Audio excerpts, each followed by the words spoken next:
The end of certainty, time, chaos, and the new laws of nature. Ilya Prigogine. Introduction, A New Rationality. 1-1. Epicurus Dilemma 9-2. Only an illusion? 57-3. From Probability to Irreversibility 73-4.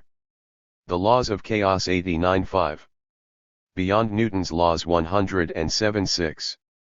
A Unified Formulation of Quantum Theory 129-7. Our Dialogue with Nature 1538. Does Time Precede Existence? 163-9. A Narrow Path 183 Notes 191 Glossary 201 Index 207. Introduction. A New Rationality.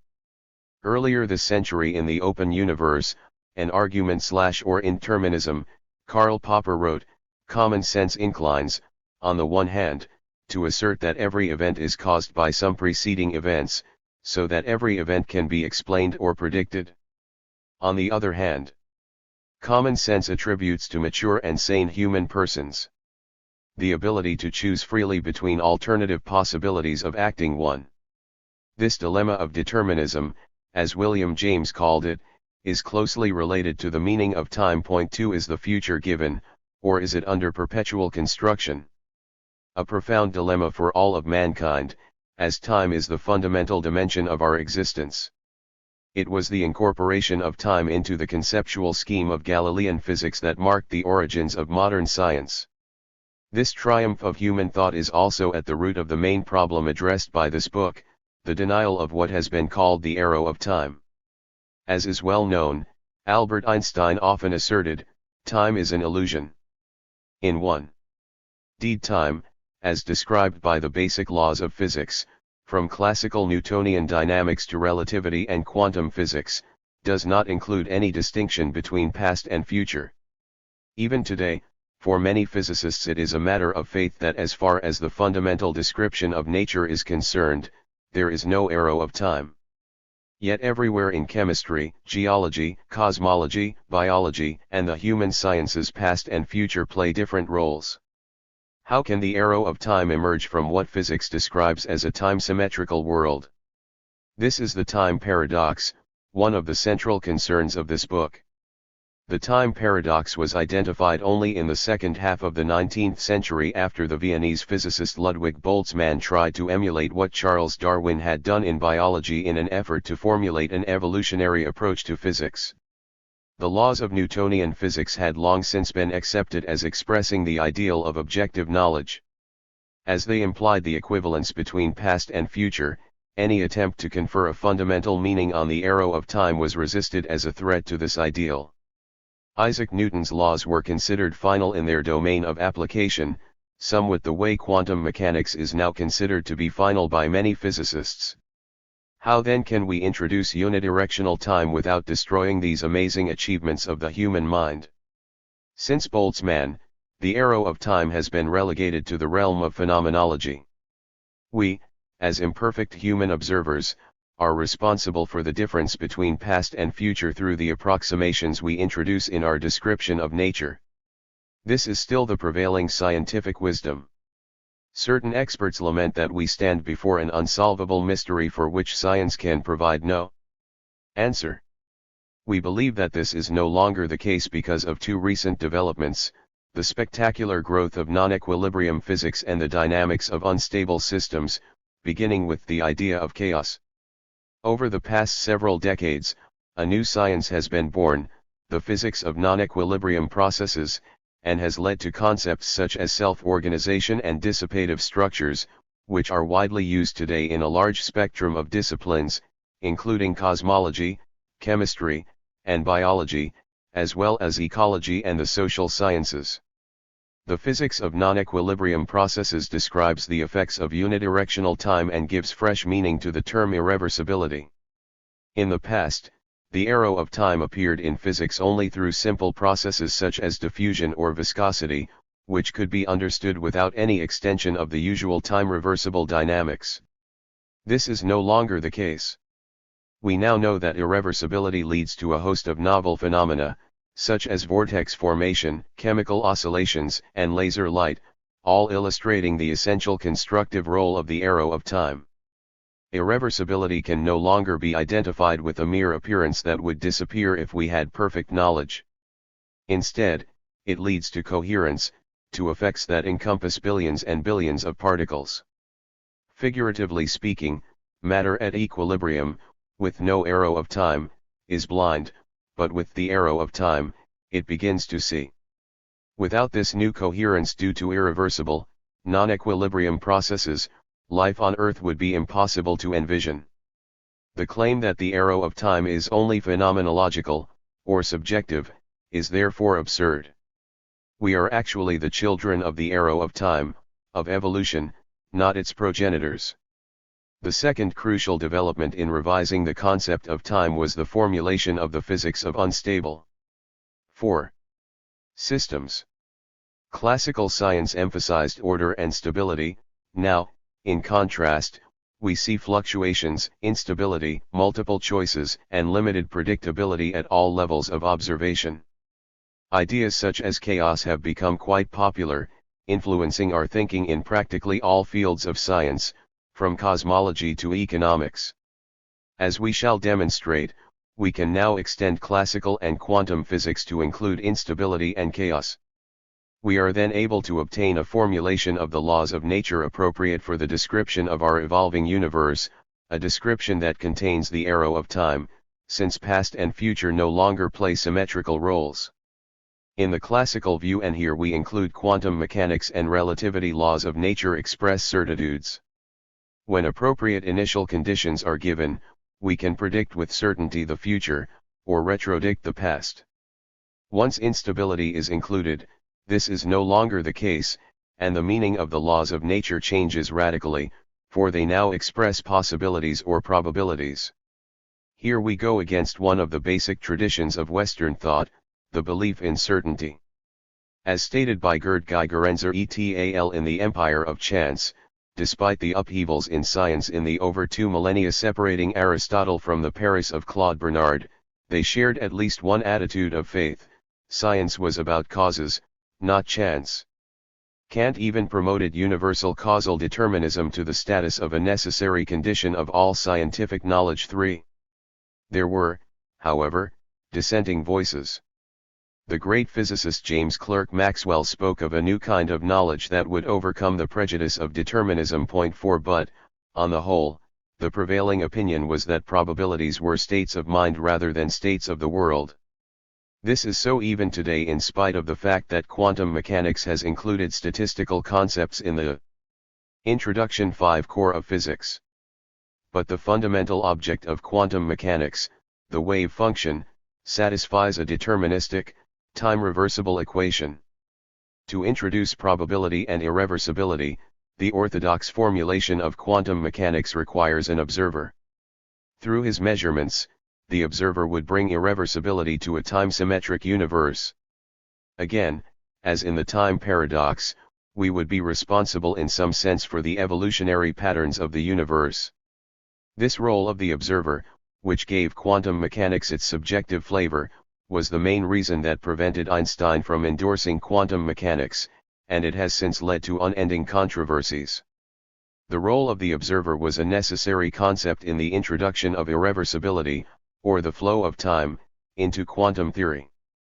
But once it is shown that instability breaks time symmetry, the observer is no longer essential. In solving the time paradox, we also solve the quantum paradox, and obtain a new, realistic formulation of quantum theory. This does not mean a return to classical deterministic orthodoxy. On the contrary, we go beyond the certitudes associated with the traditional laws of quantum theory and emphasize the fundamental role of probabilities.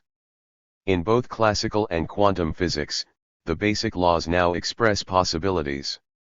We need not only laws, but also events that bring an element of radical novelty to the description of nature. This novelty leads us to the new kind of knowledge anticipated by Maxwell. For Abraham de Moivre, one of the founders of the classical theory of probabilities, chance can neither be defined nor understood. 5. As we shall illustrate, We are now able to include probabilities in the formulation of the basic laws of physics. Once this is done, Newtonian determinism fails. 6. The future is no longer determined by the present, and the symmetry between past and future is broken. This confronts us with the most difficult questions of all: what are the roots of time? Did time start with the Big Bang? Or does time pre-exist our universe? These questions place us at the very frontiers of space and time. A detailed explanation of the cosmological implications of our position would require a special monograph. Briefly stated, however, we believe that the Big Bang was an event associated with an instability within the medium that produced our universe. It marked the start of our universe but not the start of time. Although our universe has an age, the medium that produced our universe has none. Time has no beginning, and probably no end. But here we enter the world of speculation. The main purpose of this book is to present the formulation of the laws of nature within the range of low energies. This is the domain of macroscopic physics, chemistry, and biology. It is the domain in which human existence actually takes place. The problems of time and determinism have remained at the core of Western thought since the pre-Socratics. How can we conceive of human creativity or ethics in a deterministic world? This question reflects a profound contradiction in Western humanistic tradition, which emphasizes the importance of knowledge and objectivity, as well as individual responsibility and freedom of choice as implied by the ideal of democracy. Popper and many other philosophers have pointed out that we are faced with an unsolvable problem as long as nature is described solely by a deterministic science. 6 Considering ourselves as distinct from the natural world would imply a dualism that is difficult for Introduction 7 The modern mind to accept. Our aim in this work is to show that we can now overcome this obstacle. If the passion of the Western world is to reunite with the ground of its being, as Richard Tarnas has written, perhaps it is not too bold to say that we are closing in on the object of our passion. 7 Mankind is at a turning point, the beginning of a new rationality in which science is no longer identified with certitude and probability with ignorance. We agree completely with Yvon Leclerc when he writes, "In the present century we are suffering from the separation of science and philosophy which followed upon the triumph of Newtonian physics in the 18th century." Jacob Bronowski beautifully expressed the same thought in this way: the understanding of human nature and of the human condition within nature is one of the central themes of Sci 9 Ins. At the end of this century, it is often asked what the future of science may be. For some, such as Stephen W. Hawking in his brief history of time, we are close to the end, the moment when we shall be able to read the mind of God. 10. In contrast, we believe that we are actually at the beginning of a new scientific era. We are observing the birth of a science that is no longer limited to idealized and simplified situations but reflects the complexity of the real world, a science that views us and our creativity as part of a fundamental trend present at all levels of nature. Chapter 1. Epicurus' Dilemma. I. Is the universe ruled by deterministic laws?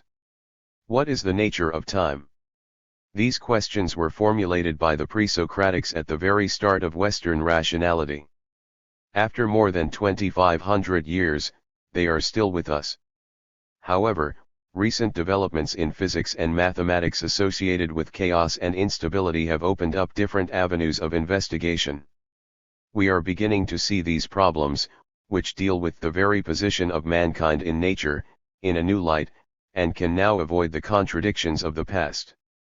The Greek philosopher Epicurus was the first to address a fundamental dilemma. As a follower of Democritus, he believed that the world is made of atoms and the void. Moreover, he concluded, atoms fall through the void at the same speed and on parallel paths. How then could they collide? How could novelty associated with combinations of atoms ever appear? For Epicurus, the problems of Sci 9. 10. Ins, the intelligibility of nature, and human destiny could not be separated. What could be the meaning of human freedom in a deterministic world of atoms? As Epicurus wrote to Menesius, our will is autonomous and independent, and to it we can attribute praise or disapproval.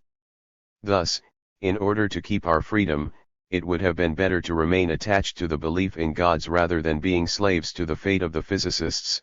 The former gives us the hope of winning the benevolence of deities through promise and sacrifices, the latter, on the contrary, brings with it an inviolable necessity. 1. How contemporary this quotation sounds. Again and again, the greatest thinkers in Western tradition, such as Immanuel Kant, Alfred North Whitehead, and Martin Heidegger, felt that they had to make a tragic choice between an alienating science or an anti-scientific philosophy.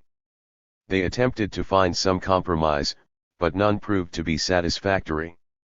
Epicurus thought that he had found a solution to this dilemma, which he termed the clinamen. As expressed by Lucretius, while the first bodies are being carried downwards by their own weight in straight lines through the void, at times quite uncertain and at uncertain places, they deviate slightly from their course, just enough to be defined as having changed direction too. But no mechanism was given for this clinamen. No wonder that it has always been considered a foreign, arbitrary element. But do we need this novelty at all? For Heraclitus, as understood by Popper, truth lies in having grasped the essential becoming of nature, i.e., having represented it as implicitly infinite, as a process in itself. 3. Parmenides took the opposite view. In his celebrated poem on the unique reality of existence, he wrote, "Nor was it ever, nor will it be, since now it is, altogether for." It is amusing that the Epicurus clinamen has appeared repeatedly in the science of our century. In his classic paper on the emission of photons associated with the transitions between atomic states, 1916, Einstein explicitly expressed his confidence in scientific determinism, although he assumed that these emissions are ruled by chance. Greek philosophy was unable to solve this dilemma. Plato linked truth with being, that is, with the unchanging reality beyond becoming. Yet he was conscious of the paradoxical character of this position because it would debase both life and thought.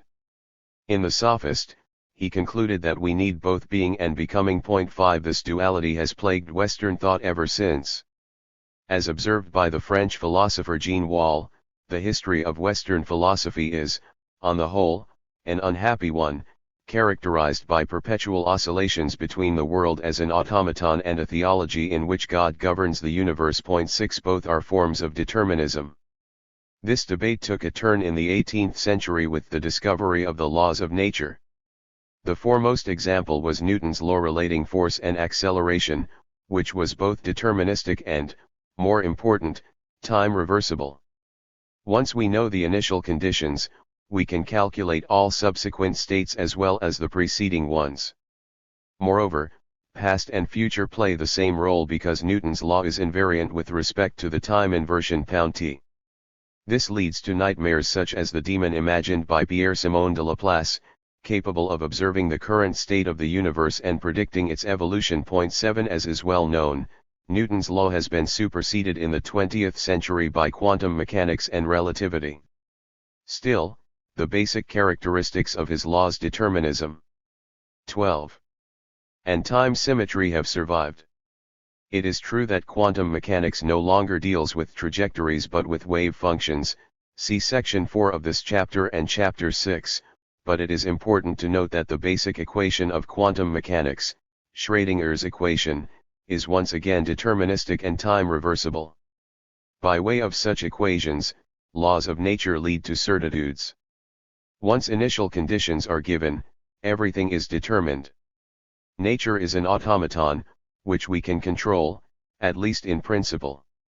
Novelty, choice, and spontaneous action are real only from our human point of view.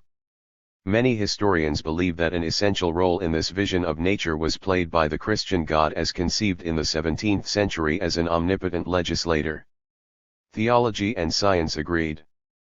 As Gottfried von Leibniz wrote, in the least of substances, eyes as piercing as those of God could read the whole course of things in the universe, qui sint, qui fuerint, qui mox futura trahantur, those which are, which have been, and which shall be in the future.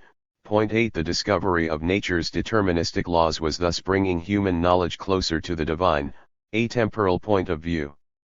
The concept of a passive nature subject to deterministic and time-reversible laws is quite specific to the Western world. In China and Japan, nature means what is by itself. In his excellent book Science and Society in East and West, Joseph Needham tells us of the irony with which Chinese men of letters greeted the Jesuits' announcement of the triumphs of modern science. 9 For them, the idea that nature is governed by simple, knowable laws seemed to be a perfect example of anthropocentric foolishness. According to Chinese tradition, nature is spontaneous. 13 Moni, speaking about laws of nature, would thus subject nature to some external authority. In a message to the great Indian poet, Rabindranath Tagore, Einstein wrote, "If the moon, in the act of completing its eternal path round the earth, were gifted with self-consciousness, it would feel thoroughly convinced that it would travel its path on its own, in accordance with a resolution taken once and for all. So would a being, endowed with higher insight and more perfect intelligence, watching man and his doings, smile about this illusion of his that he was acting according to his own free will. This is my belief, although I know well that it is not fully demonstrable. If one thinks out to the very last consequence what one exactly knows and understands, there would hardly be any human being who could be impervious to this view, provided his self-love did not rub up against it. Man defends himself from being regarded as an impotent object in the course of the universe. But should the lawfulness of happenings, such as unveils itself more and more clearly in inorganic nature, cease to function in the activities in our brain, 10 to Einstein, this appeared to be the only position compatible with the achievements of science. But this conclusion is as difficult to accept now as it was to Epicurus. Time is our basic existential dimension. Since the 19th century, philosophy has become more and more time-centered, as we see in the work of George Wilhelm Hegel, Edmund Husserl, William James, Henry Bergson, Martin Heidegger, and Alfred North Whitehead. For physicists such as Einstein, the problem has been solved. For philosophy. 14. First, it remains the central question of ontology, at the very basis of the meaning of human existence. In The Open Universe, an argument for indeterminism, Popper wrote, "I regard Laplacian determinism confirmed as it may seem to be by the prima facie deterministic theories of physics, and by their marvelous success as the most solid and serious obstacle to our understanding and justifying the nature of human freedom, creativity, and responsibility." For Popper, the reality of time and change is the crux of realism. 11. In his short essay, The Possible and the Real, Bergson argued, what is the role of time? Time prevents everything from being given at once. Is it not the vehicle of creativity and choice? Is not the existence of time the proof of indeterminism in nature? 12. For both Popper and Bergson, we need indeterminism. But how do we go beyond determinism? This difficulty is well analyzed in an essay by William James entitled The Dilemma of Determinism. 13. In accord with well-defined mechanisms, determinism is mathematizable, as shown by the laws of nature formulated by Newton, Schrödinger, and Einstein. In contrast, deviations from determinism seem to introduce anthropomorphic concepts such as chance or accident. The conflict between the time-reversible view of physics and time-centered philosophy has led to an open clash. What is the purpose of science if it cannot incorporate some of the basic aspects of human experience? The anti-scientific attitude of Heidegger is well known. Already Friedrich Nietzsche had concluded that there are no facts, only interpretations. As stated by John R. Searle, postmodern philosophy, with its idea of deconstruction, challenges Western traditions regarding the nature of truth, Objective 15 ity, and Reality. 14. In addition, the role of evolution, of events, in our description of nature is steadily increasing. How then can we maintain a time-reversible view of physics? In October 1994, there appeared a special issue of Scientific American devoted to life in the universe. 15. At all levels, cosmology, geology, biology, and human society, we see a process of evolution in regard to instabilities and fluctuations. We therefore cannot avoid the question, how are these evolutionary patterns rooted in the fundamental laws of physics? Only one article, written by the eminent physicist Steven Weinberg, is relevant to this problem. He writes, "As much as we would like to take a unified view of nature, we keep encountering a stubborn duality in the role of intelligent life in the universe, as both subject and student. On the one hand, there is the Schrödinger equation, which describes in a perfectly deterministic way how the wave function of any system changes with time. Then, quite separate, there is a set of principles that tells how to use the wave function to calculate the probabilities of various possible outcomes when someone makes the measurement 16. Does this suggest that through our measurements, we ourselves are at the origin of cosmic evolution?"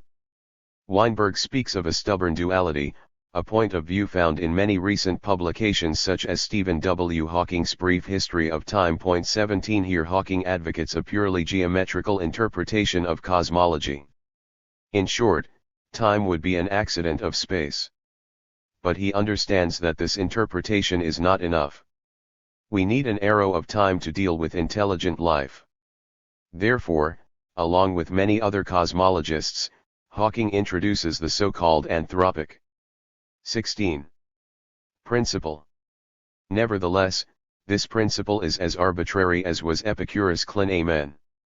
Hawking gives no indication of how the anthropic principle could ever emerge from a static geometrical universe. As mentioned earlier, Einstein attempted to maintain the unity of nature, including mankind, at the cost of reducing us to mere automata. This was also the view of Baruch Spinoza.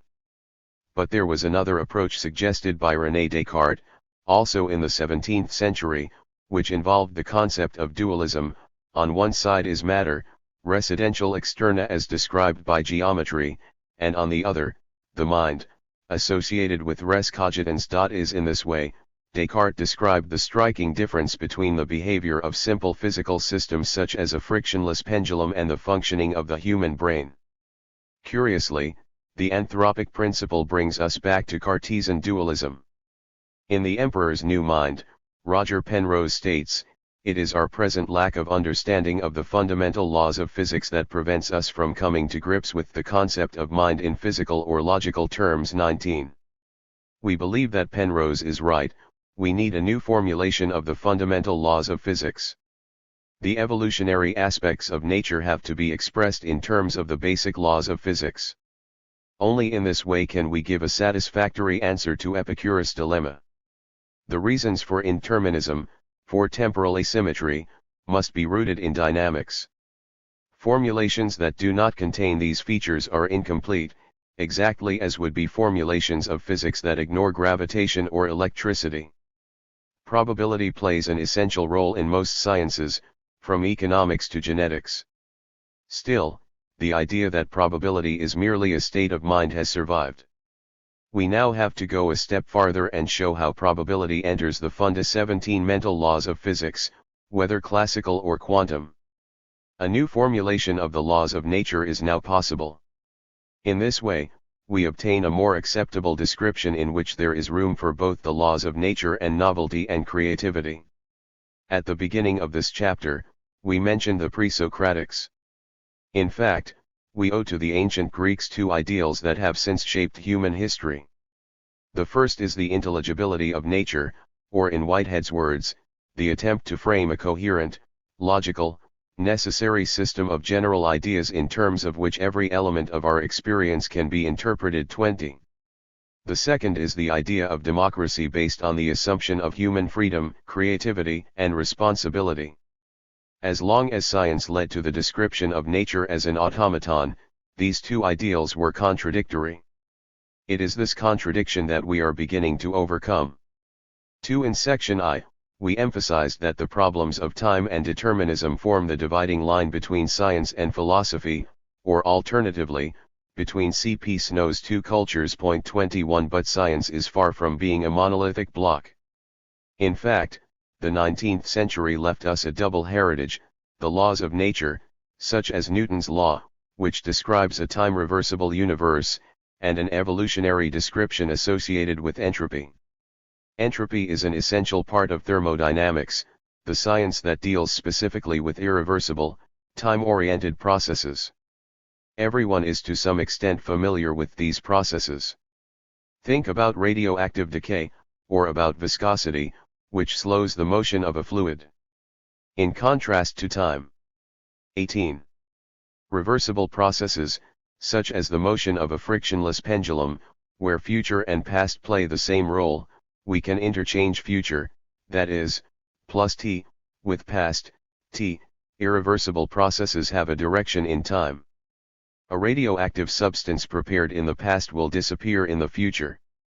Because of viscosity, the liquid flow slows over time.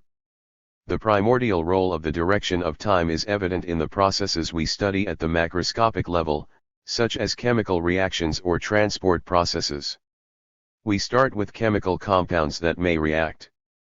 As time goes on, they reach equilibrium and the reaction stops.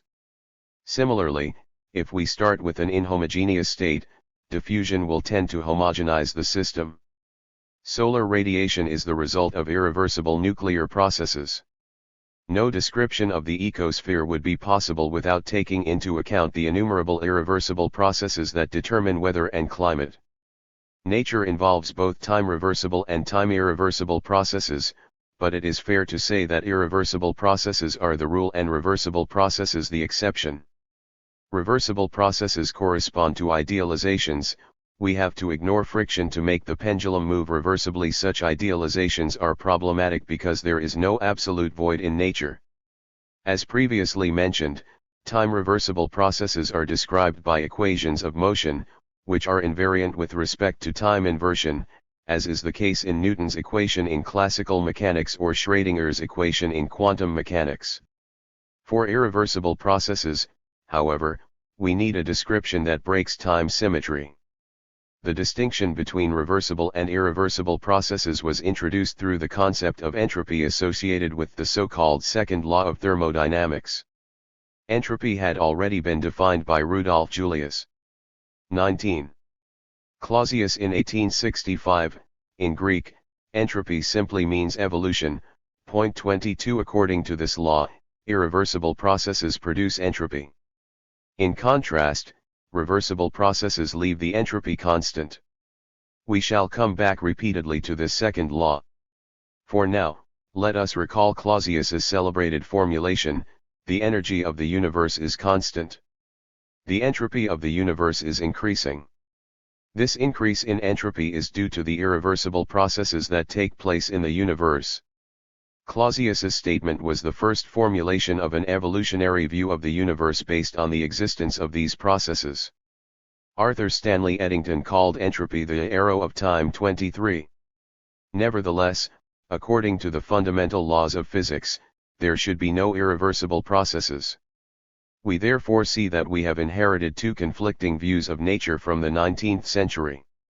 The time-reversible view based on the laws of dynamics and the evolutionary view based on entropy. How can these conflicting views be reconciled? After so many years, this problem is still with us.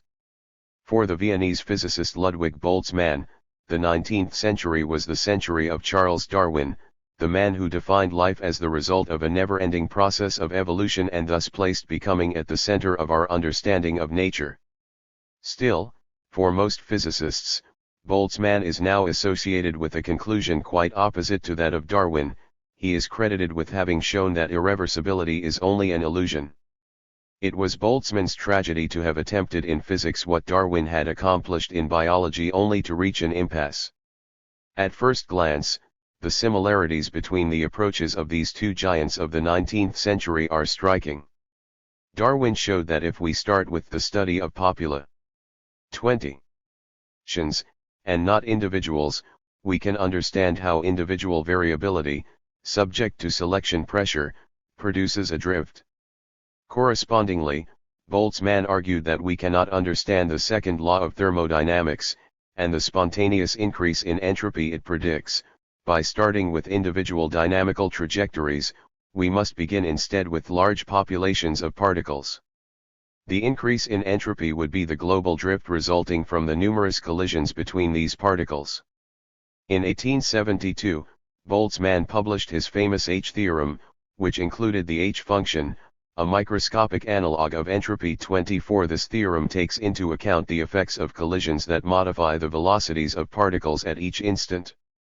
It shows that collisions bring the distribution of velocities of the population of particles closer to equilibrium, the so-called Maxwell-Boltzmann distribution. As the population approaches equilibrium, Boltzmann's h-function decreases and reaches its minimum value at equilibrium. This minimum value means that collisions no longer modify the distribution of velocities. For Boltzmann, the particle collisions are thus the mechanism that leads the system to equilibrium. Both Boltzmann and Darwin replaced the study of individuals with the study of populations, and showed that slight variations, the variability of individuals, or microscopic collisions, taking place over a long period of time can generate evolution at a collective level. In later chapters, we shall come back to the role of populations. Exactly as biological evolution cannot be defined at the level of individuals, the flow of time is also a global property, see chapters 5 and 6. But while Darwin attempted to explain the appearance of new species, Boltzmann described an evolution toward equilibrium and uniformity. Signify 21. Cantly, these two theories have had very different fortunes. Darwin's theory of evolution, which was to triumph in spite of fierce controversies, remains the basis for our understanding of life. On the other hand, Boltzmann's interpretation of irreversibility succumbed to its critics, and he was gradually forced to retreat. He could not exclude the possibility of antithermodynamical evolutions, as a result of which entropy would diminish and inhomogeneities, instead of being leveled, would increase spontaneously. The situation confronting Boltzmann was indeed dramatic. He was convinced that in order to understand nature we have to include evolutionary features, and that irreversibility, as defined by the second law of thermodynamics, was a decisive step in this direction. But he was also heir to the grand tradition of dynamics, and realized that it stood in the way of his attempt to give a microscopic meaning to the arrow of time. From today's vantage point, Boltzmann's need to choose between his conviction that physics had to understand becoming, and his loyalty to its traditional role, seems particularly poignant. The fact that his attempt would end in failure now seems self-evident. Every student learns that a trajectory is time reversible, and thus allows no distinction between future and past. As Henry Poincare noted, explaining irreversibility in terms of trajectories that are time-reversible processes, however numerous, appears to be a purely logical error. 25. Suppose that we invert the sign of the velocity of all molecules. The system would then go into its own past. Even if entropy was increasing before velocity inversion, it would now decrease. This was Joseph Loschmidt's velocity reversal paradox, which was the reason why Boltzmann could not exclude antithermodynam. 22. Eichel behavior. When faced with severe criticism, he replaced his microscopic interpretation of the second law with a probabilistic interpretation based upon our lack of information. In a complex system formed by huge numbers of molecules, on the order of 1023, or Avogadro's number, such as a gas or liquid, it is obvious that we are unable to compute the behavior of each molecule. For this reason, Boltzmann introduced the assumption that all microscopic states of such a system have the same a priori probability. The difference would be associated with the macroscopic state, as described by temperature, pressure, and other parameters. Boltzmann defined the probability of each macroscopic state by calculating the number of microscopic states that give rise to it.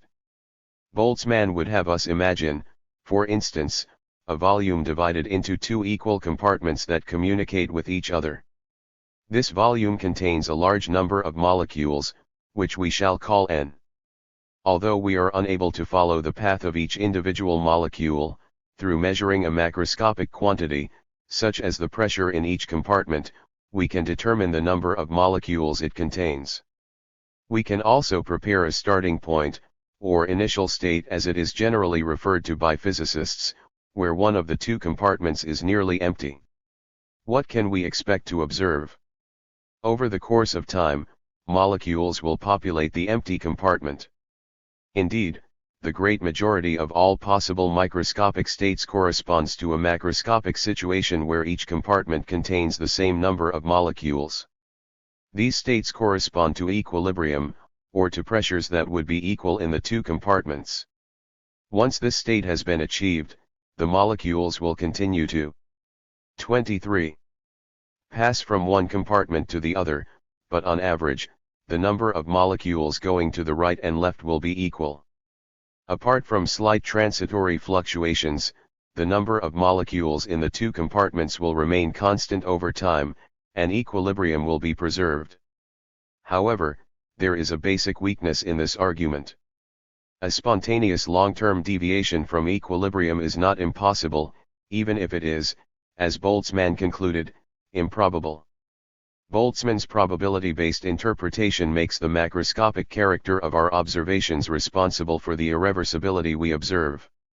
If we could follow the individual motion of the molecules, we would see a time-reversible system in which each molecule follows the laws of Newtonian physics. Because we can only describe the number of molecules in each compartment, we conclude that the system evolves toward equilibrium. According to this interpretation, irreversibility is not a basic law of nature, it is merely a consequence of the approximate, macroscopic character of our observations. Ernst Zermelo added another criticism of Boltzmann's argument to Loschmidt's reversal paradox 26 in quoting Poincare's recurrence theorem, which shows that if we were to wait long enough, we could observe the spontaneous return of a dynamical system to a state as close to the initial state as we might wish. As the physicist Roman Smoluchowski concluded, if we continued our observation for an immeasurably long time, all processes would appear to be reversible. 27. This applies directly to Boltzmann's two-compartment model.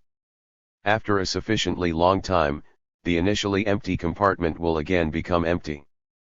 Irreversibility corresponds only to an appearance that is devoid of any fundamental significance. 24. Let us now return to the situation discussed in section I. Through our own approximations, we would be responsible for the evolutionary character of the universe.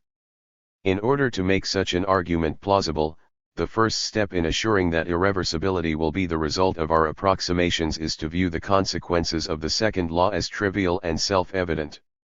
In his recent book, The Quark and the Jaguar, Murray Gell-Mann writes, "The explanation of irreversibility is that there are more ways for nails or pennies to be mixed up than sorted. There are more ways for peanut butter and jelly to contaminate each other's containers than there are to remain completely pure. And there are more ways for oxygen and nitrogen gas molecules to be mixed up and segregated. To the extent that chance is operating, it is likely that a closed system that has some order will move toward disorder, which offers so many more possibilities. How are those possibilities to be counted?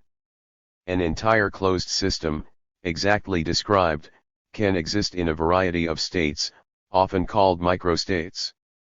In quantum mechanics, these are understood to be possible quantum states of the system.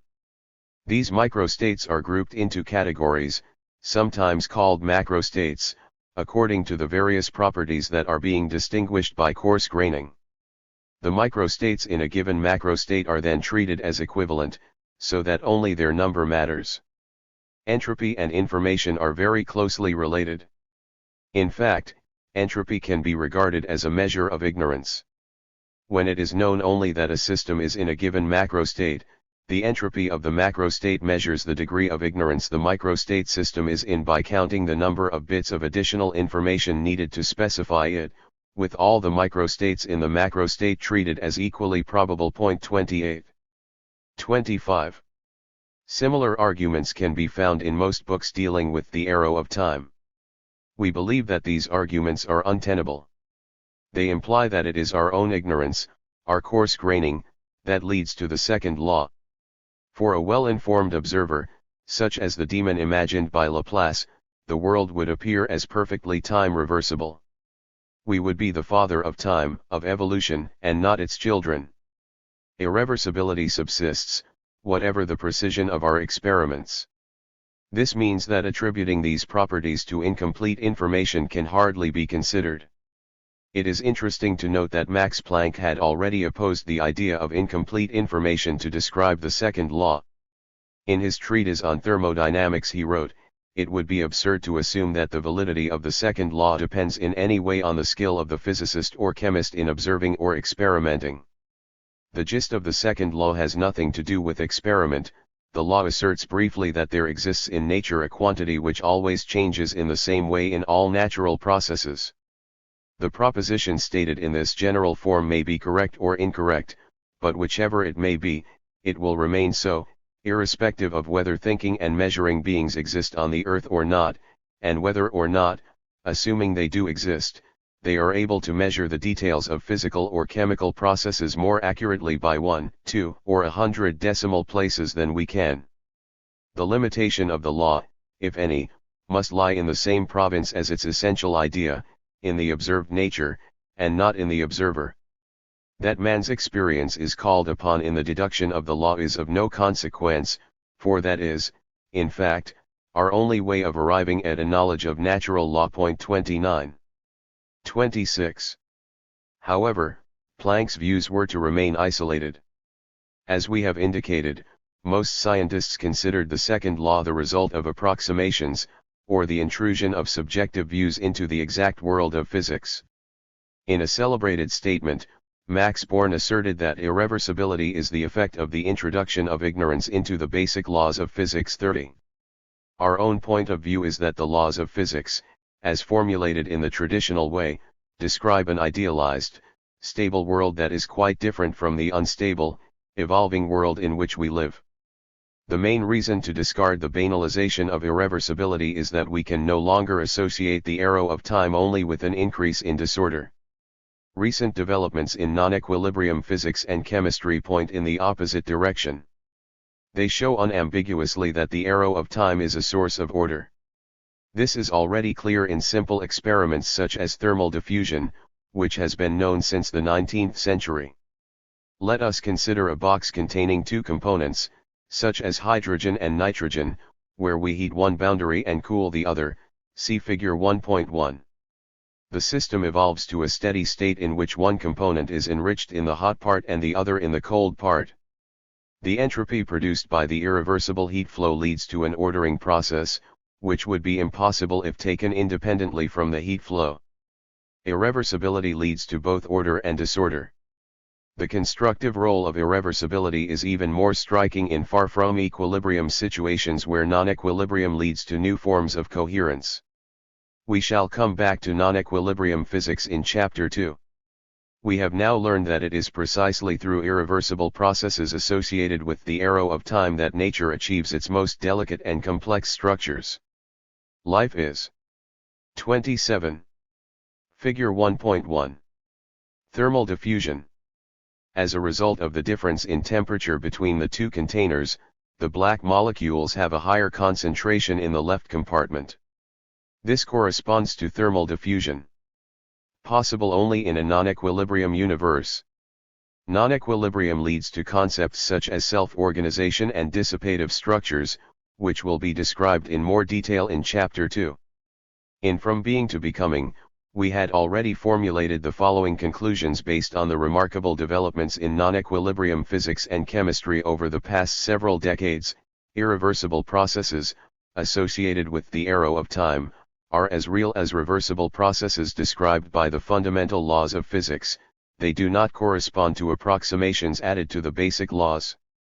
Irreversible processes play a fundamental constructive role in nature. 31 What impact do these concepts have on current thinking about dynamical systems?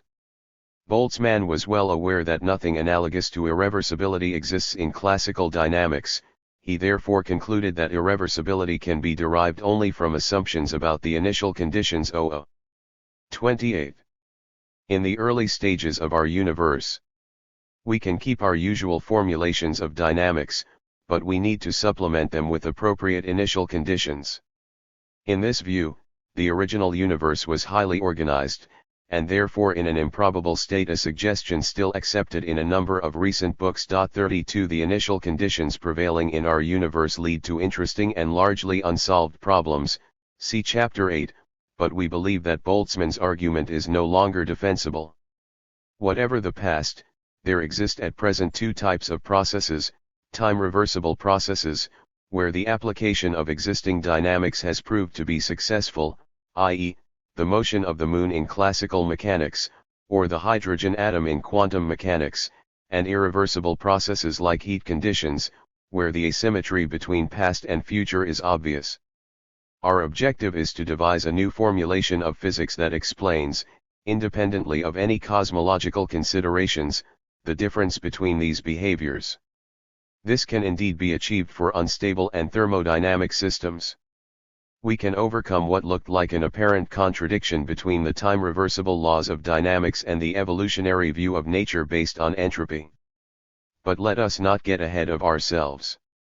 Nearly 200 years ago, Joseph Louis Lagrange described analytical mechanics based on Newton's laws as a branch of mathematics. 33 In the French scientific literature, one often speaks of rational mechanics. In this sense, Newton's laws would define the laws of reason and represent a truth of absolute generality.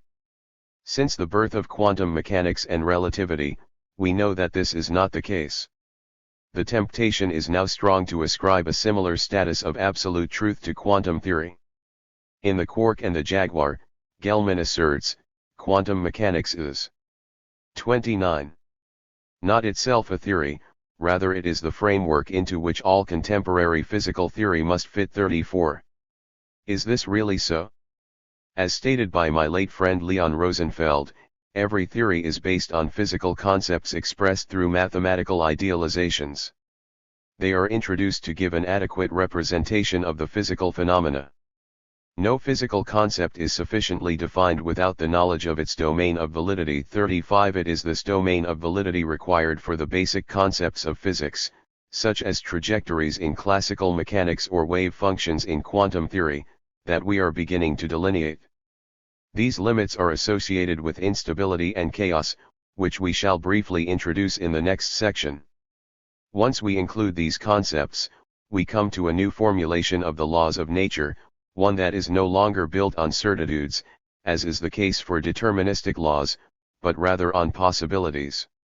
Moreover, in this probabilistic formulation, time symmetry is destroyed. The evolutionary character of the universe has to be reflected within the context of the fundamental laws of physics. Remember the ideal of the intelligibility of nature as formulated by Whitehead. See section I. Every element of our experience has to be included in a coherent system of general ideas. Based on this rewriting of the laws of nature, we can now complete the work pioneered by Boltzmann more than a century ago. It is interesting that great mathematicians, such as Émile Borel, also understood the need to overcome determinism. Borel noted that considerations of isolated systems, such as Moon-Earth, are always idealizations, and that determinism may fail when we leave this reductionist view. 36 That is indeed what our own research shows. 33. Everyone is to some extent familiar with the difference between stable and unstable systems. Consider a pendulum, for example. Suppose that it is originally at equilibrium, where the potential energy is at a minimum. If a small perturbation is followed by a return to equilibrium, see figure 1.2, this system represents a stable equilibrium. In contrast, if we put a pencil on its head, the smallest perturbation will cause it to fall to the left or right, giving us a model of unstable equilibrium. There is a basic distinction between stable and unstable motions. In short, stable dynamical systems are those in which slight changes in the initial conditions produce correspondingly slight effects. But for a large class of dynamical systems, small perturbations in the initial conditions are amplified over the course of time. Chaotic systems are an extreme example of unstable motion because trajectories identified by distinct initial conditions, no matter how close, diverge exponentially over time. This is known as sensitivity to initial conditions. A classic illustration of amplification through chaos is the butterfly effect, by figure 1.2. Stable and unstable equilibrium. K-pot stable unstable. 31. Just flapping its wings, a butterfly in Amazonia may affect the weather in the United States. We shall see examples of chaotic systems later on in chapters 3 and 4. The term deterministic chaos has also entered the discussion of chaotic systems. Indeed, the equations of motion remain deterministic, as is the case in Newtonian dynamics, even if a particular outcome appears to be random. The discovery of the important role of instability has led to a revival of classical dynamics, previously considered a closed subject. In fact, until recently it was thought that all systems described by Newton's laws are alike. Of course, everyone knew that the trajectory of a falling stone was easier to solve than a three-body problem, such as the one involving the Sun, Earth, and Jupiter. But this was considered to be merely a question of computation. It was only at the end of the 19th century that Poincare showed that this was not the case. The problems are fundamentally different depending on whether or not a dynamical system is stable. We have mentioned chaotic systems, but there are other types of instability to be considered. Let us first describe in qualitative terms in what sense instability leads to an extension of the laws of dynamics. In classical dynamics, the initial state is determined by the positions q and velocities v, or momentum p. Once these are known, we can determine the trajectory by using Newton's laws, or any other equivalent formulation of dynamics. We can then represent the dynamical state by a point q0 p0 in a space formed by the coordinates and momenta. This is known as the phase space, figure 1.3. Instead of examining a single system, we can also study a collection of systems in n*. For the purpose of simplification, we have used a single letter even when we are discussing a system formed by many particles. 32. Figure 1.3. Trajectory in phase space. The dynamical state is represented by a point in the phase space q, p. The time evolution is described by a trajectory starting at the initial point q0, p0. Polo symbol, as it has been called since the pioneering work of Albert Einstein and Josiah Willard Gibbs at the beginning of the century. At this point, it would be helpful to reproduce part of Gibbs's famous preface to his Elementary Principles in Statistical Mechanics. We may imagine a great number of systems of the same nature, but differing in the configurations and velocities which they have at a given instant, and differing not merely infinitesimally, but it may be so as to embrace every conceivable combination of configurations and velocities. And here we may set the problem, not to follow a particular system through its succession of configurations, but to determine how the whole number of systems will be distributed among the various conceivable configurations and velocities at any required time, when the distribution has been given for some one time. 33. The laws of thermodynamics, as empirically determined, express the approximate and probable behavior of systems of a great number of particles, or, more precisely, they express the laws of mechanics for such systems as they appear to beings who have not the fineness of perception to appreciate quantities of the order of magnitude of those which relate to single particles, and who cannot repeat their experiments often enough to obtain any but the most probable results. 37. Gibbs introduced population dynamics into physics by using an ensemble approach. An ensemble is represented by a cloud of points in phase space, see figure 1.4.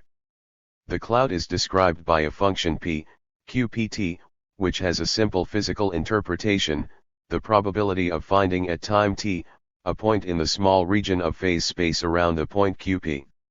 A trajectory corresponds to a special case in which p is vanishing everywhere except at the point q0 p0. The situation is described by a special form of p. Functions that have the property of vanishing everywhere except at a single point are called Dirac delta functions d, x.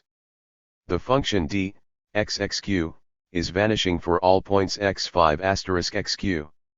Therefore, for a single trajectory at time 0, the distribution function p takes the form p equals 8, q, q0, $pp0, **. We shall come back to the properties of delta functions later. When we take x equals x0, the function 8, x, xq, diverges to infinity.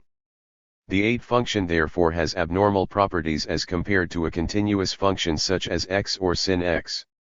It is called a generalized junction or distribution, not to be confused with probability distribution P. Generalized functions are used in conjunction with test functions P, x0. Also note that at time t we have for a free particle moving at the speed m the probability P equals 8, P, P0, B, Q, QQ, m, as the momentum remains constant and the coordinate varies linearly with time. 34. Figure 1.4. Ensembles in phase space. Gibbs's ensemble is represented by a cloud of particles differing according to their initial conditions. The shape of the cloud changes over time. As was clearly stated by Gibbs, however, the ensemble approach was merely a convenient computational tool for him when exact initial conditions were not available. In his opinion, probabilities express ignorance, or lack of information. Moreover, it has always been accepted that from the dynamical point of view, individual trajectories and probability distributions present equivalent problems. We can start with individual trajectories and then derive the evolution of probability functions, and vice versa. The probability P corresponds simply to a superposition of trajectories, and leads to no new properties. The two levels of description, the individual level, corresponding to single trajectories, and the statistical level, corresponding to ensembles, would be equivalent. Is this always the case? For simple stable systems, where we do not expect any irreversibility, this is indeed true. Gibbs and Einstein were right. The individual point of view, in terms of trajectories, and the statistical point of view, in terms of probabilities, are then equivalent. This 35 can be easily verified, and we shall come back to this point in Chapter 5. However, is this also true for unstable systems? How is it that all theories dealing with irreversible processes on the molecular level, such as Boltzmann's kinetic theory, involve probabilities and not trajectories? Is this again because of our approximations, our coarse graining? How can we then explain the success of kinetic theory, the quantitative predictions of many properties of dilute gases, such as thermal conductivity and diffusion, all of which have been verified by experimentation?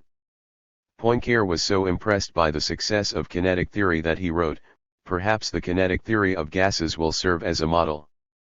Physical laws will then take on a completely new form, they will take on a statistical character 3*. These were indeed prophetic words.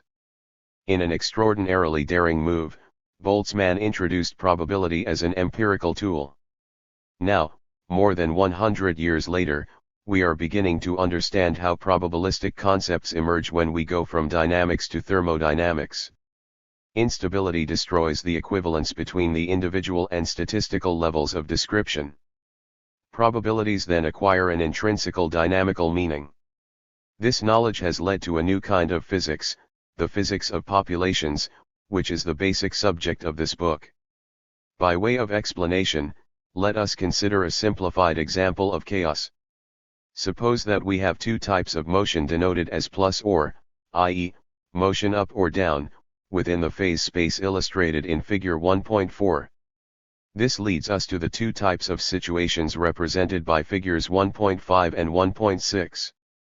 In Figure 1.5, there are two different regions in phase space, one corresponding to the motion, the other to the motion plus. If we discard the region close to the boundary, each is surrounded by, and each plus by plus. This core.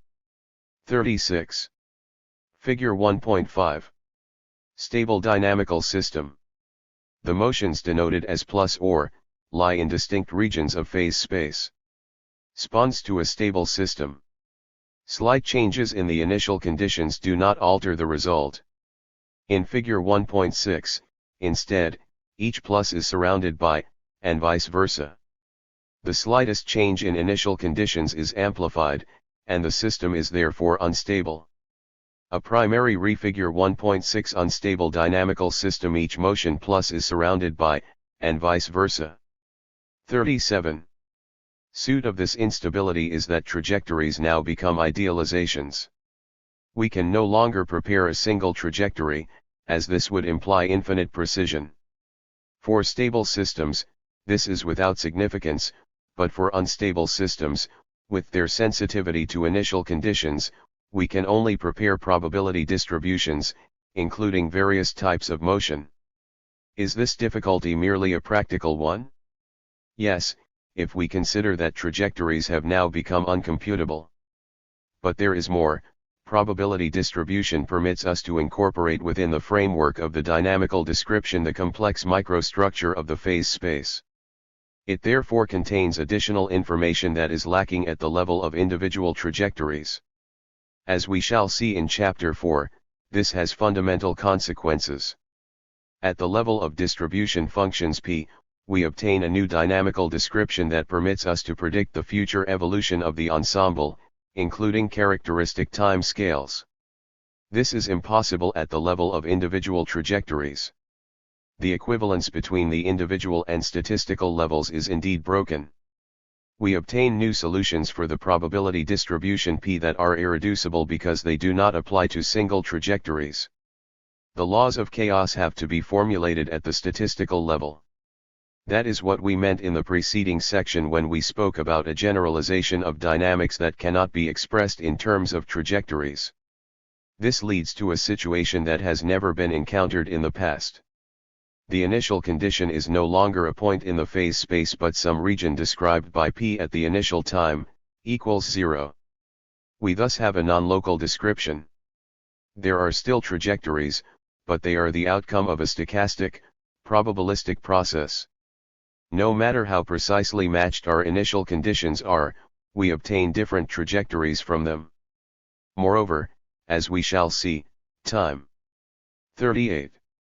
Symmetry is broken, as past and future play different roles in the statistical formulation.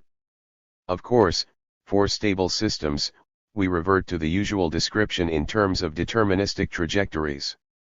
Why has it taken so long to arrive at a generalization of the laws of nature that includes irreversibility and probability? One of the reasons is ideological, the desire to achieve a quasi-divine point of view in our description of nature. But there has also been a technical, mathematical problem involved. Our work is based on recent progress in functional analysis, a field of mathematics that has come to the forefront only in recent decades. As we shall see, our formulation requires an extended functional space. This new field of mathematics, which uses generalized functions or fractals, as Benoit Mandelbrot called them, is now playing a critical role in the understanding of the laws of nature. 39 We need a divine point of view to retain the idea of determinism. But no human measurements, no theoretical predictions, can give us initial conditions with infinite precision. It is interesting to contemplate what becomes of the Laplace demon in the world of deterministic chaos. He can no longer predict the future unless he knows the initial conditions with infinite precision. Only then can he continue to use a trajectory description. But there is an even more powerful instability that leads to the destruction of trajectories, whatever the precision of the initial description. This form of instability is of fundamental importance because it applies to both classical and quantum mechanics. Our story actually begins at the end of the 19th century with the work of Jules Henry Poincare. According to Poincare, a dynamical system is characterized in terms of the kinetic energy of its particles plus the potential and 39 ergi due to their interaction. 40 A simple example would be free, non-interacting particles, where there is no potential energy, and the calculation of trajectories is trivial. Such systems are by definition integrable. Poincare then asked the question, are all systems integrable? Can we choose suitable variables to eliminate potential energy? By showing that this was generally impossible, he proved that dynamical systems were largely non-integrable. It is worthwhile to pause for a moment and reflect on Poincare's conclusions. Suppose he had proved that all dynamical systems are integrable. This would mean that all dynamical motions are isomorphic to free non-interacting particles. There would be no place for the arrow of time, for self-organization, or life itself. Integrable systems describe a static, deterministic world. Poincare not only demonstrated non-integrability, but also identified the reason for it, the existence of resonances between the degrees of freedom. As we shall see in greater detail in Chapter 5, there is a frequency that corresponds to each mode of motion. The simplest example of this is the harmonic oscillator, in which a particle and central point are given. The particle is held by a force proportional to its distance from that point. If we displace the particle from the center, it will oscillate with a well-defined frequency. It is through these frequencies that we arrive at the notion of resonance, which is crucial to Poincare's theorem. We are all more or less familiar with the concept of resonance. When we force a spring to deviate from its equilibrium position, it vibrates with a characteristic frequency. Now let us subject this spring to an external force with a frequency that can be varied. When the two frequencies, that of the spring and that of the external force, have a simple numerical ratio, that is, when one of the frequency 40 size is either equal to the other, or 2, 3, 4 times larger, the amplitude of the motion of the spring increases dramatically. The same phenomenon occurs when we play a note on a musical instrument. We hear the harmonics. Resonance couples sounds. Now consider the case of a system characterized by two frequencies. By definition, whenever the sum n10, 1 plus n2 cq2 equals 0, where n and are non-vanishing integers, we have 9h high resonance. This means that 2i, the ratio of the frequencies, is then a rational number. As Poincare has shown, in dynamics resonances lead to terms with dangerous denominators such as whenever there are res 11 to 2 onances, i.e., points in phase space where n1a1 plus n2a2 equals 0, these terms diverge. As a result, we encounter obstacles whenever we try to calculate trajectories. This is the origin of Poincare's non-integrability. The problem of small denominators was already known by 18th-century astronomers, but Poincare's theorem showed that this difficulty, which he called the general problem of dynamics, is shared by the great majority of dynamical systems. For a considerable length of time, however, the importance of Poincare's findings was overlooked. Max Born wrote, "It would indeed be remarkable if nature had fortified herself against further advances in knowledge behind the analytical difficulties of the many-body problem 41. It was hard to believe that a technical difficulty, divergences due to resonances, could alter the conceptual structure of dynamics. We now see this problem in a different way. For us, Poincare's divergences are an opportunity. Indeed, we can go beyond his negative statement and show that non-integrability paves the way, as does chaos, for a new statistical formulation of the laws of dy41 dynamics. It took 60 years after Poincare, through the work of Andrei and Kolmogorov, continued by Vladimir Igorevich Arnold and Georgian Kurt Moser, the so-called CAM theory, for non-integrability to be understood not as the frustrating manifestation of some resistance of nature against the advances of knowledge, to paraphrase Born, but as a new starting point for dynamics. Point 42. The CAM theory deals with the influence of resonances on trajectories. The frequencies co-depend in general on the values of dynamic variables such as coordinates and momenta. They therefore take on different values at different points in the phase space. The result is that some points will be characterized by resonances, and others will not. Again, for chaos this leads to an extraordinary complexity in the phase space. According to the CAM theory, we observe two types of trajectories, nice deterministic trajectories and random trajectories associated with resonances, which wander erratically through regions of phase space. Another important result of this theory is that when we increase the value of energy, we increase the regions where randomness prevails. For some critical value of energy, chaos appears.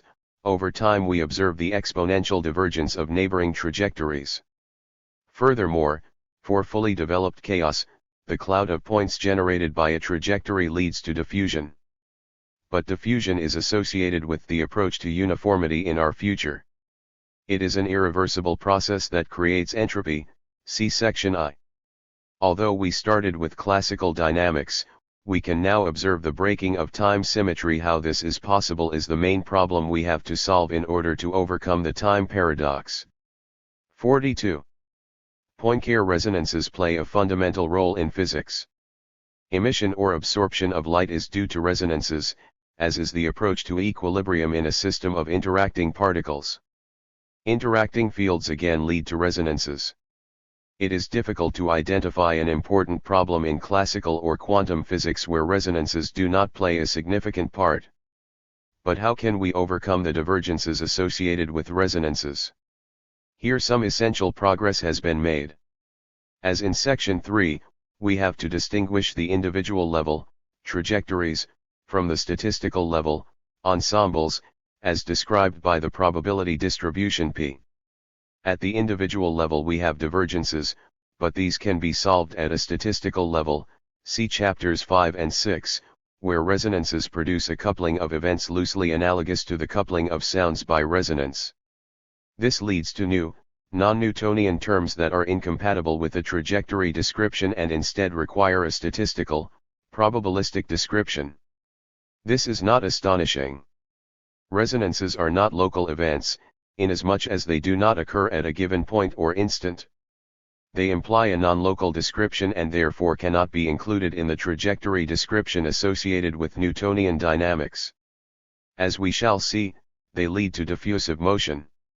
When we start at a point pq in phase space, we can no longer predict with certainty its position px after a time period x. In short, the initial point pq leads to many possible points pv, p2, p3 with well-defined probabilities. In figure 1.7, each point in the domain D has a non-vanishing or well-defined transition probability of appearing at time x. This situation is similar to that of the random walk, or Brownian motion. In the simplest case, this condition may be illustrated by a particle on a one-dimensional lattice that makes a one-step transition at regular time intervals, see figure 1.8. 43. Figure 1.7. Diffusive motion. After a time t, the system may produce a result at any point, such as pj, p2, p3, in the domain D. At every step, the probability is I that the particle will go to the left and 2 that it will go to the right. At every step, the future is uncertain. From the very beginning, it is impossible to speak of trajectories. Mathematically, Brownian motion is described by diffusion-type equations, the so-called Fokker-Planck equations. Since diffusion is figure 1.8, a random walk Brownian motion on a one-dimensional lattice. At every step, the probability is that the particle will go to the left and that it will go to the right. 1 2 2. 44. Time-oriented, if we start with a cloud of points, all of which are situated at the same origin, as time goes on the cloud will disperse. Some particles will be found farther from the origin, others closer.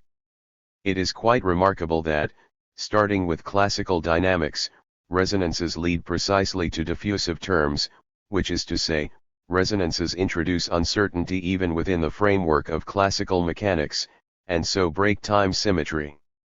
For integrable systems, when these diffusive contributions are absent, we come back to the trajectory description, but in general the laws of dynamics have to be formulated at the level of probability distributions. The basic question is therefore, in which situations can we expect the diffusive terms to be observable? When this is so, probability becomes a basic property of nature. This question, which involves defining the limits of the validity of Newtonian dynamics, or the validity of quantum theory, which we shall consider in the next section, is nothing short of revolutionary. For centuries, trajectories have been considered the basic, primitive object of classical physics. In contrast, we now consider them of limited validity for resonance systems. We shall return repeatedly to this question in Chapter 5, and to a parallel question for quantum mechanics in Chapter 6. For the moment, however, let us present some provisional answers. For transient interactions, a beam of particles collides with an obstacle and escapes, diffusive terms are negligible. But for persistent interactions, a steady flow of particles falls onto the obstacle, they become dominant. In computer simulations, as in the real world, we can reproduce both situations and therefore test our predictions. The results show unambiguously the appearance of diffusive terms for per-45 sistent interactions, and therefore the breakdown of the Newtonian, as well as the orthodox, quantum mechanical descriptions. In both these cases, we obtain irreducible probabilistic descriptions, as in deterministic chaos. But there is yet another situation that is even more remarkable. Macroscopic systems are generally defined in terms of the thermodynamic limit, according to which both the number n of particles and the volume V become large. We shall study this limit in chapters 5 and 6. In the observation of phenomena associated with this limit, the new properties of matter become obvious. As long as we consider merely a few particles, we cannot say if they form a liquid or gas. States of matter as well as phase transitions are ultimately defined by the thermodynamic limit. The existence of phase transitions shows that we have to be careful when we adopt a reductionist attitude. Phase transitions correspond to emerging properties. They are meaningful only at the level of populations, and not of single particles. This contention is somewhat analogous to that which is based on Poincare resonances. Persistent interactions mean that we cannot take a part of the system and consider it in isolation. It is at this global level, at the level of populations, that the symmetry between past and future is broken, and science can recognize the flow of time. This solves a long-standing puzzle. It is indeed in macroscopic physics that irreversibility and probability are the most conspicuous. Thermodynamics applies to non-integrable systems. This means that we cannot solve the dynamical problem in terms of trajectories, but we can solve it in terms of probabilities. Therefore, as is the case for deterministic chaos, the new statistical formulation of classical mechanics 46 leads to an extension of the mathematical framework. To some extent, this is reminiscent of general relativity. As Einstein showed, we have to move from Euclidean geometry to Riemannian geometry to include gravitation. In functional calculus, a special role is played by the so-called Hilbert space, which extends Euclidean geometry to situations involving an infinite number of dimensions, the function space. Traditionally, quantum mechanics and statistical mechanics have utilized Hilbert space. To obtain our new formulation, which is valid for unstable systems and the thermodynamic limit, we have to move from Hilbert space to more general functional spaces. This observation will be explained in detail in chapters 4 through 6. Since the beginning of the century, we have become used to the idea that classical mechanics has to be extended when we consider microscopic objects, such as atoms or elementary particles, or when we deal with astrophysical dimensions. Surprisingly, instability also requires an extension of classical mechanics. The situation in quantum mechanics, to which we now turn, is quite similar. Instability driven by resonances plays a fundamental role in changing the formulation of quantum theory. For in quantum mechanics, we encounter a rather strange situation. As is well known, this theory has been remarkably successful in all its predictions. Still, more than 60 years after its formulation, discussions about its meaning and scope are as heated as ever. This is unique in the history of science. 43 In spite of all its successes, most physicists share 47. Some feeling of uneasiness.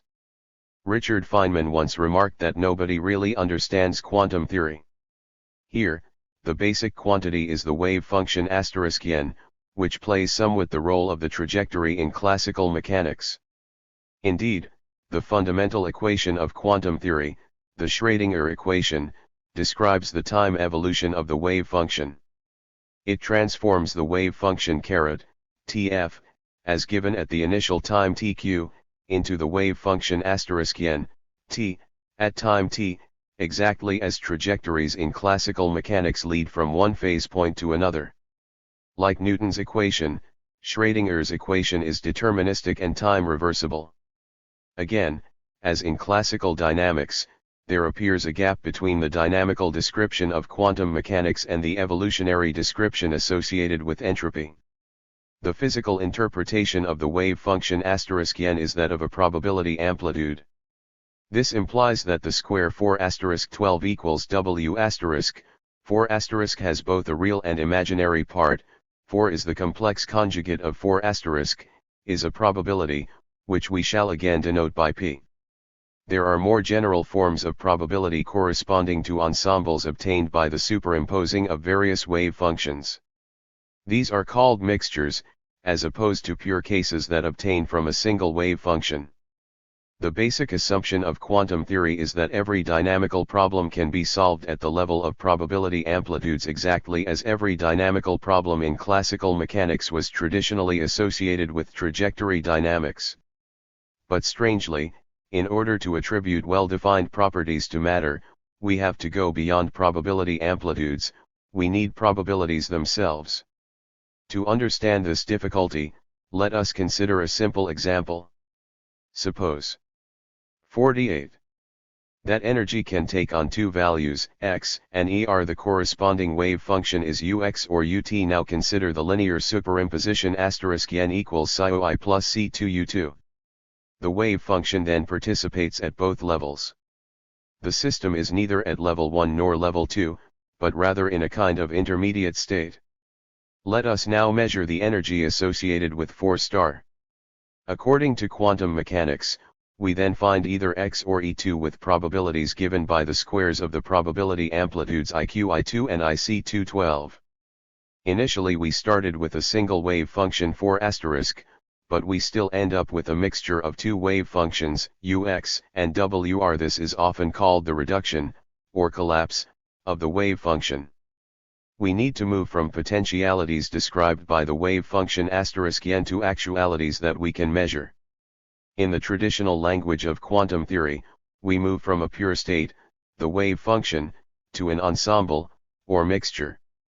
But how is this possible?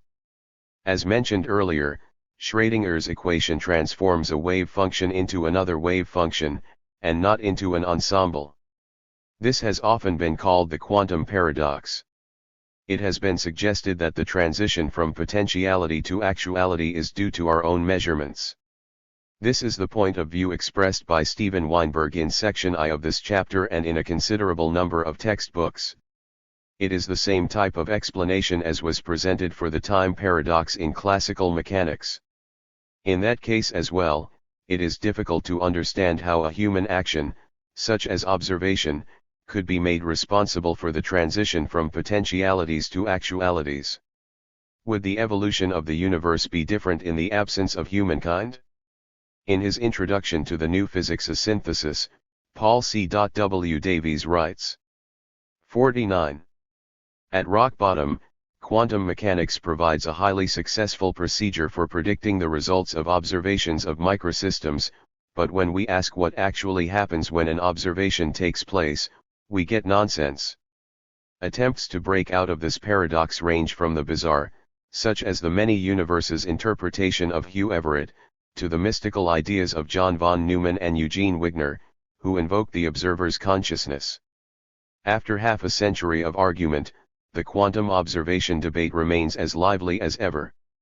The problems of the physics of the very small and the very large are formidable, but it may be that this frontier, the interface of mind and matter, will turn out to be the most challenging legacy of the new physics. 44 This interface between mind and matter is also at the core of the time paradox. If the arrow of time existed only because our human consciousness interfered with a world otherwise ruled by time-symmetrical laws, the very acquisition of knowledge would become paradoxical, since any measure already implies an irreversible process. If we wish to learn anything at all about a time-reversible object, we cannot avoid the irreversible processes involved in measurement, whether at the level of an apparatus or of our own sensory mechanisms. Thus, in classical physics, when we ask how we can understand observation in terms of fundamental time-reversible laws, we get nonsense, as Davies puts it. In classical physics, this intrusion of irreversibility was perceived as a minor problem. The great success of classical dynamics left no doubt about its objective character. The situation is quite different in quantum theory. Here the need to include measurement in our fundamental description of nature is explicitly asserted in the 50. Very structure of the theory. It therefore seems that we have an irreducible duality, on the one hand, the time-reversible Schrödinger equation, and on the other, the collapse of the wave function. This dualistic nature of quantum mechanics was repeatedly emphasized by the great physicist Wolfgang Pauli. In a letter to Marcus Fierz in 1947, he wrote, "Something only really happens when an observation is made, and in conjunction with that, entropy necessarily increases. Between observations, nothing at all happens." 45 Still, the paper on which we write ages and becomes yellow, whether or not we observe it. How can this paradox be solved? There have been many proposals put forth in addition to the extreme positions mentioned by Davies, including Niels Bohr's Copenhagen interpretation. Asterisk.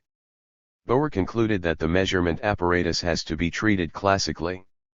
It is as if we, who belong to the macro world, need an intermediary to communicate with the micro world, just as in some religions we need a priest or shaman to communicate with the other world. But this hardly solves the problem, as the Copenhagen interpretation does not lead to any prescription of what should characterize the physical systems we may use as a measurement device. Bohr avoids the basic question, what kind of dynamical processes are responsible for the collapse of the wave function? Leon Rosenfeld, Bohr's closest co-worker, was quite conscious of the limitations of the Copenhagen interpretation. He considered it only a first step, the next being to give a dynamical interpretation of *. We highly recommend Ray, Quantum Physics, and A. Shimony, Conceptual Foundations of Quantum Mechanics, in Davies' New Physics. 51. The role of the apparatus. His conviction led to a number of publications in common with our own research group, which anticipated our present approach. 46 Other physicists have proposed identifying the measuring instrument with some macroscopic device. In their minds, the concept of such a device is associated with approximations.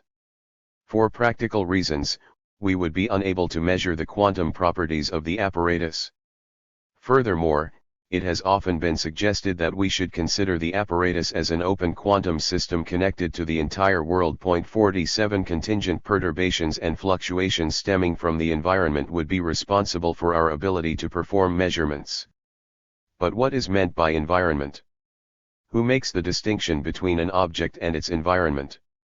This distinction is only a modified version of the von Neumann proposal, which states that through our actions and observations, it is we who produce the collapse of the wave function. The need to eliminate the subjective element associated with the observer has been stressed by John Bell in his excellent book, Speakable and Unspeakable in Quantum Mechanics. It is also an important consideration in the recent work of Murray Gell-Mann and James B. Hartle, who argue that the appeal to an observer becomes even more obscure in connection with cosmology. 49 Who measures the universe? This is not the place for a detailed discussion of their approach. Nevertheless, a brief description of their latest findings would seem to be in order. Gell-Mann and others introduce a coarse-grained description of the quantum mechanical histories of the universe that transforms the structure of quantum mechanics, leading from a theory of probability amplitudes to a theory of probabilities proper. As an example, let us again con. 52.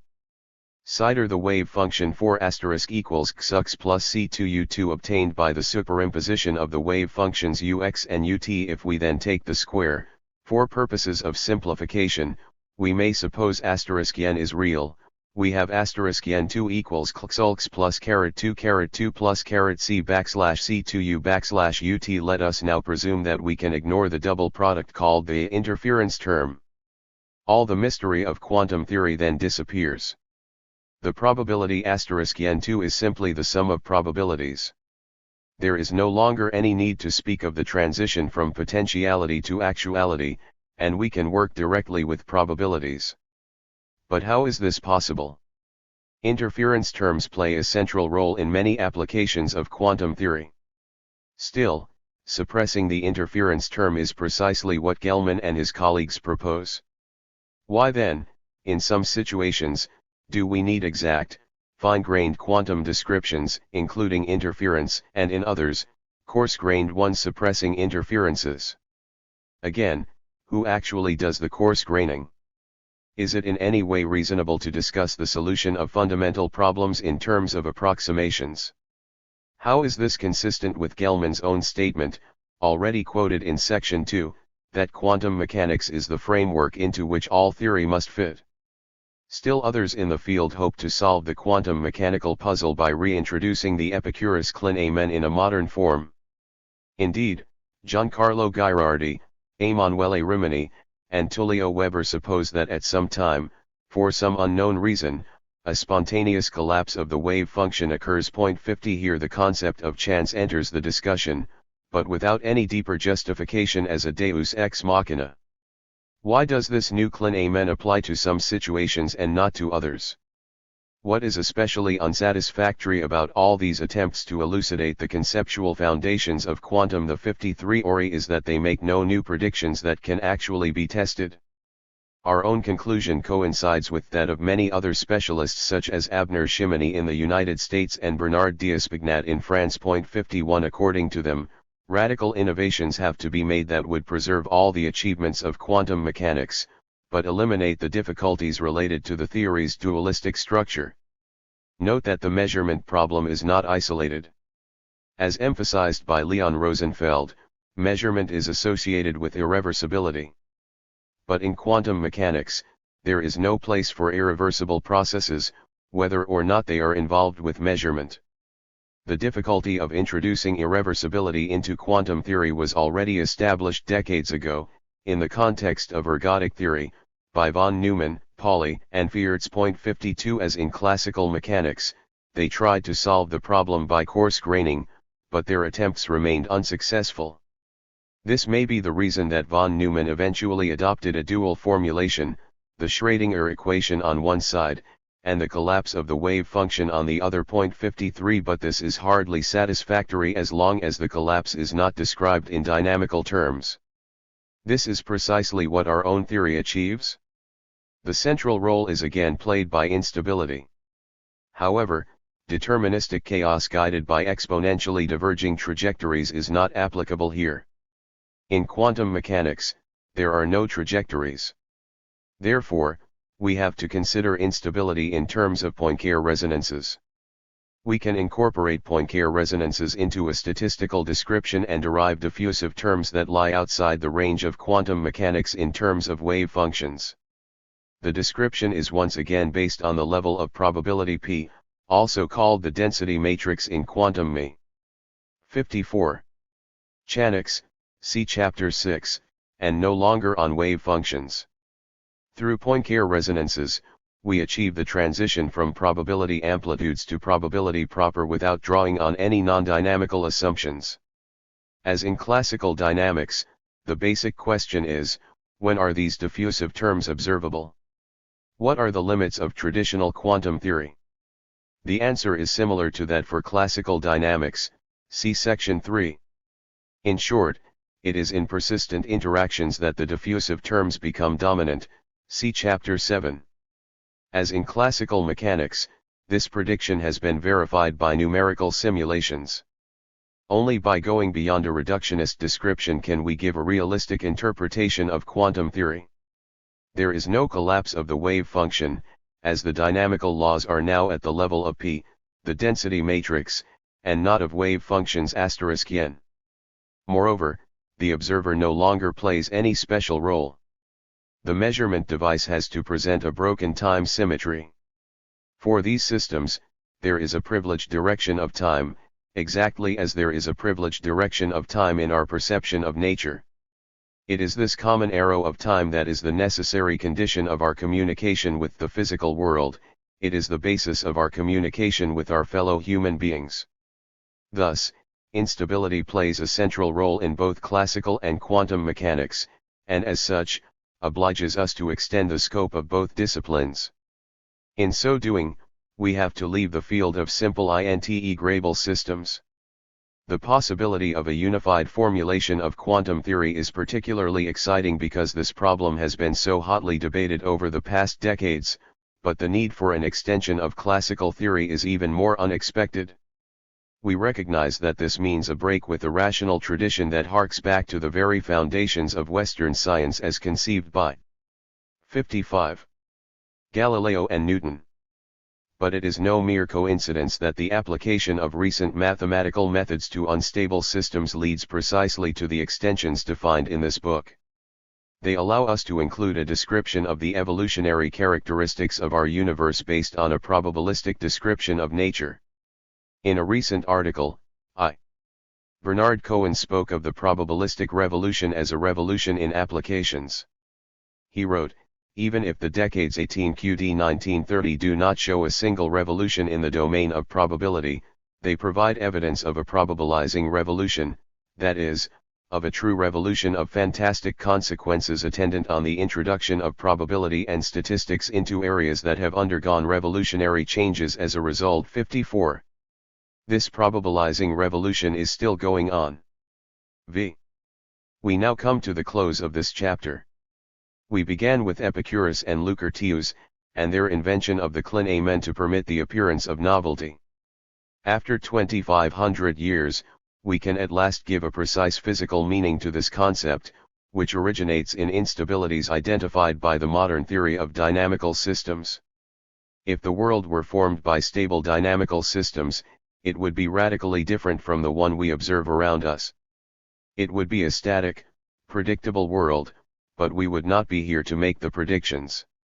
In our world, we discover fluctuations, bifurcations, and instabilities at all levels. Stable systems leading to certitudes correspond only to idealizations, or approximations. Curiously, this insight was anticipated by Poincare. In discussing the laws of thermodynamics he wrote, 56. These laws can have only one significance, which is that there is a property common to all possibilities, but in the deterministic hypothesis there is only a single possibility, and the laws no longer have any meaning. In the indeterministic hypothesis, on the other hand, they would have meaning, even if they were taken in an absolute sense, they would appear as a limitation imposed upon freedom. But these words remind me that I am digressing and am on the point of leaving the domains of mathematics and physics. 55 Today we are not afraid of the indeterministic hypothesis. It is the natural outcome of the modern theory of instability and chaos. Once we have an arrow of time, we understand immediately the two main characteristics of nature, its unity and its diversity. Unity, because the arrow of time is common to all parts of the universe. Your future is my future. The future of the sun is the future of any other star.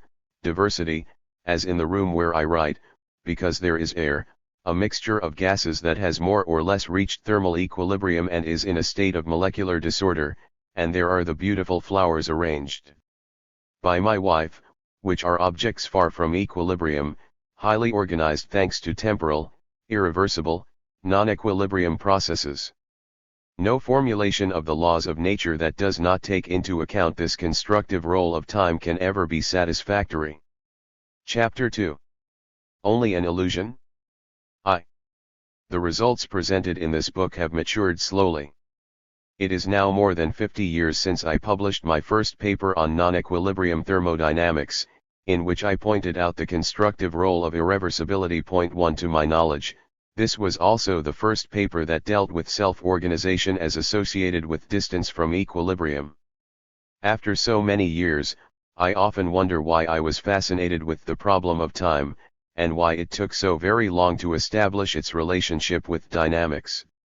While this is not the place to discuss the history of thermodynamics and statistical mechanics over the past half-century, I do want to explain my own motivations, and indicate some of the main difficulties I encountered along the way. I have always considered science to be a dialogue with nature. As in a real dialogue, the answers are often unexpected and sometimes astonishing. As an adolescent, I was enchanted with archaeology. 57. 58. Philosophy, and especially music. My mother used to say that I could read music before reading books. When I entered the university, I spent much more time at the piano than in lecture halls. In all the subjects I enjoyed, Time played an essential role, whether in the gradual emergence of civilizations, the ethical problems associated with human freedom, or the temporal organization of sounds in music. Then came the threat of war. It seemed more appropriate to undertake a career in hard sciences, and so I started to study physics and chemistry at the Free University of Brussels. I often questioned my teachers about the meaning of time, but their answers were conflicting. For the philosophers, this was the most difficult problem of all, closely related to ethics and the very nature of human existence. The physicists found my question somewhat naive, as the answer had already been given by Newton, and later improved upon by Einstein. As a consequence, I felt both astonished and frustrated. In science, time was considered a mere geometrical parameter. In 1796, more than 100 years before Albert Einstein and Hermann Minkowski, Joseph Louis Lagrange had called dynamics a four-dimensional geometry. Einstein went on to say, time as associated with irreversibility is an illusion. With my own background, these statements were impossible for me to accept. Nevertheless, the tradition of spatialized time is still very much alive today, as witnessed by the work of scientists such as Stephen W. Hawking. 3 In his brief history of time, Hawking introduces imaginary time to eliminate any distinction between space and time, a concept we shall examine in greater depth in Chapter 8. I am certainly not the first to have felt that the spatialization of time is incompatible with both the evolving 59 universe, which we observe around us, and our own human experience. This was the starting point for the French philosopher Henri Bergson, for whom time is invention or nothing at all.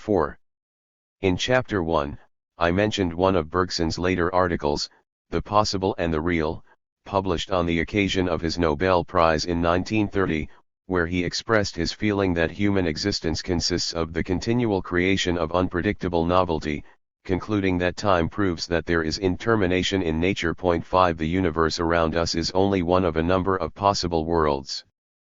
Bergson would have been quite amazed to read Henri Poincare's quotation at the end of Chapter L.6. Curiously, though, their conclusions pointed in the same direction. I also quoted Alfred North Whitehead from Process and Reality, for whom the ultimate goal was to reconcile permanence and change, to conceive of existence as a process.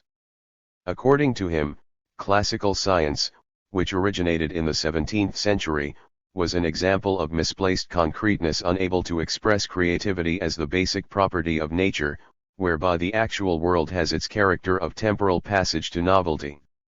Whitehead's conception of the actual world was obviously incompatible with any deterministic description. 7 I could go on by quoting Martin Heidegger and others, including Arthur Stanley Eddington, who wrote, in any attempt to bridge the domains of experience belonging to the spiritual and physical sides of our nature, time occupies the key position. 8. But instead of building this bridge, time has remained a controversial issue from the pre-Socratics to the present day. As mentioned for classical science, the problem of time had been solved by Newton and Einstein, but for most philosophers, this solution was incomplete. In their opinion, we had to turn to metaphysics. 60. My personal conviction was quite different. Abandoning science appeared to be too heavy a price to pay. After all, science had led to a unique and fruitful dialogue between mankind and nature. Perhaps classical science could indeed limit time to a geometrical parameter because it was dealing only with simple problems. There was no need to extend the concept of time when we dealt with a frictionless pendulum, for instance. But once science encountered complex systems, it would have to modify its approach to time. An example that often came to mind was associated with architecture. There is not much difference between an Iranian brick from the 5th century before Christ and a Neo-Gothic brick from the 19th century, but the results, the palaces of Persepolis and the Neo-Gothic churches, are in striking contrast. Time would then be an emerging property. But what could be the roots of time? I became convinced that macroscopic irreversibility was the manifestation of the randomness of probabilistic processes on a microscopic scale. What then was the origin of this randomness? With these preoccupations, it was only natural that I turned to thermodynamics, especially because in Brussels there was already an established school in the subject founded by Théophile de Donder, 1870–1957. 2. In Chapter 1, we mentioned the classical formulation of the second law of thermodynamics attributed to Clausius. This law is based on an inequality: the entropy, S, of an isolated system increases monotonically until it reaches its maximum value at thermodynamic equilibrium. We therefore have ds0 for the change in entropy over the 61 course of time. How can we extend this statement to systems that are not isolated, but which exchange energy and matter with the outside world? We must then distinguish two terms in the entropy change: ds, the first, ds, is the transfer of entropy across the boundaries of the system; the second, rfs, is the entropy produced within the system. As a result, we have ds equals ds plus ds. We can now express the second law by stating that whatever the boundary conditions, the entropy production d.s is positive, that is, d.s0. Irreversible processes are creating entropy. De Donder went even farther. He expressed the production of entropy per unit time P equals J caret in terms of the rates of various irreversible processes, chemical reaction rates, diffusion, etc., and thermodynamic forces. In fact, he considered only chemical reactions, but further generalization was easy. 9 De Donder himself did not go very far along this road. He was concerned mainly with equilibrium and the neighborhood of equilibrium.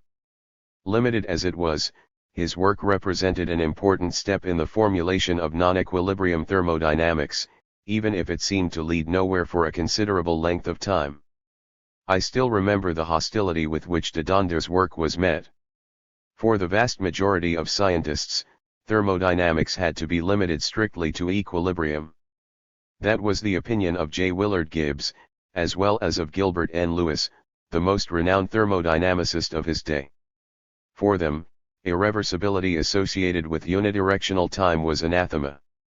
Lewis went so far as to write, "We shall see that nearly everywhere the physicist has purged from his science the use of one-way time. Alien to the ideals of physics 10. I myself experienced this type of hostility in 1946, when I organized the first conference on statistical 62 mechanics and thermodynamics under the auspices of the International Union for Pure and Applied Physics, IUPAP. These meetings have since been held on a regular basis and continue to attract large crowds, but at that time we were a small group of approximately 30 to 40 people. After I had presented my own lecture on irreversible thermodynamics, the greatest expert in the field of thermodynamics made the following comment: "I am astonished that this young man is so interested in non-equilibrium physics. Irreversible processes are transient. Why not wait and study equilibrium as everyone else does?" I was so amazed at this response that I did not have the presence of mind to answer, "But we are all transient. Is it not natural to be interested in our common human condition?" Throughout my entire life I have encountered hostility to the concept of unidirectional time. It is still the prevailing view that thermodynamics as a discipline should remain limited to equilibrium. In Chapter 1, I mentioned the attempts to banalize the second law that are so much a part of the credo of a number of famous physicists. I continue to be astonished by this attitude. Everywhere around us we see the emergence of structures that bear witness to the creativity of nature, to use Whitehead's term. I have always felt that this creativity had to be connected in some way to the distance from equilibrium, and was thus the result of irreversible processes. Compare, for example, a crystal and a town. A crystal is an equilibrium structure that can be maintained in a vacuum, but if we isolated the town, it would die because its structure depends on its function. Function and structure are inseparable in that the latter expresses the interactions of the town with its environment. 63. In Erwin Schrödinger's beautiful book What is Life? He discusses the metabolism of a living body in terms of entropy production and entropy flow. If an organism is in a steady state, its entropy remains constant over time, and therefore ds equals 0. As a result, the entropy production d.s is compensated by the entropy flow ds plus ds equals 0, or ds equals d.s0. Life, concludes Schrödinger, feeds on a negative entropy flow. 11. The more important point, however, is that life is associated with entropy production and therefore with irreversible processes. But how can structure, as in living systems or towns, emerge in non-equilibrium conditions? Here again, as in dynamics, the problem of stability plays an essential role. At thermodynamic equilibrium, entropy has a maximum value when the system is isolated. For a system maintained at temperature T, we have a similar situation. We then introduce free energy, F equals ETS, a linear combination of energy E and entropy S. As shown in all texts on thermodynamics, free energy, F, is at its minimum at equilibrium, see figure 2.1. Consequently, perturbations or fluctuations have no effect because they are followed by a return to equilibrium. The situation is not unlike that of the stable pendulum considered in Chapter 1, Section 3. What happens in a steady state corresponding to non-equilibrium? We saw such an example in a discussion of thermal diffusion in Chapter 1, Section 2. Is a non-equilibrium steady state truly stable? In near equilibrium situations, known as linear non-equilibrium thermodynamics, the answer is yes. As shown in 1945, the steady state corresponds to a minimum of entropy production per unit time P equals -0.12 at equilibrium P equals 0, entropy production vanishes, while in the linear regime around equilibrium, P is minimum, see figure 2.2.13. 64. Figure 2.1. Minimum of F. Free energy is minimum at equilibrium, x equals x. Again fluctuations die out. But there already appears a remarkable new characteristic: a non-equilibrium system may evolve spontaneously to a state of increased complexity. The ordering we observe is the outcome of irreversible processes, and could not be achieved at equilibrium. This is clear in the example of thermal diffusion mentioned in Chapter 1, where the temperature gradient leads to a partial separation of the compounds. Many other cases have since been studied in which complexity has consistently been associated with irreversibility. These results became the guidelines for our future research. But can we extrapolate the results of far from equilibrium situations from those at near equilibrium? My colleague Paul Glanzdorf and I investigated this problem for many years 14 and arrived at a surprising conclusion. Contrary to what happens at equilibrium, or near equilibrium, systems far from equilibrium do not conform to any minimum principle that is valid for functions of free energy or entropy production. As a consequence, there is no guarantee that fluctuations are damped. We can only achieve 65. Figure 2.2. Minimum of P. Entropy production P equals d/s/dt is minimum in a steady state, x equals a.j, a formulation of sufficient conditions for stability, which we call the general evolution criterion.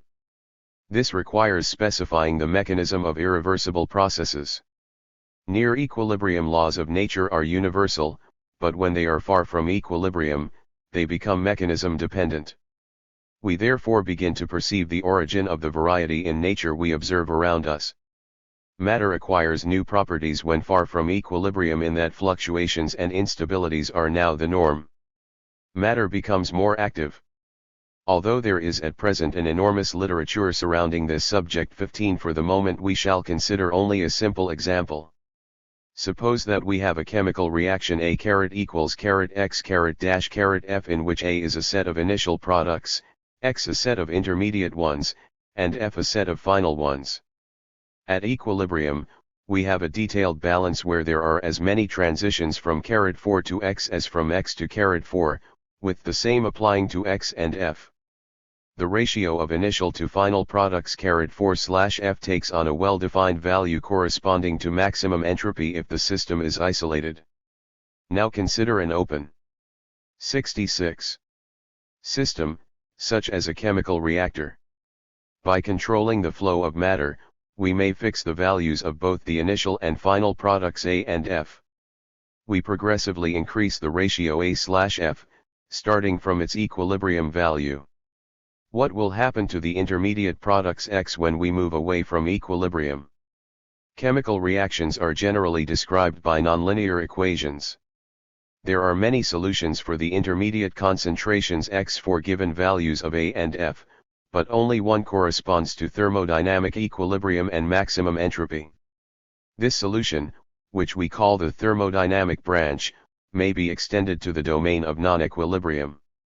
The unexpected result is that this branch generally becomes unstable at some critical distance from equilibrium, see figure 2.3. The point where this occurs is known as the bifurcation point. Beyond the bifurcation point, a set of new phenomena arises. We may have oscillating chemical reactions, non-equilibrium spatial structures, or chemical waves.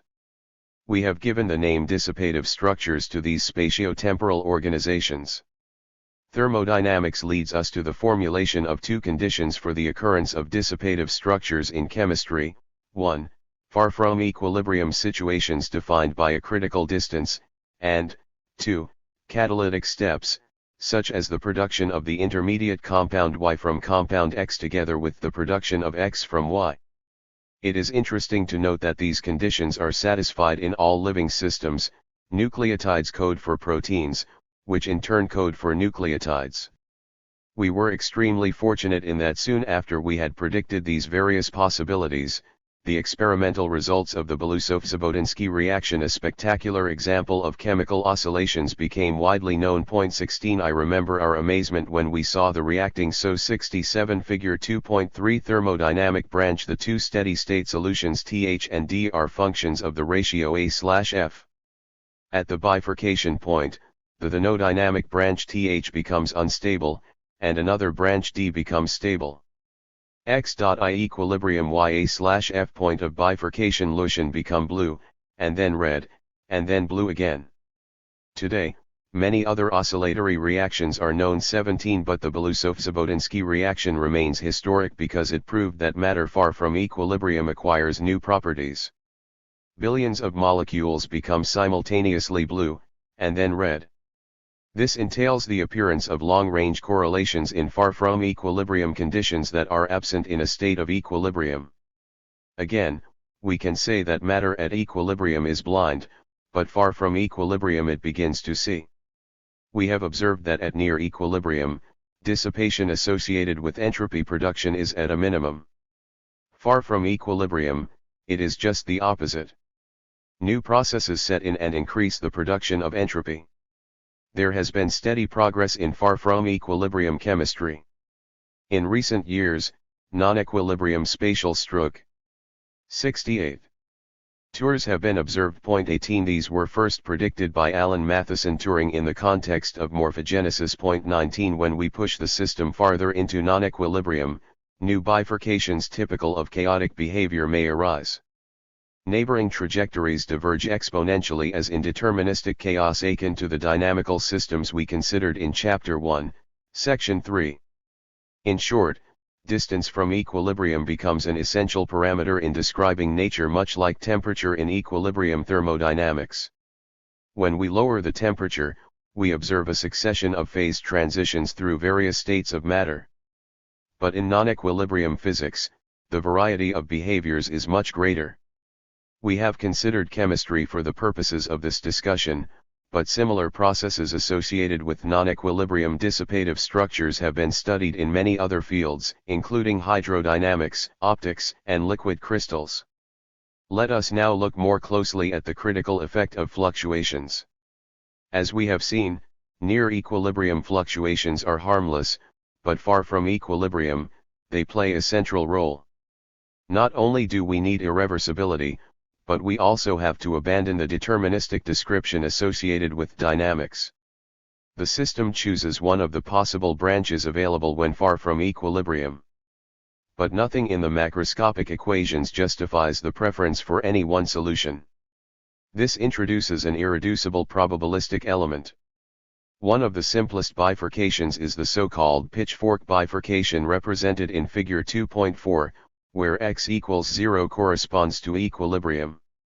The thermodynamic branch is stable from x equals 0 to x equals x. Beyond x, it becomes unstable, and a symmetrical pair of new stable solutions emerges. It is the fluctuations that decide which branch will be selected. If we were to suppress fluctuations, the system would maintain itself in 69. Figure 2.4. Pitchfork bifurcation. Concentration x is a function of the parameter x, which measures the distance from equilibrium. At the bifurcation point, the thermodynamic branch becomes unstable, and the two new solutions Bx and B2 emerge. X. Thermodynamic branch. Backslash stable, B2 multiple solutions X an unstable state. Attempts have been made to decrease the fluctuations so that we can subject the unstable region to experiment. Nevertheless, sooner or later, fluctuations of internal or external origin take over and bring the system to one of the branches B1 or B2. Bifurcations are a source of symmetry breaking. In fact, the solutions of the equation beyond x generally have a lower symmetry than the thermodynamic branch. 20 Bifurcations are the manifestation of an intrinsic differentiation between parts of the system itself and the system and its environment. Once a dissipative structure is formed, the homogeneity of time, as in oscillatory chemical reactions, or space, as in non-equilibrium Turing structures, or both, is broken. In general, we have a succession of bifurcations as represented schematically in Figure 2.5. The temporal description of such systems involves both deterministic processes, between bifurcations, and probabilistic processes, in the choice of the branches. There is also a historical 70 dimension involved. If we observe that the system is in state D2, that means that it has gone through the states Bx and Q, see Figure 2.5. Once we have dissipative structures, we can speak of self-organization. Even if we know the initial values and boundary constraints, there are still many states available to the system among which it chooses as a result of fluctuations. Such conclusions are of interest beyond the realms of physics and chemistry. Indeed, bifurcations can be considered the source of diversification and innovation. 21 These concepts are now applied to a wide group of problems in biology, sociology, and economics at interdisciplinary centers throughout the world. In Western Europe alone, there have been more than 50 centers for nonlinear processes founded over the past 10 years. Freud wrote that the history of science is the history of alienation. Copernicus showed that the Earth is not at the center of the planetary system, Darwin that we are one species of animal among many others, and Freud that our Figure 2.5 successive bifurcations with increasing distance from equilibrium x. 71. Rational activity is only part of the unconscious. We can now invert this perspective. We see that human creativity and innovation can be understood as the amplification of laws of nature already present in physics or chemistry. The results presented thus far show that the attempts to trivialize thermodynamics mentioned in Chapter 1 are necessarily doomed to failure. The arrow of time plays an essential role in the formation of structures in both the physical sciences and biology. But we are only at the beginning of our quest. There is still a gap between the most complex structures we can produce in non-equilibrium situations in chemistry and the complexity we find in biology. This is not only a problem for pure science. In a recent report to the European communities, Christoph Karl Biebracker, Grégoire Nicolis, and Peter Schuster wrote, "The maintenance of organization in nature is not and cannot be achieved by central management, order can only be maintained by self-organization. Self-organizing systems allow adaptation to the prevailing environment, i.e., they react to changes in the environment with a thermodynamic response which makes the systems extraordinarily flexible and robust against perturbations from outside conditions." We want to point out the superiority of self-organizing systems over conventional human technology which carefully avoids complexity and hierarchically manages nearly all technical processes. For instance, in synthetic chemistry, Different reaction steps are usually carefully separated from each other, and contributions from the diffusion of the reactants are avoided by stirring reactors. An entirely new technology will have to be developed to tap the high guidance and regulation potent. 72. Tile of self-organizing systems for technical processes. The superiority of self-organizing systems is illustrated by biological systems where complex products can be formed with unsurpassed accuracy, efficiency, and speed. 22. The results of non-equilibrium thermodynamics are close to the views expressed by Bergson and Whitehead. Nature is indeed related to the creation of unpredictable novelty, where the possible is richer than the real. Our universe has followed a path involving a succession of bifurcations. While other universes may have followed other paths, we are fortunate that ours has led to life, culture, and the arts. The dream of my youth was to contribute to the unification of science and philosophy by resolving the enigma of time. Non-equilibrium physics shows that this is entirely possible. The results described in this chapter gave me the impetus to explore the concept of time on the microscopic level. I have emphasized the role of fluctuations, but what is their origin? How can we reconcile their behavior with the deterministic description based upon the traditional formulation of the laws of nature? Were we to do so, we would lose the distinction between near and far from equilibrium processes. Moreover, we would be calling into question such unique and marvelous constructions of the human mind as classical and quantum mechanics. I must confess that these thoughts led to many sleepless nights. Without the support of my colleagues and students, I would most certainly have given up. I expressed this dream in 3 short essays written for a student journal as early as 1937. Chapter 3. From Probability to Irreversibility. As we saw in Chapter 2, irreversible processes describe fundamental features of nature leading to non-equilibrium dissipative structures. Such processes would not be possible in a world ruled by the time-reversible laws of classical and quantum mechanics. Dissipative structures require an arrow of time. Furthermore, there is no hope of explaining the appearance of such structures through approximations that would be introduced by these laws. I have always been convinced that an understanding of the dynamical origin of dissipative structures, and more generally of complexity, is one of the most fascinating conceptual problems of contemporary science. As already stated in Chapter 1, for unstable systems we have to formulate the laws of dynamics at the statistical level.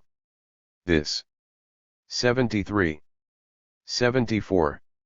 Changes our description of nature in a radical way. In such a formulation, the basic objects of physics are no longer trajectories or wave functions, they are probabilities. We have thus come to the end of the probabilistic revolution that could already be found in areas other than physics by the 18th century. However, when faced with the implications of this radical conclusion, I hesitated for some time, reaching for less extreme solutions. In From Being to Becoming, I wrote, in quantum mechanics, there are observations whose numerical value cannot be determined simultaneously, i.e., coordinates and momentum. This is the essence of Heisenberg's uncertainty relations and Bohr's complementarity principle. Here we also have a complementarity one between dynamical and thermodynamical descriptions. 1. This would have been a much less extreme approach to the conceptual problem associated with irreversibility. In retrospect, I regret this statement in my earlier book. If there is more than a single description, who would choose the right one? The existence of the arrow of time is not a matter of convenience. It is a fact imposed by observation. However, it is only in recent years that the results we obtained by studying the dynamics of unstable systems forced us to reformulate dynamics at the statistical level, and to conclude that this formulation leads to an extension of classical and quantum mechanics. In this chapter, I describe some of the steps involved. For approximately 100 years, we have known that even simple probabilistic processes are time-oriented. In Chapter 1, we mentioned the random walk. Another example is the ERN model proposed by Paul and Tatiana Ehrenfest, see Figure 3.1.2. Consider n objects, such as balls, distributed between 75. Figure 3.1. The Ehrenfest urn model. N balls are distributed between two urns, A and B. At time n, there are K balls in A and N, K balls in B. At regular time intervals, a ball is removed at random from one urn and placed into the other. Pottery NKK1 \\\\\\\\\\\\\\\\\\\\\\\\\\\\\\\\\\\\\\\\\\\\\\\\\\\\\\\\\\\\\\\\\\\\\\\\\\\\\\\\\\\\\\\\\\\\\\\\\\\\\\\\\\\\\\\\\\\\\\\\\\\\\\\\\\\\\\\\\\\\\\\\\\\\\\\\\\\\\\\8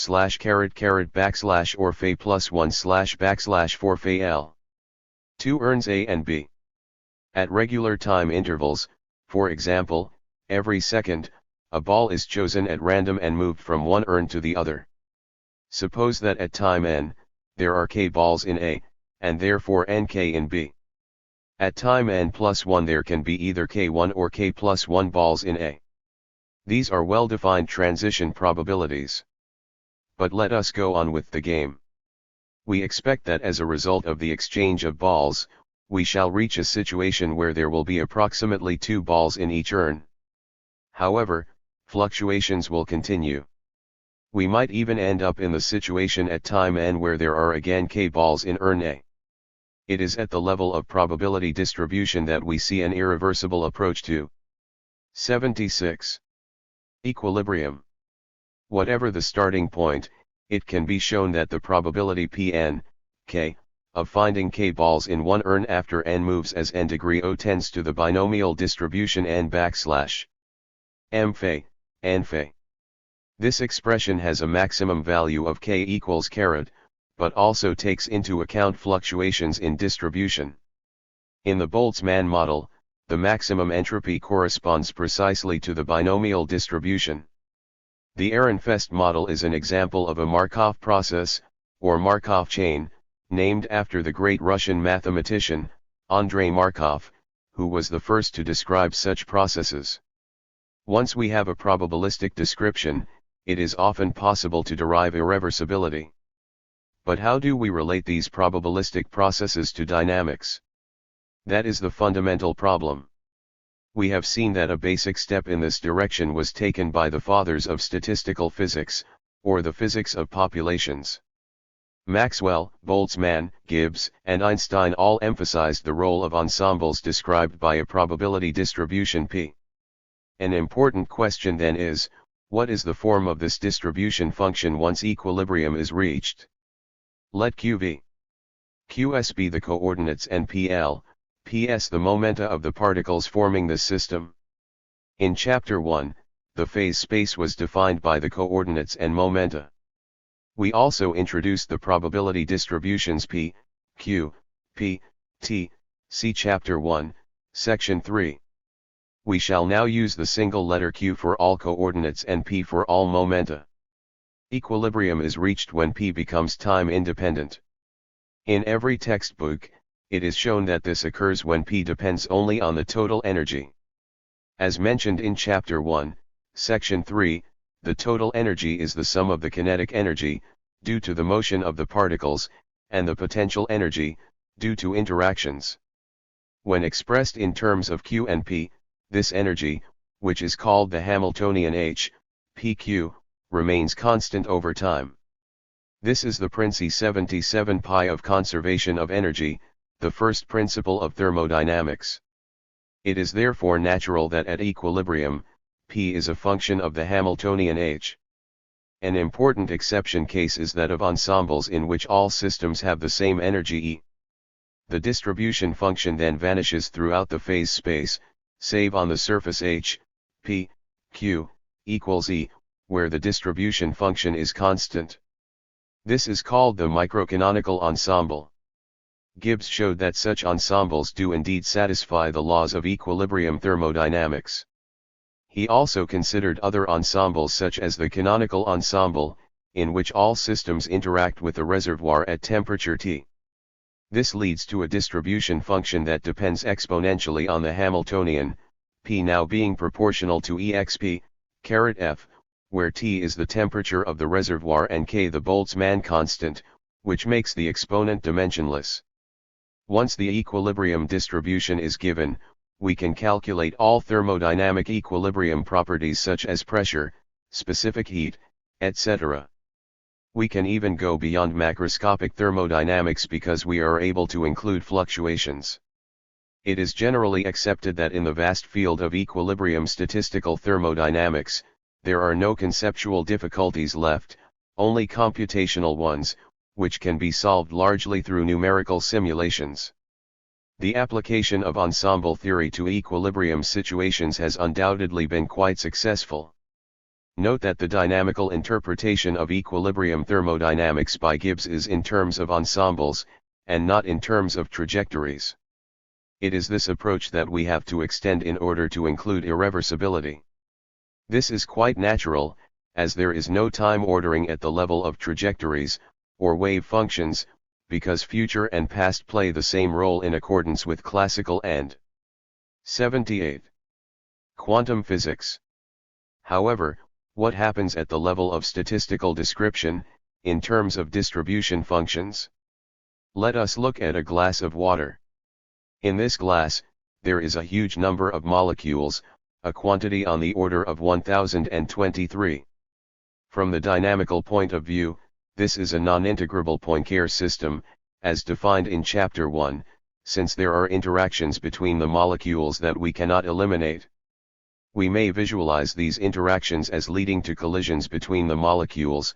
The term collision will be defined more precisely in Chapter 5, and describe the water containing them in terms of the statistical ensemble P.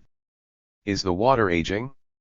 Certainly not, if we consider the individual water molecules, which are stable over geological time. Still, there is a natural time order in this system from the point of view of the statistical description. Aging is a property of populations, exactly as it is in the Darwinian theory of biological evolution. It is the statistical distribution that approaches the equilibrium distribution, such as the canonical distribution defined above. To describe this approach to equilibrium, we need the idea of correlation. Consider a probability distribution P, xp x2, depending on two variables xp x2. If xt and x2 are independent, we have the factorization P, xp x2, equals P1, x1, P2, x2. The probability P, xp x2, is then the product of two probabilities. In contrast, if P, xp x2, cannot be factorized, x, and x2 are correlated. Now let us return to the molecules in the glass of water. The collisions between these molecules have two effects: they make the velocity distribution more symmetrical, and they produce correlations, see figure 3.2. But two correlated particles will eventually collide with the third one.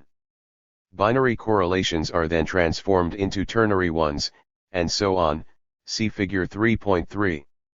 We now have a flow of correlations that are ordered in 79. Figure 3.2. Collisions and correlations. The collision of two particles creates a correlation between them, represented by a wavy line. Before collision, after collision time. A valuable and provocative analogy to this flow would be human communication. When two people meet, they converse and consequently modify their thinking to some extent. These modifications are brought to subsequent meetings, and modified further. The word for this phenomenon is dissemination. There is a flow of communication in society, just as there is a flow of correlations in matter. Of course, we may also conceive of inverse processes that make the velocity distribution less symmetrical by destroying correlations, see figure 3.4.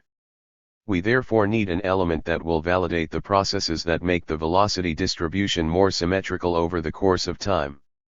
As we shall see, this is precisely the role of Poincare resonances. We now begin to get a glimpse of a statistical description that includes irreversibility. This description will be a dynamics OJ correlations leading to the equilibrium distribution. The existence of a flow of correlations ordered in time, as represented in figure 3.3, has been verified by computer simulations. Point 3. We can also reproduce processes such as those. 80. Figure 3.3. Flow of correlations.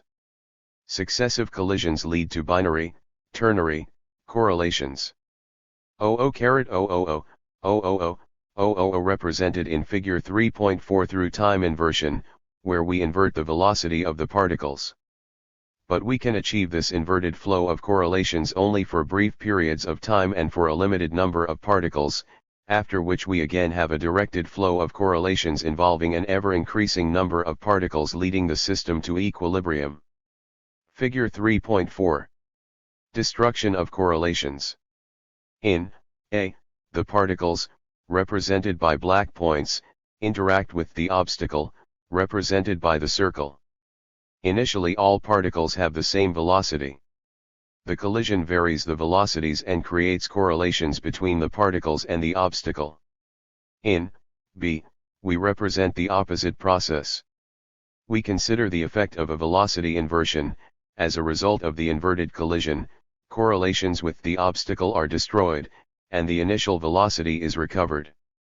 OCT:::do, A, B. 81.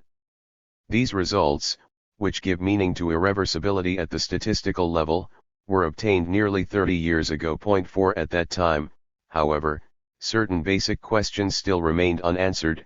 How can irreversibility appear at the statistical level of description, and not when we describe dynamics in terms of trajectories?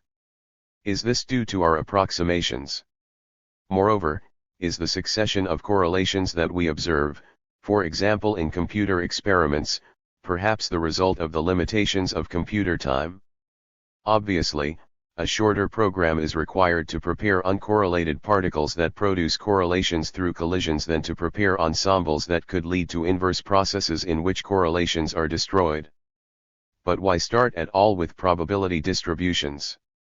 Such distributions describe the behavior of bundles of trajectories, or ensembles. Do we use ensembles because of our ignorance, or is there, as argued in Chapter 1, a deeper reason involved? For unstable systems, ensembles indeed display new properties as compared with individual trajectories. This is what we shall now demonstrate with several simple examples. 2. In this section, we shall be concerned with deterministic chaos, as well as an especially simple type of chaos, both corresponding to chaotic maps. Contrary to what occurs in ordinary dynamics, time in maps acts only at discrete intervals, as is the case in the Ehrenfest-Ern model we studied in section I. Maps therefore represent a simplified form of dynamics that makes it easy for us to compare the individual level of description, the trajectories, with the statistical description. We shall consider two maps. The first.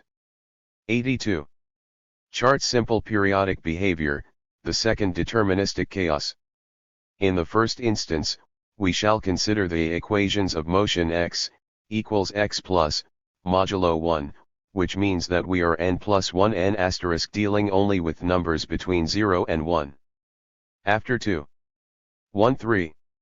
Shifts, we are back to the initial point, i.e., xo equals 4, xt equals 4, x23251 equals 4 plus 4 equals 4 equals 4. This situation is represented in figure 3.5. Instead of considering individual points located by trajectories, it is worth examining ensembles described by the probability distribution p, x.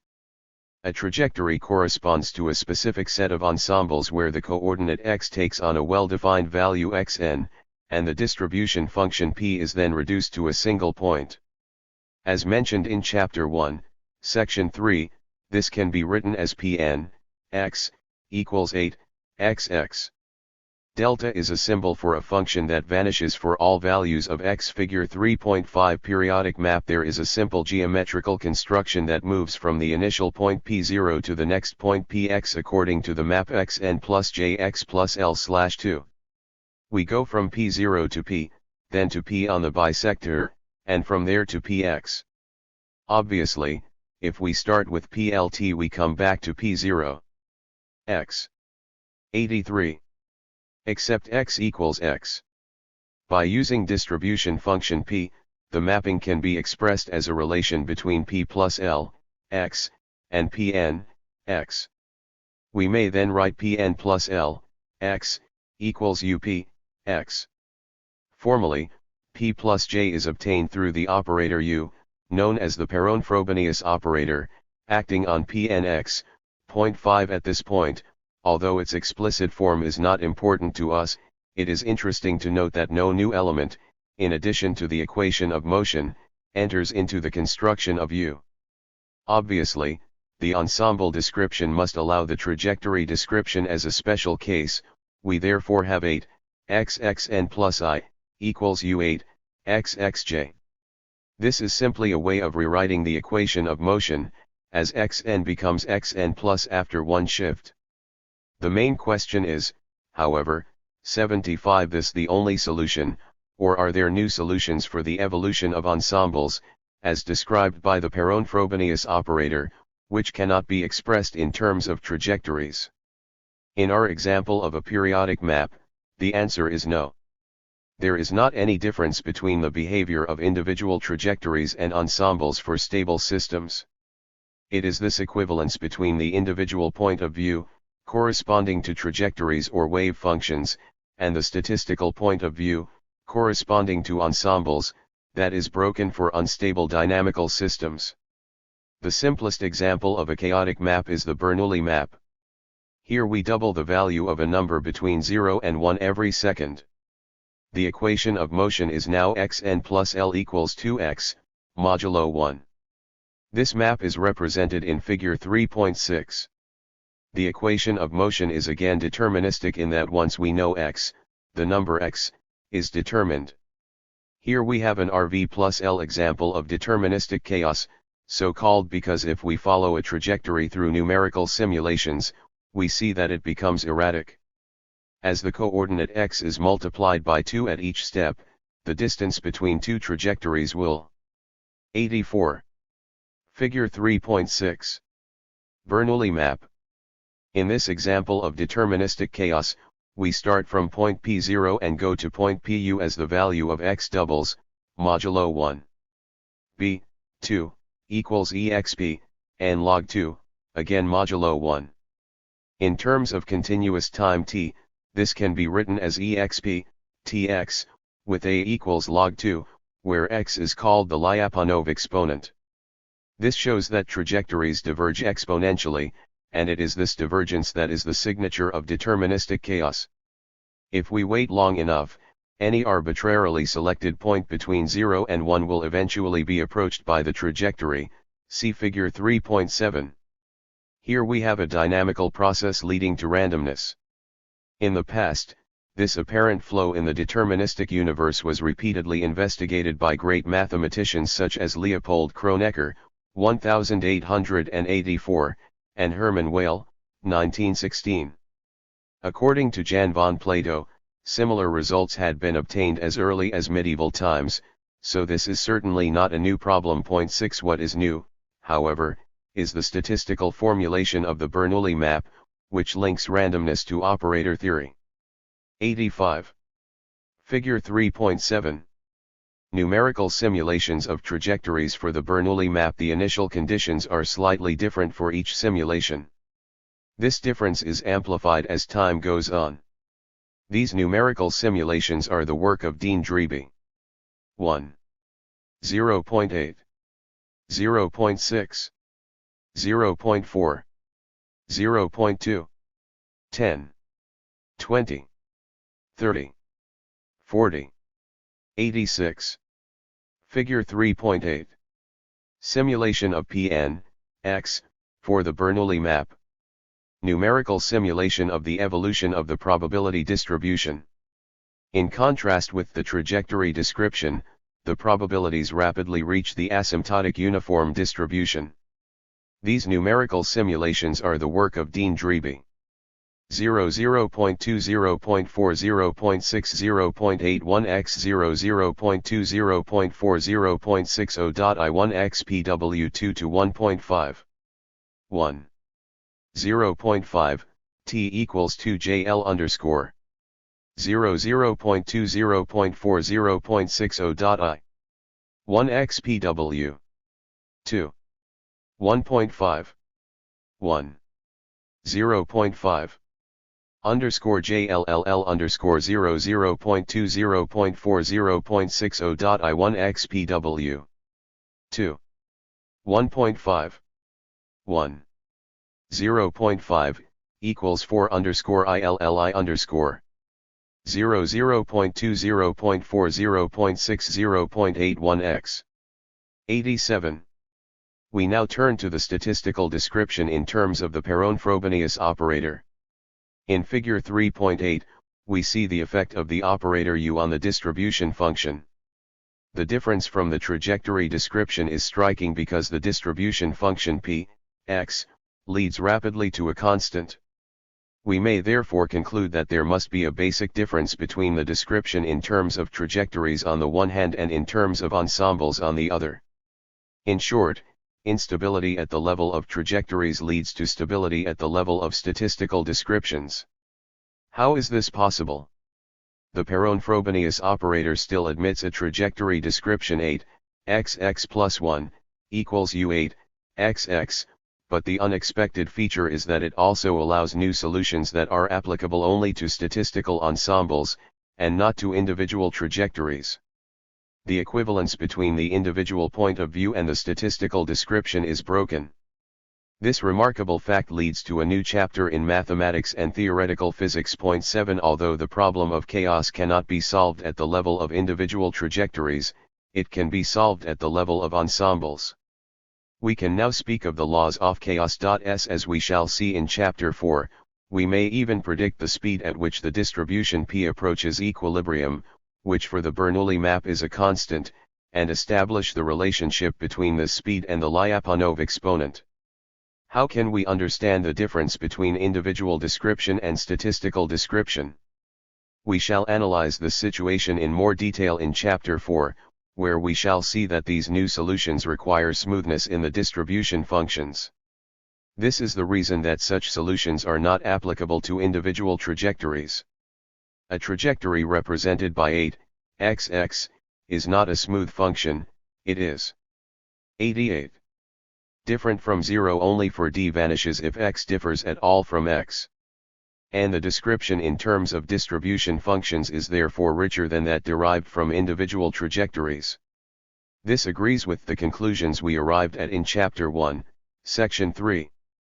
Trajectories are merely special solutions of the Perron-Frobenius equation for unstable maps. This also applies to systems with Poincare resonances, see Chapters 5 and 6. The time-oriented flow of correlations is an essential element in the new solutions for the probability distribution, while no time-oriented processes exist at the level of individual trajectories. This break in the equivalence between the individual and the statistical description is the fundamental inspiration of our approach. In the next chapter, we shall discuss in greater detail the new solutions that arise in chaotic maps at the statistical level. The situation which we now find ourselves in is reminiscent of the one we encountered in thermodynamics, Chapter 2. The very success of equilibrium thermodynamics has retarded the discovery of new properties of matter in non-equilibrium situations where dissipative structures and self-organization appear. In parallel, the success of classical trajectory theory and quantum mechanics has hampered the extension of dynamics to the statistical level in which irreversibility can be incorporated into the basic description of nature. Chapter 4. The Laws of Chaos. In the preceding chapter, we formulated the principal factor that makes it possible for us to extend classical and quantum mechanics for unstable dynamical systems, the breaking of the equivalence between the individual description, in terms of trajectories, and the statistical description, in terms of ensembles. We now wish to analyze this inequivalence more closely for simple chaotic maps and illustrate how this observation relates to recent developments in mathematics. 1 Let us first return to the Bernoulli map, which we have already introduced as an example of deterministic chaos. We see from the equation of motion xn plus x equals 2xn, mod 1, that we may calculate xn for arbitrary n once we know the initial condition xq. However, an essential element of randomness still appears to be present. An arbitrary number x between 0 and 1 can be represented in a binary digital SYS 89. 90. Turn, x equals f plus a plus it where w equals 0 or 1, we are using the negative indices u underscore v u underscore 2 to introduce the Baker transformation, which we shall study in section 3. Each number x is thus represented by a series of digits. We can easily verify that the Bernoulli map leads to the shift w equals u. For instance, u equals u, as it moves the numbers u to the left. Because the value of each digit in the series w underscore pu underscore 2, is independent of the others, the result of each successive shift is as random as flipping a coin. This system is called a Bernoulli shift, in memory of the pioneering work in games of chance done by the great 18th century mathematician, Jacob Bernoulli. Here we can also observe a sensitivity to initial conditions, two numbers differing only slightly, for example, by w underscore 40, which means less than 239, will differ by I after 40 steps. As we have already explained, this sensitivity corresponds to a positive Lyapunov exponent whose value is log 2 as x doubles at each step, see chapter 3, section 2. From the outset, the Bernoulli map introduces an arrow of time that can only point in one direction. If, instead of xn plus 1 equals 2xn, mod 1, we consider the map xn plus l equals hxn, we find a single point attractor at x equals 0. The time symmetry is broken at the level of the equation of motion, which is thus not invertible. This is in contrast to the dynamical systems described by Newton, whose equations of motion are invariant with respect to time inversion. The most important point to keep in mind at this juncture is that trajectories are inadequate. They are incapable of describing the time evolution of chaotic systems even if they are governed by deterministic equations of motion. As Pierre-Maurice Duhem stated as early as 1906, the notion of trajectory is an adequate mode of representation only if the trajectory remains more or less the same when. 91. We slightly modify the initial conditions. Point 2. The description of chaotic systems in terms of trajectories lacks precisely this robustness. This is the very meaning of sensitivity to initial conditions. Two trajectories taking off from points as close together as we can imagine will diverge exponentially over the course of time. On the contrary, there is no difficulty in describing chaotic systems at the statistical level. It is therefore at this level that we have to formulate the laws of chaos. In chapter 3, we introduced the Perron-Frobenius operator U, which transforms the probability distribution P, x, into P plus I, x, leading us to conclude that there exist new solutions that are not applicable to individual trajectories. It is these novel solutions that we wish to identify in this chapter. The study of the Perron-Frobenius operator, which is a rapidly growing field, is of special interest here because chaotic maps are perhaps the simplest systems that display irreversible processes. Boltzmann applies his ideas to gases containing an immense number of particles, on the order of 1023. Here, on the other hand, we are dealing with only a few independent variables, one for the Bernoulli map and two for the Baker map, which we shall consider shortly. Once again, we shall have to reject the contention that irreversibility exists only because our measurements are limited to approximations. But first let us identify the new class of solutions associated with the statistical description. 2. How do we solve a dynamical problem at the statistical level? First we need to determine the distribution function p, x, so that we can observe the recurrence relation p plus 1, x. 92. Equals up, x. The distribution function Pn plus L, x, after, n plus 1, maps is obtained by the action of the operator u on p, x, which is the distribution function after n maps. We shall meet the same type of problem in classical and quantum mechanics. For reasons that we shall explain in chapter 6, operator formalism was first introduced in quantum theory, and then extended to other fields of physics, most notably statistical mechanics. An operator is simply a prescription for how to act on a given function. As such, it may involve multiplication, differentiation, or any other mathematical operation. In order to define the operator, we must also specify its domain. On what types of functions does the operator act? Are they continuous or bounded? Do they have other characteristics as well? These properties define the function space. In general, an operator U acting on a function f, x, transforms it into a different function. For instance, if U is a derivative operator caret, then ux2 equals 2x. However, there are special functions, known as the eigenfunctions of the operator, which remain invariant when we apply U. They are multiplied only by a number known as the eigenvalue. In the above example, e*x is an eigenfunction to which the eigenvalue k corresponds. A fundamental theorem in operator analysis states that we can express an operator in terms of its eigenfunctions and eigenvalues, both of which depend on the function space.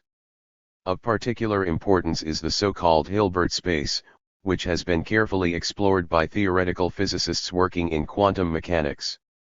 It contains nice functions such as x or sin x, but not the singular, generalized functions that we shall need in order to introduce irreversibility into the statistical description.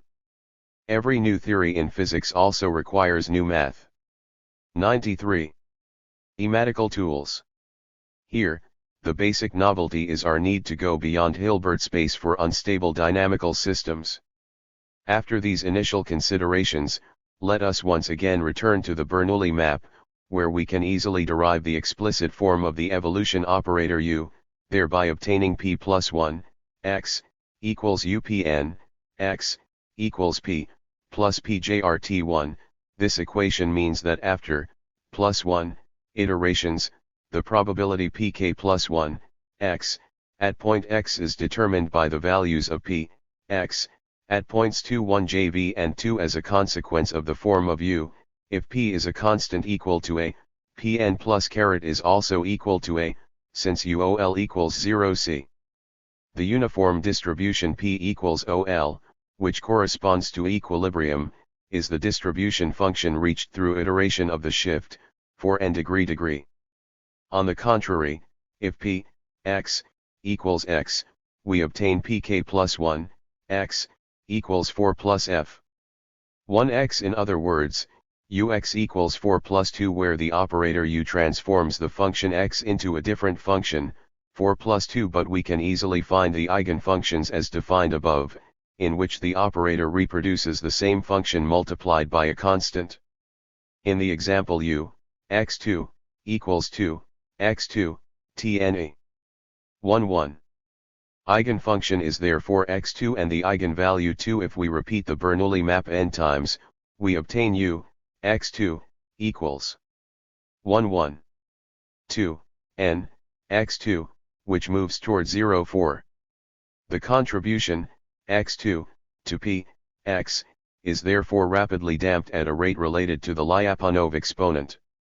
The function x2 belongs to a family of polynomials called the Bernoulli polynomials, denoted as b, x, which are eigenfunctions of U with eigenvalues, 2, where n is the degree of the polynomial. 3 When p is written as a superposition of Bernoulli polynomials, the polynomials of a higher degree disappear first because their damping factor is greater.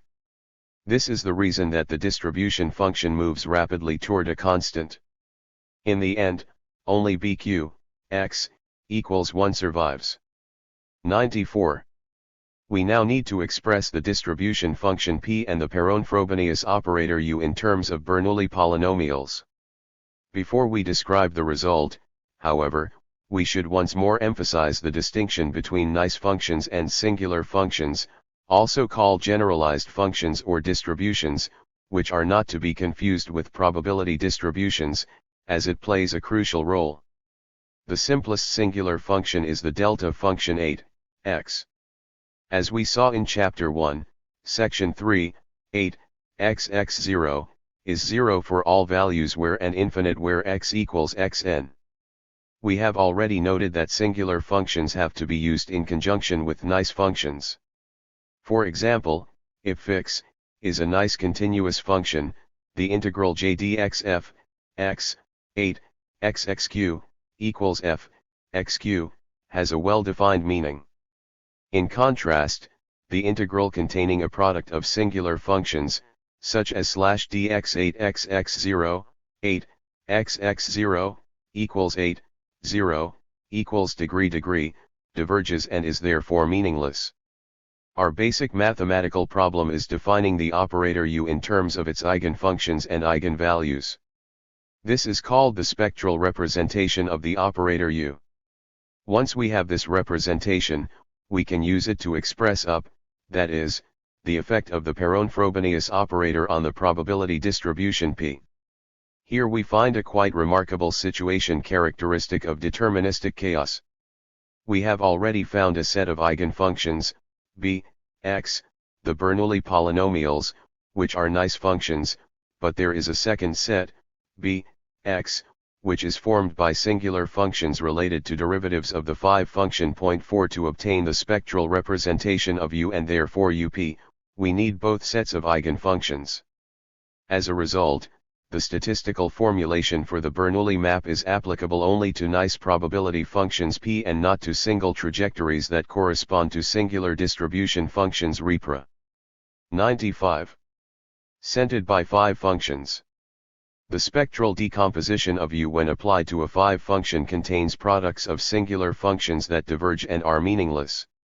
The equivalence between the individual description, in terms of trajectories represented by 5 functions, and the statistical description is broken. For continuous distribution P, however, we obtain consistent results that go beyond trajectory theory. We can calculate the rate of approach to equilibrium and therefore to an explicit dynamical formulation of irreversible processes that take place in the Bernoulli map. This outcome confirms the qualitative discussion in Chapter 1, Section 3. Probability distribution takes into account the complex microstructure of the phase space. The description of deterministic chaos in terms of trajectories corresponds to an over-idealization and is unable to express the approach to equilibrium. Here we already encounter some of the most critical issues in modern mathematics. In fact, as we shall see in chapters 5 and 6, the determination of eigenfunctions and eigenvalues is the central problem of statistical and quantum mechanics. The aim there, as well as for chaos, is to express an operator, such as U, in terms of its eigenfunctions and eigenvalues. When we succeed in doing so, we obtain the spectral representation of the operator. In quantum mechanics, such a representation has been achieved in simple situations in terms of nice functions. We may then use Hilbert space. The association between quantum mechanics and operator calculus in Hilbert space is so close that quantum mechanics is often considered an operator calculus in Hilbert space. In Chapter 6, we shall see that this is generally not the case. Ultimately, to grasp the real world, we must leave Hilbert space. In the case of chaotic maps, we have to go 96 out of Hilbert space because we need both the b, x, which are nice functions, and the b, x, which are singular functions. We can then speak of rigged Hilbert space, or Gelfand space. In more technical terms, we obtain an irreducible spectral representation of the Perron-Frobenius operator as it applies exclusively to nice probability distributions, and not to individual trajectories.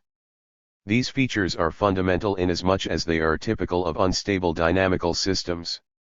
We shall find them again in our generalization of classical dynamics in Chapter 5 and quantum mechanics in Chapter 6.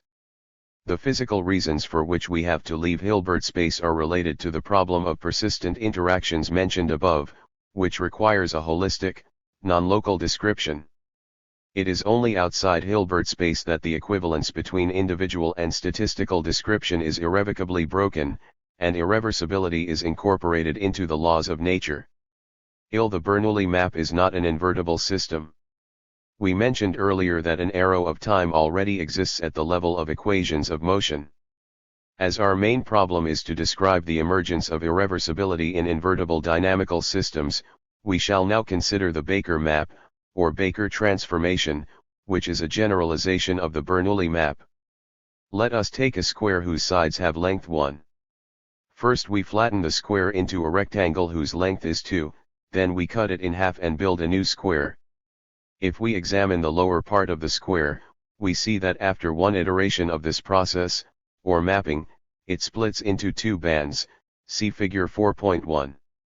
Moreover, the transformation is re. 97. Figure 4.1. The Baker transformation J_J% XX, A, B, C, versible, the inverse transformation, which first reshapes the square into a rectangle with length I and height 2, returns each point to its initial position. For the Bernoulli map, the equations of motion are very simple. At each step, the coordinates, x, y, become 2x, 2, 4, 0. To obtain the inverse Baker transformation, we only have to permute x and y. In the Baker map, the two coordinates play different roles. The horizontal coordinate x is the dilating coordinate, which corresponds to the coordinate x in the Bernoulli map as it is multiplied by 2, mod 1, at each mapping. The area of the square is preserved because we also have a contracting coordinate y, in the direction of the vertical coordinate. The points draw closer together while the square is being flattened into a rectangle. Since the distance between 2 points along the horizontal coordinate x doubles with each transformation, it will be multiplied by 2n after n transformations. If we rewrite 2 as e10^2, as the number n of transformations measures time, the Lyapunov exponent is log 2, exactly as in the Bernoulli map considered in section 2. There is also a second Lyapunov 98 exponent with the negative value log 2, which corresponds to the contracting direction y. The effect of successive iterations in the Baker transformation is worthy of the same attention we gave to them in the discussion of the Bernoulli maps, see figure 3.7. Here we start with points localized in a small portion of the square, see figure 4.2, where we can clearly see the stretching effect of the positive Lyapunov exponent. As the coordinates x and y are limited to the interval 0, 1, the points are re-injected, leading to their uniform distribution throughout the square. By numerical simulation, we are also able to verify that if we start with the probability p, x, y, the distribution moves rapidly toward uniform. Figure 4.2 numerical simulation of the Baker transformation. The maps are ordered according to the number of iterations, which represent time. These numerical simulations are the work of Dean Dreby. 7, 10, 11, 12, 99. Mighty, as in the case of the Bernoulli shift, see figure 3.8. We can gain a great deal of insight into the mechanism of the Baker transformation by representing it as a Bernoulli shift, as we did in section I. Here we associate with each point, x, y, of the unit square the doubly infinite sequence of numbers u defined by the binary representation 000x equals x2 y equals 2 un equals 00 equals I, where each u can take on the values 0 or 1. Each point xy is represented by the series u_2, u_vuq, uvu2, in which u_vuq corresponds to the dilating coordinate x and uvu2 to the contracting coordinate y. For instance, the point x equals I, y equals I will be represented by a series with u_j equals 1, u2 equals 1, with all other u being 0. By inserting these expressions into the equations of motion, we obtain the shift u equals u, which is again the Bernoulli NNVA shift. We see that the information contained in the initial conditions includes the entire past and future history of the system, figure 4.3. Successive iterations of the Baker transformation lead to fragmentation of the shaded and unshaded areas, producing an increasing number of disconnected regions. Note that the digit uq determines whether the representative phase space point is in the left half, wq equals 0, or the right half, 0 equals 1, of the unit square. Since the digits u can be determined by tossing a coin, the time iterates of u equals un I, u equals u-7w have the same random properties. This shows that the process by which the point appears in the left or right half of the square can be considered a Bernoulli shift. The Baker transformation also shares an important property of all dynamical systems, known as recurrence. 100. Figure 4.3. Iterations of the Baker transformation. Starting with the partition 0, called the generating partition, we repeatedly apply the Baker transformation. In moving toward the future, we generate horizontal bands. Similarly, by moving into the past, we generate vertical bands. 10-12. Past-future. Generating partition. Consider a point, xy, for which the sequence uj in the binary digit representation is finite or infinite but periodic, and x and y are then rational numbers. Since all u are shifted in the same way, every state of this kind will recycle identically after a certain period of time. The same holds true for most other states. To illustrate this concept, we shall consider the binary representation of an irrational point, xy, which contains an infinity of non-trivial, non-repeating digits. It can be shown that almost all irrationals contain a finite sequence of digits repeated an infinite number of times. Thus, a given sequence of 2m digits around position 0, which determines the state of the system to an error of 2m, will reappear an infinite number of times under the effect of the shift. Since m can be made as large as desired, although finite, almost every state will arbitrarily approach any point, including, of course, the initial position, an infinite number of times. In other words, most of the trajectories will traverse the entire phase space.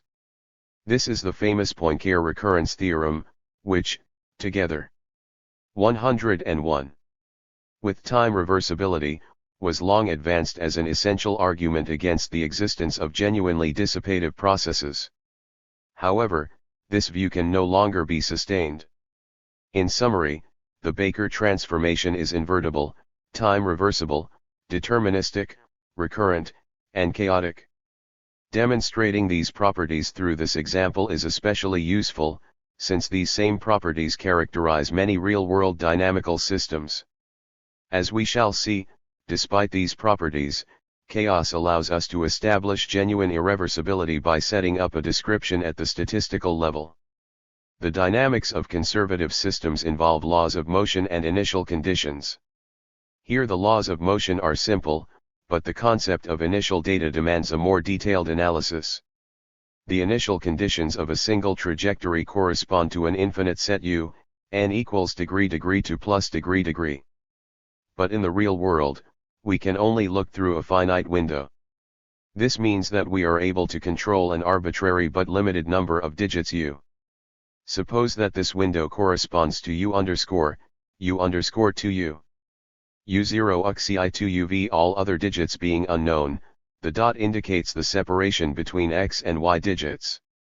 The Bernoulli shift u equals u underscore t implies that at the next step, the previous series is replaced by u underscore 4 u underscore 3 u underscore 2 u underscore l u dot u2, which contains the unknown digit u underscore 4. More precisely, owing to the existence of a positive Lyapunov exponent, we need to know the initial position of the point with an accuracy of n plus n digits in order to be able to determine its position with an accuracy of n digits after n iterations. As we saw in Chapter 1, the traditional means of solving this problem would be to introduce a coarse-grained probability distribution, which is not defined by single points, but rather by regions, as originally proposed by Paul and Tatiana Ehrenfest. 5 However, 2 points on an 102. Expanding manifold, even if not distinguishable by measurements of a given finite precision at time 0, will be separated, and thus observable, over time. Traditional coarse graining therefore cannot be applied to the dynamical evolution. This is one of the reasons for which we need a more sophisticated method. First, however, we should analyze in more detail what the approach to equilibrium means in terms of the Baker transformation. 6 In spite of the fact that this transformation is invertible, as are all dynamical systems, the evolutions for t plus degree and t degree are different. For plus degree, we move toward increasingly narrow horizontal bands, see figure 4.3. In contrast, for T-degree, we move toward increasingly narrow vertical bands. We see that for chaotic maps, dynamics lead to two types of evolutions. We thus obtain two independent descriptions, one characterizing the approach to equilibrium in our future, for T plus degree, and the other in our past, for T-degree. Such dynamical decomposition is possible for both chaotic maps and non-integrable classical and quantum systems, as we shall see later on. For a simple dynamical system, whether a harmonic oscillator or a two-body system, such decomposition does not exist, future and past cannot be distinguished. Which of the two descriptions for chaotic maps should we retain? We shall come back repeatedly to this question. For the moment, let us take into account the inherent universality that every irreversible process has in common. All arrows of time in nature have the same orientation, they all produce entropy in the same direction of time, which is by definition the future. We therefore have to retain the description corresponding to equilibrium reached in our future, that is, for T plus degree. 103. In Chapter 1, we mentioned the time paradox associated with the Baker map. While the dynamics described by this map are time reversible, irreversible processes do appear at the statistical level. As in the Bernoulli map, we can introduce the Perron-Frobenius operator U defined by Pn plus \xy equals Upn, xy. But there is a fundamental difference. A general theorem states that for invertible dynamical systems there exists a spectral representation, defined on Hilbert space, which involves only nice functions. 7 Moreover, in this representation there is no damping, as the eigenvalues are modulo 1. Such a representation also exists for the Baker transformation, but it is not of interest to us because it offers no new information regarding trajectories. We simply come back to 8, xxn plus j, 5, yyn plus t, equals us, xx, s, yy, a solution that is equivalent to the trajectory description. 8 Exactly as we did for the Bernoulli map, we have to go out of Hilbert space to obtain additional information. For spectral representations in generalized space, which have recently been obtained, the eigenvalues are the same, I, m as for the Bernoulli map. 9 Moreover, the eigenfunctions are singular functions, such as the b, x, for the Bernoulli map. Again, these representations are irreducible in that they apply only to suitable test functions, obliging us to limit ourselves to continuous distribution functions. Single trajectories described by singular 5 functions are excluded. As is the case in the Bernoulli map, the equivalence between the individual description and the statistical description is broken. Only the statistical description includes the approach to equilibrium and therefore irreversibility. For the Baker map, there is one important new element involved, however, in comparison to the Bernoulli map. 104. The Perron-Frobenius equation can be applied to both future and past. Pn plus 1 equals Upn and Pn underscore 1 equals U underscore 1 pk, here U1 is the inverse of U. In the realm of Hilbert space spectral representations, this makes no difference because U backslash plus N2 equals U backslash Ui, whatever the sign of N1 and 2, remembering that the positive sign refers to the future, and the negative to the past. Hilbert space can be described as a dynamical group. In contrast, for irreducible spectral representations, there is an essential difference between future and past. The eigenvalues of U are expressed as Jm equals En, m log 2. This formula corresponds to damping in the future, N0, and divergence in the past, N0. There now exist two different spectral representations, one for the future, and the other for the past. These two time directions, which are contained in the trajectory description, or Hilbert space, are now disentangled. The dynamical group is thereby broken into two semi-groups. As previously mentioned, in accordance with our view that all irreversible processes are oriented in the same direction, we have to select the semi-group in which equilibrium is reached in our own future. Nature itself is described by a semi-group that distinguishes between past and future. There is an arrow of time. As a result, the traditional conflict between dynamics and thermodynamics is eliminated.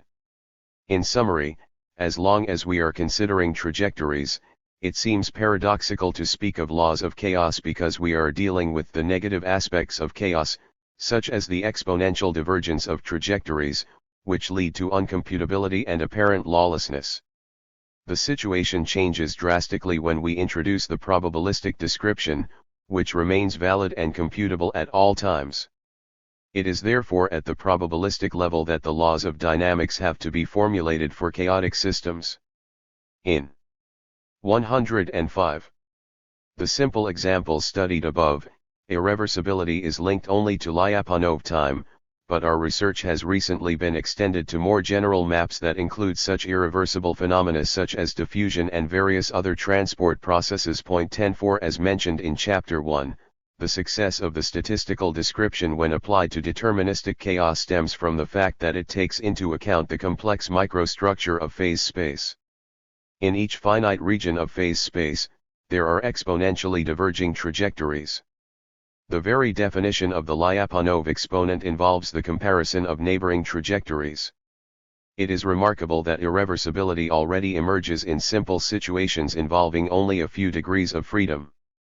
This is, of course, a blow to the anthropomorphic interpretation of irreversibility based on approximations that we ourselves are supposed to introduce.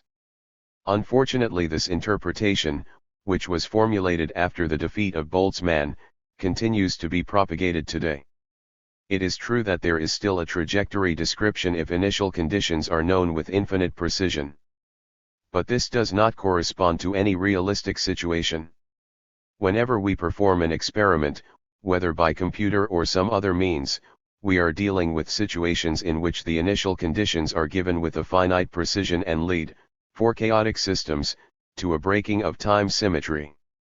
Similarly, we could imagine infinite velocities, and therefore we would no longer need relativity theory, which is based on the existence of a maximum velocity, the velocity of light c in the vacuum, but the assumption of v. 106. Loci tis greater than c corresponds to no known observable reality. Maps are idealized models that cannot capture time's true continuity. As we now turn our attention to more realistic situations, of special importance to us will be non-integrable Poincare systems, where the break between the individual description, trajectories or wave functions, and the statistical description is even more striking. For these systems, the Laplace demon is powerless, whether his knowledge of the present is finite or infinite. The future is no more a given, it becomes a construction, to use an expression of the French poet Paul Valéry. Chapter 5. Beyond Newton's laws. Having analyzed maps that represent simplified models in Chapter 4, we come to the question at the very heart of our quest: what is the role of instability and persistent interactions in the framework of classical and quantum mechanics? Classical mechanics is the science upon which our belief in a deterministic, time-reversible description of nature is based. In responding to this question, we must first grapple with Newton's laws, the equations that have dominated theoretical physics for the past 3 centuries. Quantum mechanics limits the validity of classical mechanics when applied to atoms and elementary particles.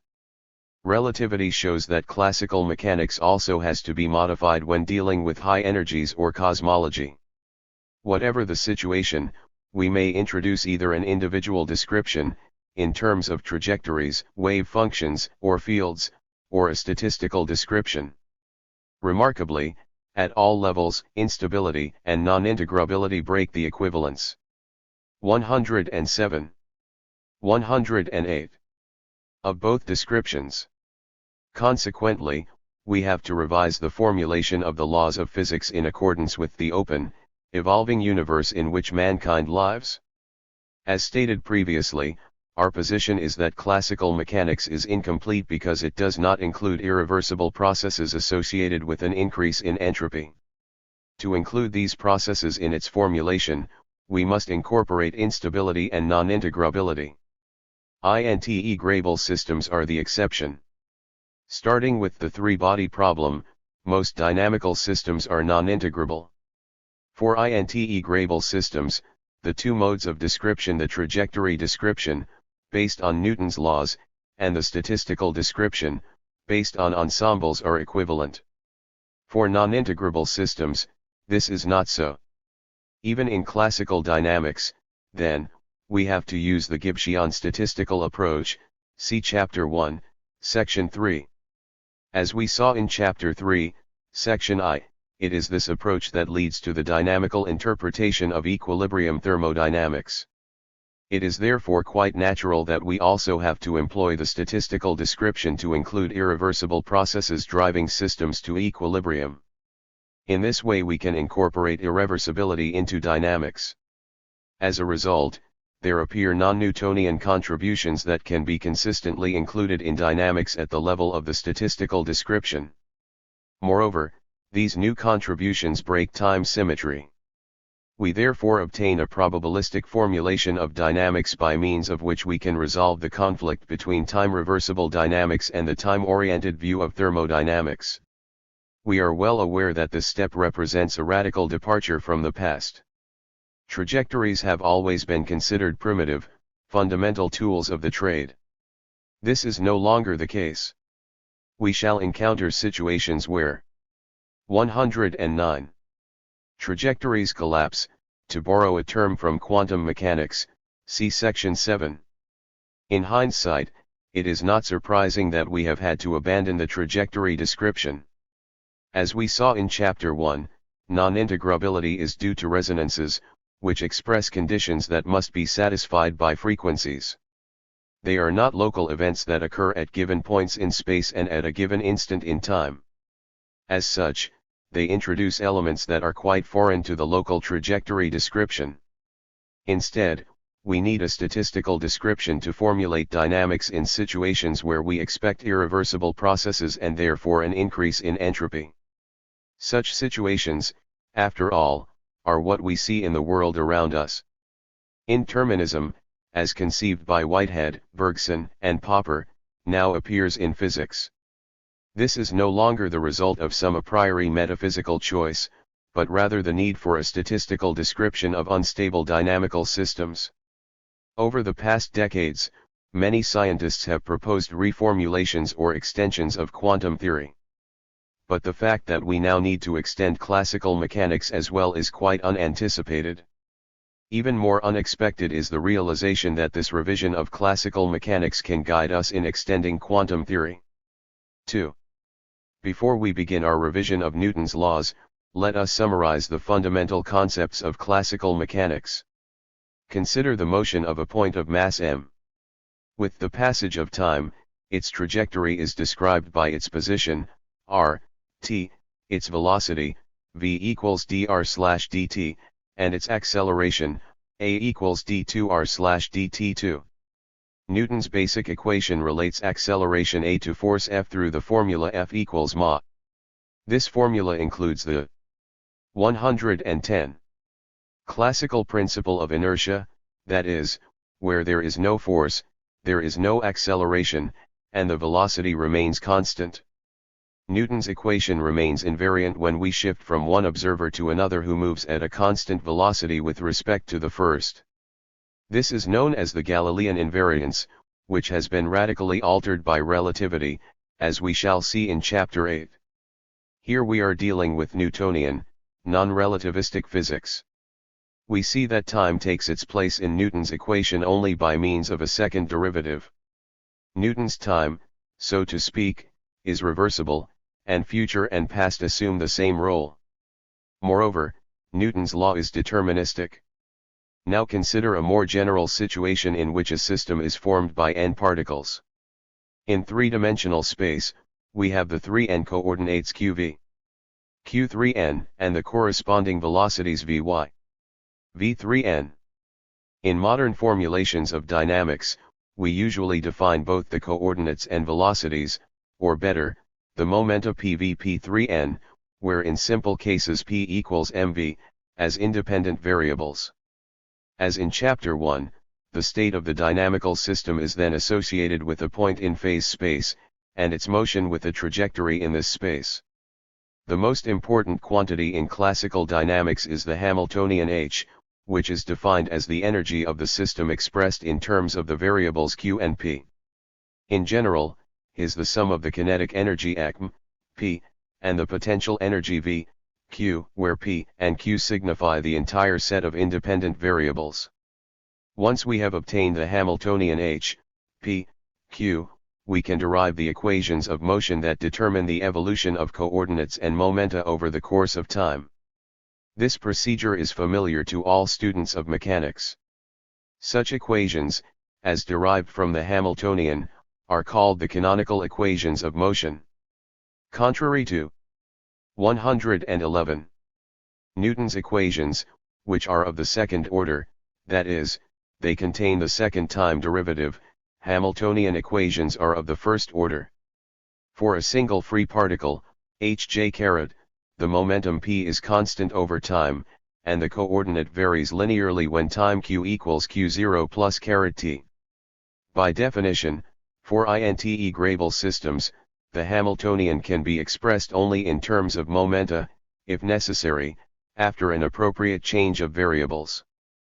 Poincare studied Hamiltonians in the form h equals hqp, plus kv, q, which is the sum of an integrable contribution, the free Hamiltonian hq, and a potential energy due to interactions, a, is a scaling factor that will be used later on.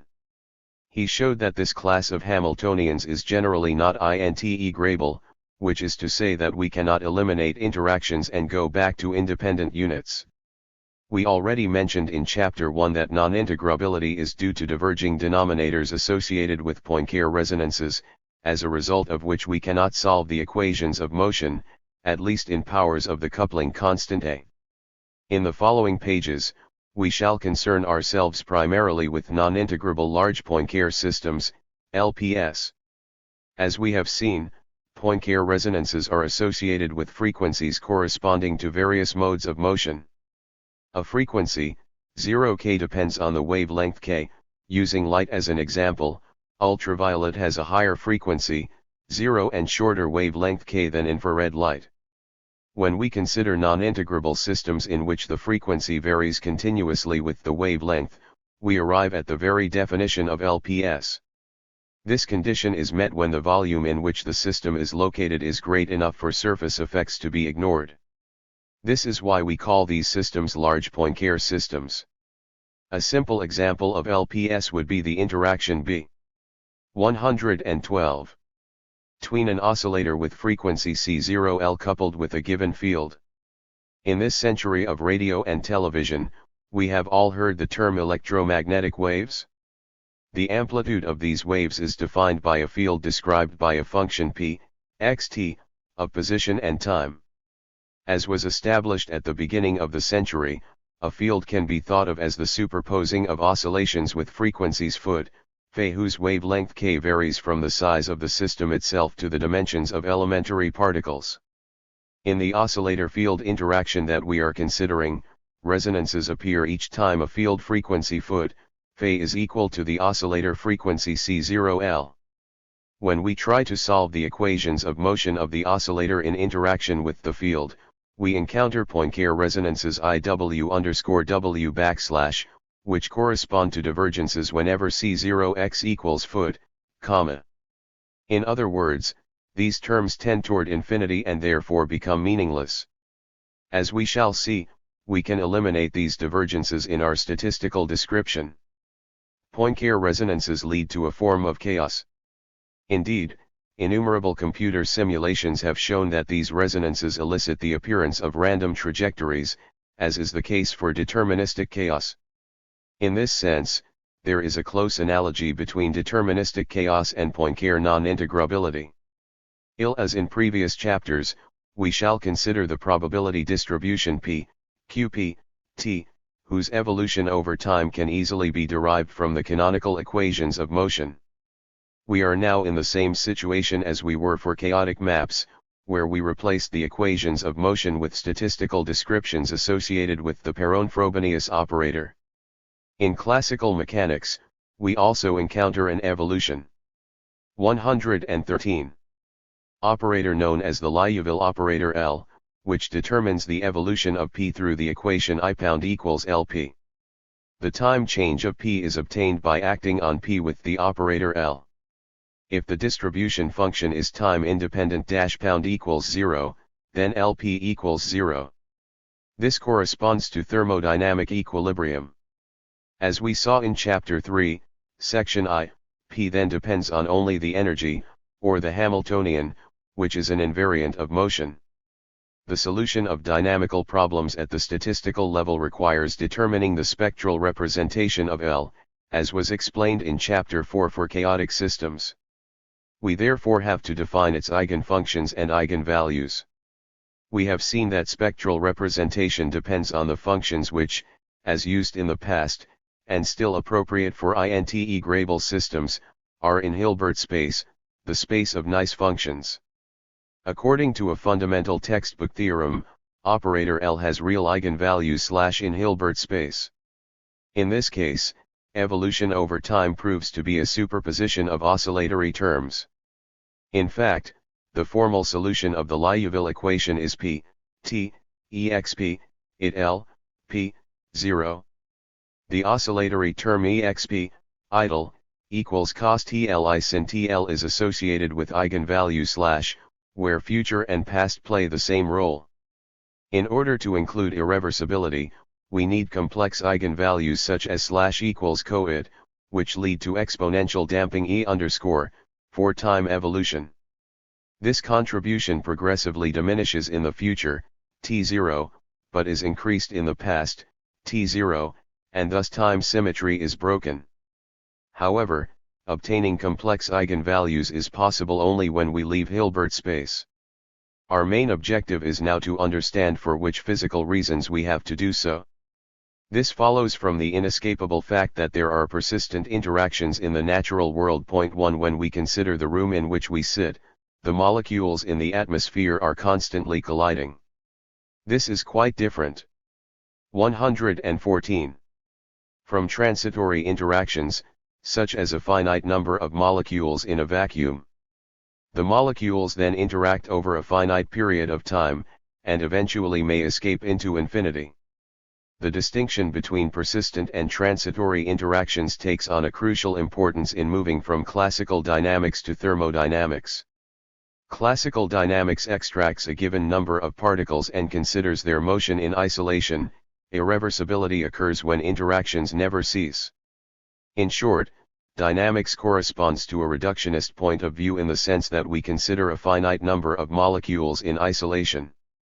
Irreversibility emerges from a more holistic approach in which we consider systems driven by a large number of particles as a whole. In making this distinction more precise, we shall indicate why we need singular distribution functions and must therefore leave Hilbert space. 4 transient interactions may be described by localized distribution functions. To describe persistent interactions in a large space such as the atmosphere, we need delocalized distribution functions. In defining more precisely the distinction between localized and delocalized distribution functions P, let us begin with a simple example.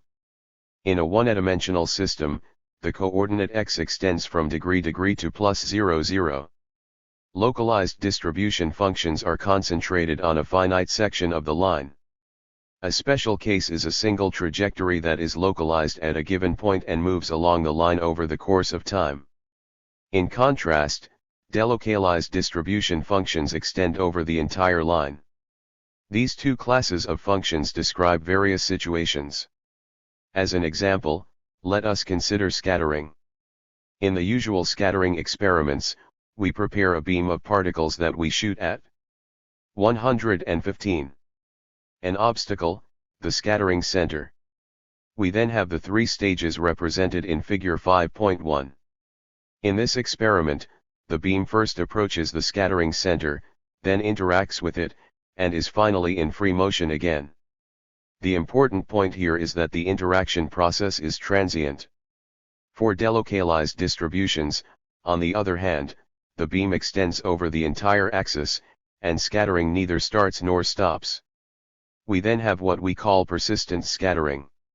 Transient scattering experiments have played a significant part in the history of physics by allowing us to study the interactions between elementary particles such as protons and electrons. Still, in many situations, particularly in macroscopic systems such as gases or liquids, we have persistent interactions because collisions never cease.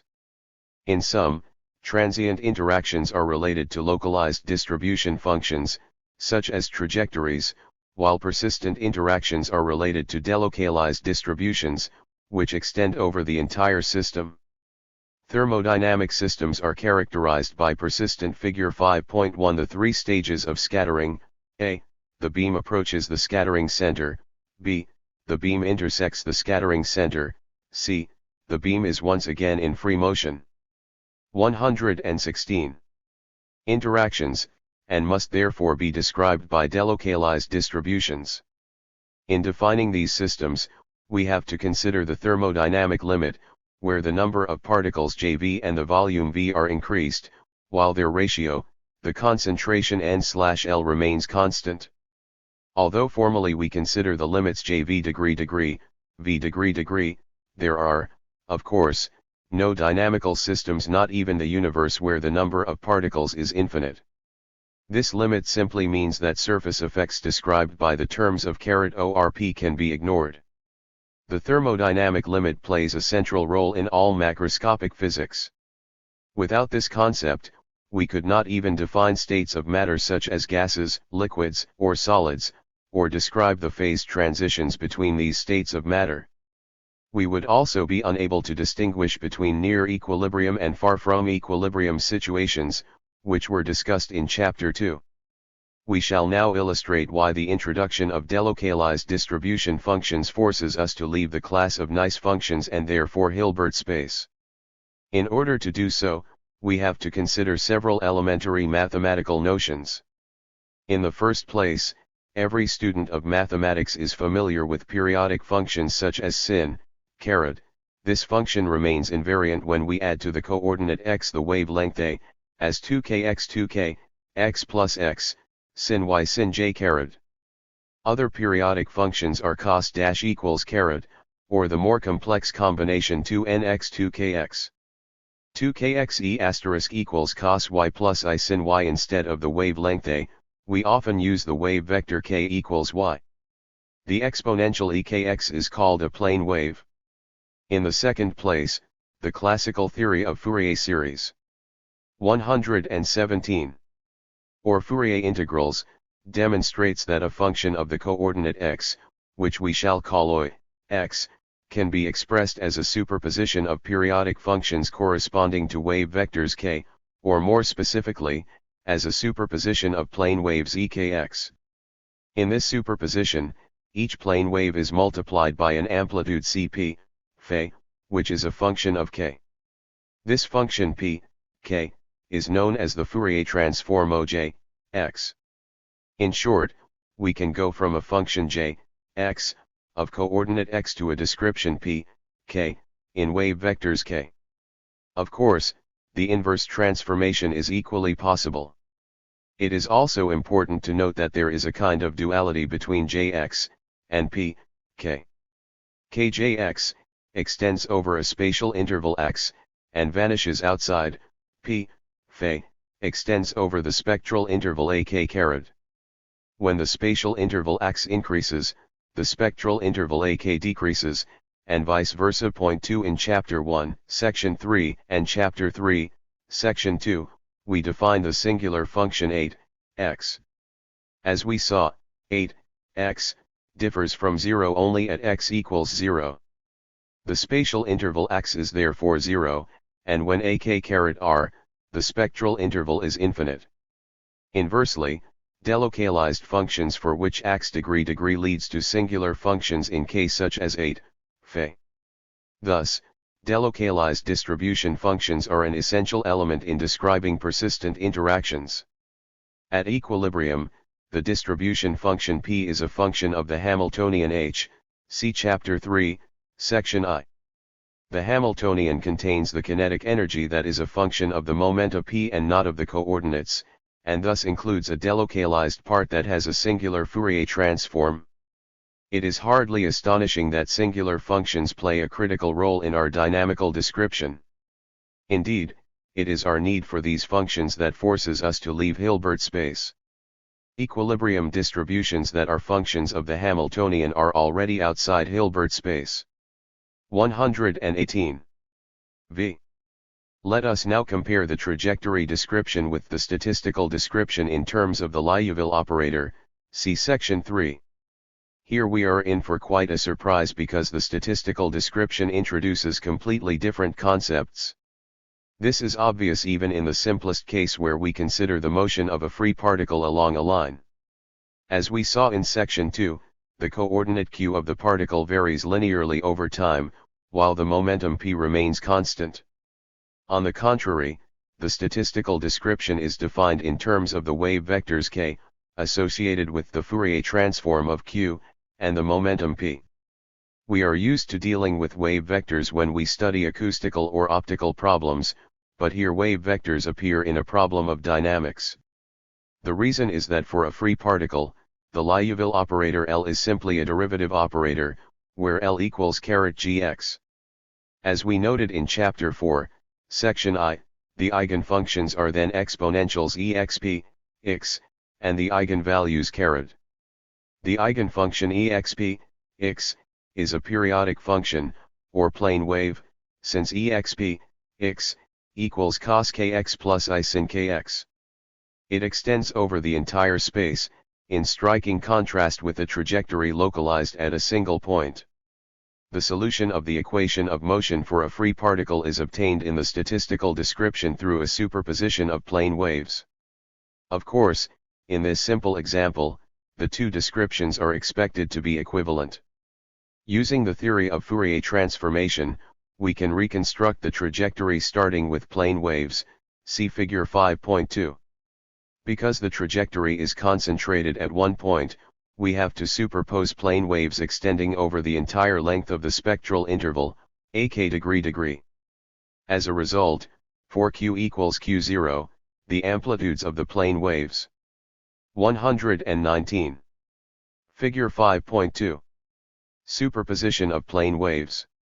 Trajectories resulting from the superposition of plane waves through constructive interference lead to a function characterized by dramatic peaking around q equals 0. M/s(n), a. b, increase through constructive interference, while for q(qq), they vanish through destructive interference. In inte-grable systems, the wave vector k is constant over time. By superposing the plane waves, we can reconstruct trajectories at any moment. But the important point to consider here is that the trajectory is no longer a primitive concept, but rather a derived concept as a construct of plane waves. It is thus conceivable that resonances may threaten the constructive interferences leading to a trajectory. This could not be considered as long as the trajectory was treated as a primitive, irreducible concept. Given that a trajectory is represented by a point in phase space, we can see that the collapse of trajectories would correspond to a situation in which a point decomposes over time into a multiplicity of points, exactly as in the diffusion process we analyzed in chapter 1. The same initial condition would then lead to a multiplicity of trajectories, as was also the case in the diffusion process. 120. The eigenvalues -pound of the Liouville operator correspond to the frequencies appearing in Poincare resonances. They depend on both k and p, and not on the coordinates. The use of wave vector k is therefore a logical starting point for discussing the role of these resonances. By using plane waves, we can describe not only trajectories, which correspond to transient interactions, but also delocalized situations. As we have seen, this leads to singular functions in the wave vector k. Let us now examine the effect of interactions on the statistical description by employing the language of wave vectors. 6. Suppose that the potential energy V in the Hamiltonian is the sum of binary interactions. It then follows from well-established theorems that interactions between particles j and n modify the two wave vectors k and k, while their sum is conserved, giving us the conservation law k. plus k equals k. Plus and, where k backslash and k are the wave vectors after inter j and jn action. Point 3 We are able to describe dynamical evolution within the statistical formalism pictorially by considering a succession of events separated by free motion. At each event, the wave vectors k and momenta p are modified. Between the events, they remain constant. Let us now examine the nature of these events in more detail. In Chapter 3, Section I, we introduced the notion of correlations, which we shall now define with greater precision. The distribution function p, qp, t, depends on both coordinates and momenta. If we integrate this function over the coordinates, we lose all information about the position of particles, and thus correlations, in space. We obtain a function p0, p, t, which offers information only. 121. About momenta. For this reason, p0 is known as the vacuum of correlations. On the other hand, by integrating over all coordinates except the coordinates q of particles I and j, we retain the information about possible correlations between particles I and j. This function, p2, is called a binary correlation. We can define ternary correlations and beyond in a similar way. In the statistical description, it is important to replace the coordinates, which depend on the distribution functions through their Fourier transform, with wave vectors as they appear in the spectral decomposition of the Liouville operator.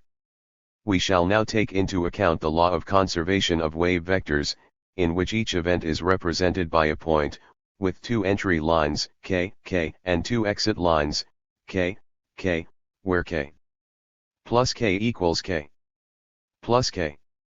Moreover, at each point, the nj and jn are momenta p of the interacting particles are modified, and a derivative operator g appears. The simplest event of this kind is illustrated in Figure 5.3. We call the diagram in Figure 5.3 a propagation event, or propagation diagram. This corresponds to a modification of the binary correlation p2 between particles j and n.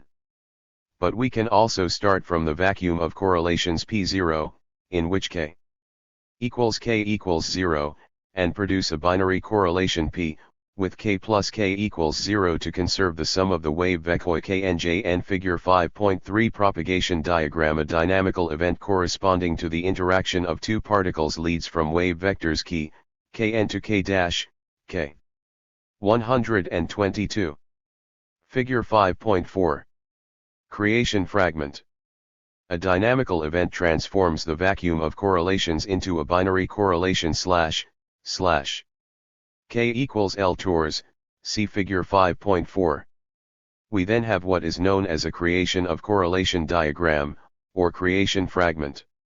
We also have destruction fragments, as presented in Figure 5.5, which transform binary correlations into the vacuum of correlations. Point 4 We now begin to see dynamics as a history of correlations. Figure 5.6 represents, for example, the emergence of a 5-particle correlation starting from the vacuum of correlations. Events associated with interactions produce correlations. We can now introduce the effect of Poincare resonances into the statistical description of dynamics. These resonances couple dynamical processes exactly as they couple Figure 5.5 destruction fragment. A dynamical event transforms the binary correlation / into the vacuum of correlations. Kj equals L. 123. Figure 5.6. Evolution of correlations. The four events at points 0x, 02, 03, 04 transform the vacuum of correlations into a 5-particle correlation. Harmonics in music. In our description, they couple creation and destruction fragments, see Figure 5.7, which leads to new dynamical processes that start from a given state of correlations, of which the vacuum of correlations is merely one example, and eventually return to exactly the same state. In Figure 5.7, these dynamical processes are depicted as bubbles. While the state of correlations is preserved, the distribution of momenta is changed, remembering that each vortex introduces a derivative operator gr. These bubbles correspond to events that must be considered as a whole.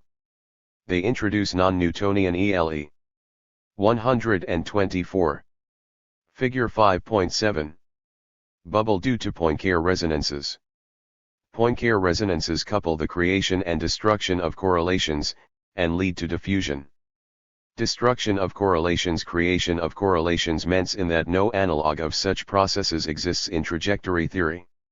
Such new processes have a dramatic effect on dynamics because they break time symmetry. Indeed, they lead to the type of diffusion that had always been postulated in phenomenological theories of irreversible processes, including Boltzmann's kinetic equation. To mark the parallel with the phenomenological description, we have called the new elements collision operators. They act on the distribution functions **** we saw in Chapter 1, Section 3 that Poincare resonances between frequencies lead to divergences with small denominators. Here the frequency of a particle of momentum p is kp/m, where φ is the wave vector, see Section 4. For LPS, in which φ is a continuous variable, we can avoid the divergences and express the resonances in terms of 6 functions. This involves a branch of mathematics associated with analytical continuation, see the references in the chapter notes. For a two-body process, the argument of the 6 function is φ/m, pp2, leading to contributions whenever the frequencies kpl/m and kp2/m are equal, and otherwise vanishing. The wave vector φ equals 0 therefore plays an especially important role wherein the argument of the 6 function vanishes, remembering that s, x, equals degree for x equals 0 and s, x, equals 0 for x *0. A vanishing wave vector φ corresponds to an infinite wavelength, and thus to a process that is delocalized in space. Hence, Poincare resonances cannot be included in the trajectory description. 125. Our approach includes the usual kinetic theory, but only as a special case. Traditionally this theory, as introduced by Maxwell, was centered around the evolution of the velocity distribution, where it appeared that only a few collisions would be sufficient to re-establish equilibrium if disturbed at the initial time. Our approach, on the contrary, takes into account the progressive buildup of higher and higher correlations involving more and more particles. This process requires long time scales, in agreement with the numerical simulations that have been available for many years. 5 As a result, irreversibility leads to long memory effects that profoundly alter macroscopic physics. 6 Many new results that go beyond the traditional kinetic theory have already been obtained. However, it is outside the scope of this book to describe them. They will be covered in greater detail in a separate monograph. 7 Suffice it to say that we are beginning to understand what irreversibility really means. Let us consider the simple analogy of the aging process. On our time scale, the atoms that make up our bodies are immortal. What is changing is the relation between the atoms and molecules. In this sense, aging is a property of populations, and not individuals. This is also true of the inanimate world. 7. Let us now return to our original objective, which is the solution of the dynamical problem at the statistical level in terms of the distribution function p. As was the case for deterministic chaos, this solution involves the spectral representation of the evolution operator, which in classical dynamics is the Liouville operator. First we consider delocalized distribution functions associated with persistent interactions that lead to singular functions, see sections 3. 126. And 4. As a result, we have to leave Hilbert space, which is limited to localized nice functions. We then introduce Poincare resonances, which, as we saw in section 6, lead to new dynamical processes connected with diffusion. Once we have included these two features, we obtain an irreducible, complex spectral representation. Again, complex means time symmetry is broken, and irreducible means we cannot return to a trajectory description.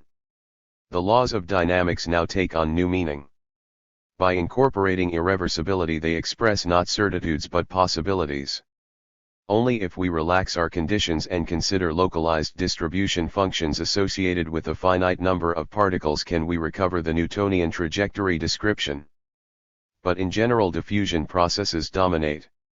There are therefore many situations in which we can expect deviations from Newtonian physics, and where our predictions have already been verified by extensive computer simulations. In section 4, we introduce the thermodynamic limit, where the number of particles J v and volume v while P equals the concentration that remains constant. In this limit, interactions go on forever, and only the statistical description applies. It has been shown by extensive numerical simulations that even if we start with a trajectory involving an ever-increasing number of particles, diffusive processes take over, and the trajectory collapses because it is transformed over time into a delocalized singular distribution function. 8 Our new kinetic theory is of great interest in describing dissipative processes for all time scales, as observed in the laboratory or the ecosphere. But this is only one of its many novel features. Because of Poincare resonances, the dynamical processes described in this section lead to long-range correlations, even if the forces between the particles 127 are short range. The only exception is the state of equilibrium, where the range of correlations is determined by that of the forces between the particles. This explains the fact, as stated in Chapter 2, that non-equilibrium allows for a new coherence, which is clearly manifested by chemical oscillations and hydrodynamic flows. We now recognize that equilibrium physics gave us a false image of matter. Once again, we are faced with the fact that matter in equilibrium is blind, while in non-equilibrium it begins to see. In sum, we are now able to go beyond Newtonian mechanics. The validity of the trajectory description used in classical mechanics is severely limited. Thermodynamics is incompatible with trajectory description, as it requires a statistical approach both at equilibrium and out of equilibrium. The fact that the vast majority of the dynamical systems corresponding to the phenomena that surround us are LPS is the reason why thermodynamics is universally valid. Transient dynamical interactions such as scattering are not representative of the situations that we encounter in the natural world, where interactions are persistent. The collision processes that appear in our statistical description as a result of Poincare resonances are essential in that they break time symmetry and lead to evolutionary patterns in accordance with the thermodynamic description. The microscopic depiction of nature associated with thermodynamics has little to do with the comfortable time-symmetrical description scientists have traditionally taken from Newtonian principles. Ours is a fluctuating, noisy, chaotic world more akin to what the Greek atomists imagined. In Chapter 1, we described Epicurus' dilemma. The clinamen he envisaged no longer belongs to a philosophical dream that is foreign to physics. It is the very expression of dynamical instability. 128. Of course, dynamical instability provides only those conditions necessary to generate evolutionary patterns of nature. Once we have achieved our statistical description, we can also formulate the additional factors we need in order to observe the emergence of complexity of dissipative structures at the macroscopic level. We now begin to understand the dynamical roots of organization, the dynamics at the root of complexity that are essential for self-organization and the emergence of life. Chapter 6. A unified formulation of quantum theory. There are fundamental differences between classical Newtonian dynamics and quantum theory, but in both cases there exists an individual description in terms of trajectories or wave functions, see Chapter 1, Section 4, and a statistical description in terms of probability distributions. As we have already seen, Poincare resonances appear in classical as well as quantum theory. We can therefore anticipate that the results obtained in classical mechanics will also apply to quantum theory. In fact, in both instances we have achieved a new statistical formulation applicable to LPS outside Hilbert space. This description includes time symmetry breaking, and is irreducible to the individual description in terms of quantum wave functions. In spite of quantum theory's astonishing success, discussions about its conceptual foundations have not abated. After 70 years, they are as lively as ever. 129. 130. For example, in his recent book Shadows of the Mind, Roger Penrose distinguishes between Z mysteries, for quantum puzzles, and X mysteries, for the quantum paradox, in quantum behavior. 1. Furthermore, the role of non-locality seems intensely problematic. Given that locality is a property associated with the Newtonian pointwise trajectory description, it is not surprising that quantum theory, which includes the wave aspect of matter, leads to a form of non-locality. 2. The collapse of the wave function, which seems to require a dualistic formulation of quantum theory, represents a further complication. On the one hand, we have the basic Schrödinger equation for wave functions, which is time reversible and deterministic, exactly as is Newton's equation. On the other, we have the measurement process associated with irreversibility and the collapse of the wave function. This dualistic structure is the basis of John von Neumann's argument in his famous book, Mathematical Foundations of Quantum Mechanics. 3. The situation is indeed bizarre because in addition to the basic time-reversible, deterministic Schrödinger equation, there would be a second dynamical law associated with the collapse, or reduction, of the wave function. Until now, however, no one has been able to describe the link between these two laws of quantum theory, nor has anyone succeeded in giving a realistic interpretation of the reduction of the wave function. This is the quantum paradox. The quantum paradox, which derives from the dualistic structure of quantum theory, is closely related to another problem. Our conclusion is that quantum theory is incomplete. Like classical trajectory theory, it is time-symmetric, and therefore cannot describe irreversible processes such as the approach to thermodynamic equilibrium. This is PAR 131 particularly curious because quantum theory began in 1900 with Max Planck's successful description of black-body radiation in equilibrium with matter. Even today, in spite of the great advances made by Albert Einstein and Paul A.M. Dirac, we still have no exact quantum theory describing the approach to equilibrium when radiation interacts with matter. As we shall see, this is related to the fact that quantum theory describes integrable systems. We shall come back to this challenge in section 4. We need both equilibrium and non-equilibrium physics to describe the world around us. An example of an equilibrium situation is the famous residual black-body radiation at 3 degrees Kelvin, which originated at a time close to the Big Bang. A large part of macroscopic physics also deals with equilibrium systems, whether they are solids, liquids, or gases. There is thus a gap between quantum theory and thermodynamics as deep as that between classical theory and thermodynamics.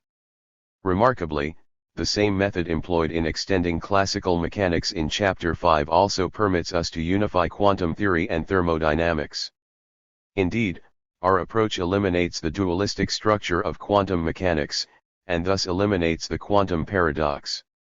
We arrive at a realistic interpretation of quantum theory because the transition from wave functions to ensembles can now be understood as the result of Poincare resonances without the mysterious intervention of an observer or the introduction of other uncontrollable assumptions.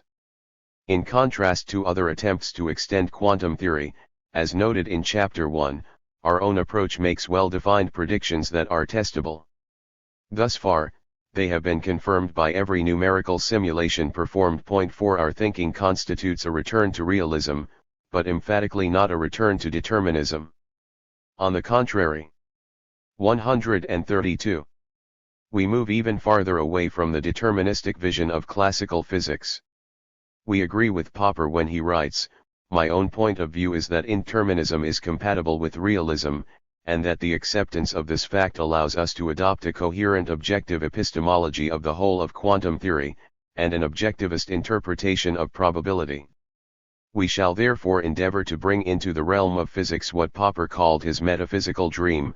It is likely that the world would be just as indeterministic as it is even if there were no observing subjects to experiment with it, and to interfere with it. 5. Thus we will show that the quantum theory of unstable dynamical systems with persistent interactions leads, as in classical systems, to a description that is both statistical and realistic.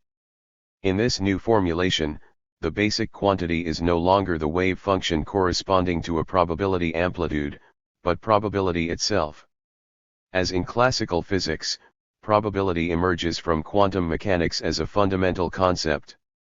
In this sense, we are on the eve of the triumph of the probabilistic revolution, which has been going on for centuries. Probability is no longer a state of mind due to our ignorance, but the result of the laws of nature. The observation that the interaction between atoms and light leads to well-defined absorption and emission frequencies was the starting point for the formulation of quantum mechanics. The atom was described by Niels H. D. Bohr in terms of discrete energy levels. In accordance with experimental data, the Ritz-Rydberg principle, the frequency of spectral lines is the difference between two energy levels. Once these levels are known, we can predict the FRE130 frequency of spectral lines. The problems of spectroscopy can be reduced to the calculation of levels of energy. But how can we reconcile the existence of well-defined energy levels, which decisively influenced the history of quantum theory, with the Hamiltonian concept that is so important to classical theory? The classical Hamiltonian expresses the energy of a dynamical system in terms of coordinates q and momenta p, and therefore takes on a continuous set of values. It cannot lead to discrete energy levels. For this reason, the Hamiltonian H is replaced in quantum theory by the Hamiltonian operator H.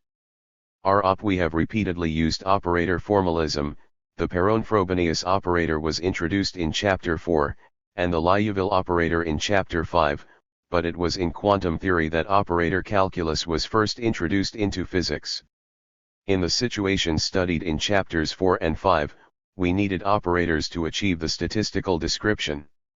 Here, even the individual level of description corresponding to wave functions requires operator formalism. The basic problem in quantum mechanics is the determination of the eigenfunctions UA and the eigenvalues EA of the Hamilton operator H. We shall omit the subscript op wherever possible. The eigenvalues EA, which are identified with the observed values of the energy levels, form the spectrum of H. We speak of a discrete spectrum when successive eigenvalues are separated by finite distances. If the spacing between levels tends toward zero, we then speak of a continuous spectrum. For a free particle in a one-dimensional box with a length of L, the spacing of the energy level is inversely proportional to __. As a consequence, when L degree, this spacing moves toward zero, and we obtain a continuous spectrum. By definition, the word large in large Poincare systems, LPS, means precisely 134. That these systems have a continuous spectrum. As in classical theory, the Hamiltonian is here a function of coordinates and momenta. However, because the Hamiltonian is now an operator, these quantities, and therefore all dynamical variables, now have to be treated also as operators. For today's physicists, the transition from functions to operators that takes place in quantum theory seems perfectly natural. They now manipulate operators with the ease with which most of us manipulate natural numbers. Nonetheless, for classical physicists such as the great Dutch scientist Hendrik Antoon Lorentz, the introduction of operators was barely acceptable, and even repulsive. In any case, individuals such as Werner Heisenberg, Max Born, Pascual Jordan, Erwin Schrödinger, and Paul Dirac, who daringly introduced operator formalism into physics, deserve our admiration.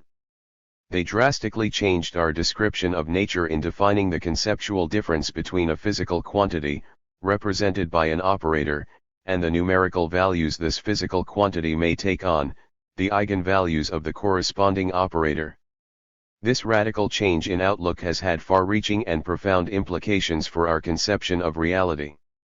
As an example of the sophistication of operator formalism, consider the commutation relations between two operators. These operators commute if the order of their application to a function is immaterial. They do not commute if the order of their application changes the result. For instance, multiplying a function jx by x and then differentiating it with respect to x does not lead to the same result as first differentiating __, and then multiplying it by x. This can easily be verified. Operators that do not commute exhibit different eigenfunctions. If they do commute, they have common eigenfunctions. 135. The famous Heisenberg uncertainty principle follows from the fact that the coordinate and momentum operators, as defined in quantum theory, do not commute. In all textbooks on quantum mechanics, it is shown that in the coordinate representation, the operator corresponding to a coordinate q has eigenvalues that are the coordinates of the quantum object. The operator qo may therefore be identified with the classical coordinate q.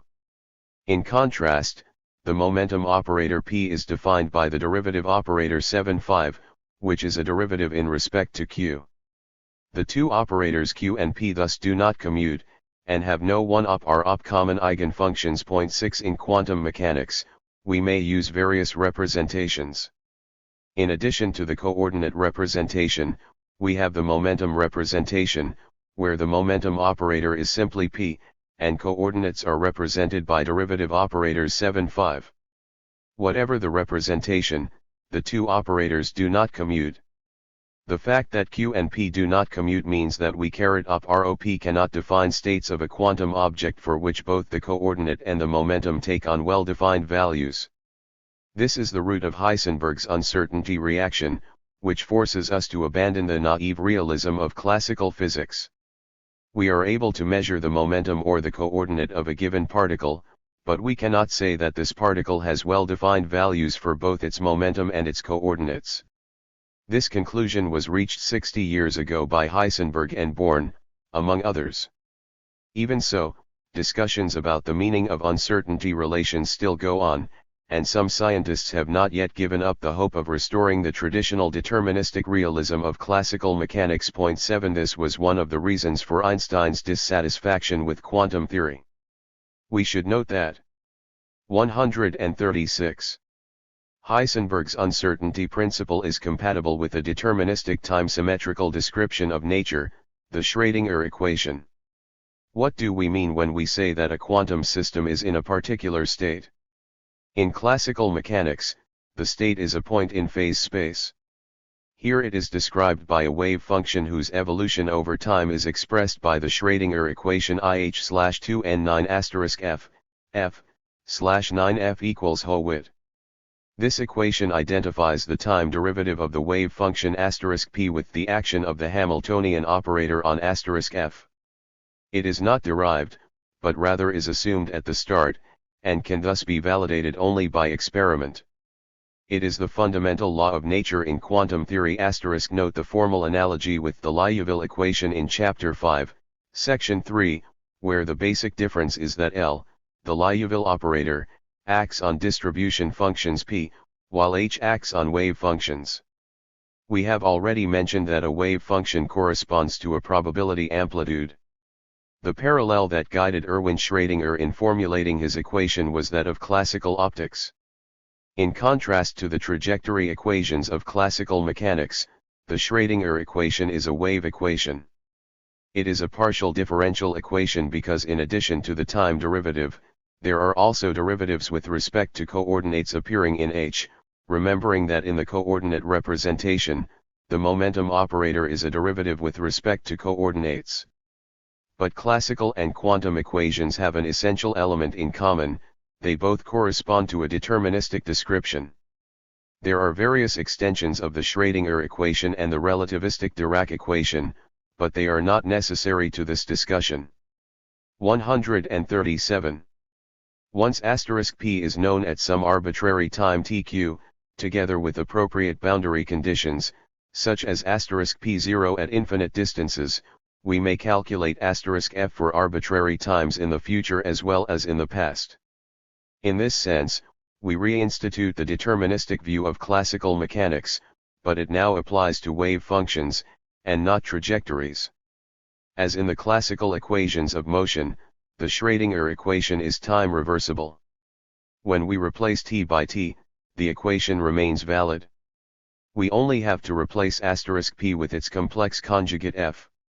As a consequence, if we observe the transition of *p from ft to 15.2 at time t2 where t2 tp, we can also observe a transition from v/2 to \*****1. It is worth reminding ourselves of Arthur Stanley Eddington's remark at an early stage in quantum mechanics to the effect that quantum probabilities are obtained by introducing two symmetrical systems of waves traveling in opposite directions of time 8. Indeed, as we have seen, the Schrödinger equation is a wave equation describing the evolution of probability amplitudes. If we now take the complex conjugate of the Schrödinger equation, that is, if we replace / by I, *f by p, supposing that hg is real, and t by t, we return to Schrödinger's equation. As stated by Eddington, p may therefore be viewed as a wave function propagating into the past. Furthermore, as mentioned in Chapter 1, probability proper is obtained through multiplying *p by its complex conjugate p, that is, L(L2). Since p may be interpreted as *p evolving backward in time, the definition of probability implies the meeting of two times, one stemming from the past and the other the future. In quantum theory, probabilities are thus time symmetric. We now see that in spite of their fundamental differences, both classical and quantum mechanics correspond. 138. To laws of nature that are deterministic and time reversible. No difference between past and future appears in these formulations. As we noted in chapters 1 and 2, this leads to the time paradox. In quantum mechanics, it also leads to the quantum paradox, due to the need to introduce a dualistic formulation of quantum theory. In both classical theory and quantum theory, the Hamiltonian plays a central role. In quantum theory, its eigenvalues determine the energy levels, while, according to the Schrödinger equation, it also determines the time evolution of the wave function. As in the preceding chapter, we shall concentrate on systems in which the Hamiltonian H is the sum of a free Hamiltonian H and a term produced by the interactions A, V, whereby H equals HQ plus A, V. The time history of such systems can then be described by transitions between eigenstates of H0 induced by these interactions. As long as we remain in Hilbert space, the eigenvalues Ea of H are real. Like the Liouville operator, H is also Hermitian, and Hermitian operators have real eigenvalues in Hilbert space. The evolution of the wave function is a superposition of oscillating terms such as exp, iet. There are, however, irreversible processes in quantum mechanics, such as the quantum leaps in Bohr's theory, where excited atoms decay through the emission of photons or unstable particles, see figure 6.1, or the decay of unstable particles. Can these processes be included in Hilbert space within the framework of traditional quantum theory? Decay processes occur in large systems. If an excited atom were kept in a cavity, the emitted electron would bounce back, and there would be no irreversible process. As we have seen, the time evolution of the wave function is described. 139. Figure 6.1. Decay of an excited atom. The atom falls from the excited state to the ground state with the emission of a photon. Our excited state *L photon * ground state by a superposition, or sum, of oscillatory terms. With the limit of large systems, this sum becomes an integral, and acquires new properties. In the case of the decay of excited atoms as described by figure 6.1, the probabilities L(L2) decay almost exponentially over time. Here the word almost is essential. As long as we remain in Hilbert space, there are deviations from the exponential for both very brief times, the same order as the frequency of oscillations of the electron around the nucleus 10-16 seconds, and very long times, for example, 10 to 100 times the lifetime of an excited state, which is 10 to 9. However, in spite of a great number of experimental studies, no deviations from exponential behavior have yet been detected. This is indeed fortunate, because if they did exist, it would raise serious questions about the entire theoretical system of particle physics. Suppose that we prepare a beam of unstable particles, let it decay, and later on prepare a second beam. Imagine the strange situation of the two beams prepared at different times having different decay laws. We could then distinguish 140 Jewish between them just as we do between older and younger individuals. This fantasy would be a violation of the principle of indistinguishability for elementary particles, which has led to some of the greatest successes of quantum theory. The precise exponential behavior observed thus far shows the inadequacy of Hilbert space description. We shall come back to decay processes in the next section, but at this point we should note that such processes ought not to be confused with processes driving the system to equilibrium. The decay process as represented in Fig 6.1 only transfers the energy of the atom to the photons. As we have seen, the main issue in quantum mechanics is the solution of the eigenvalue for the Hamiltonian. There are only a few quantum systems in which this problem has been solved exactly. In order to do so, we generally need to use a perturbational approach. As mentioned, we start with the Hamiltonian in the form h equals h0 plus xl caret where hq corresponds to a Hamiltonian operator for which we have solved the eigenvalue, the free Hamiltonian, and kiss a perturbation coupled with hq, through the so-called coupling constant x. We assume that we know the solution of the eigenvalue nu0, equals e caret u0, and that we wish to solve 0 on n and the equation hu equals eu. The standard procedure, which is 1n Schrödinger's perturbational method, is to expand both *. These include the explanation of superfluidity and the quantum theory of solid state. 141. The eigenvalues and eigenfunctions in terms of powers of the coupling constant x. The perturbational approach leads to a recurrence procedure involving equations for each order in x.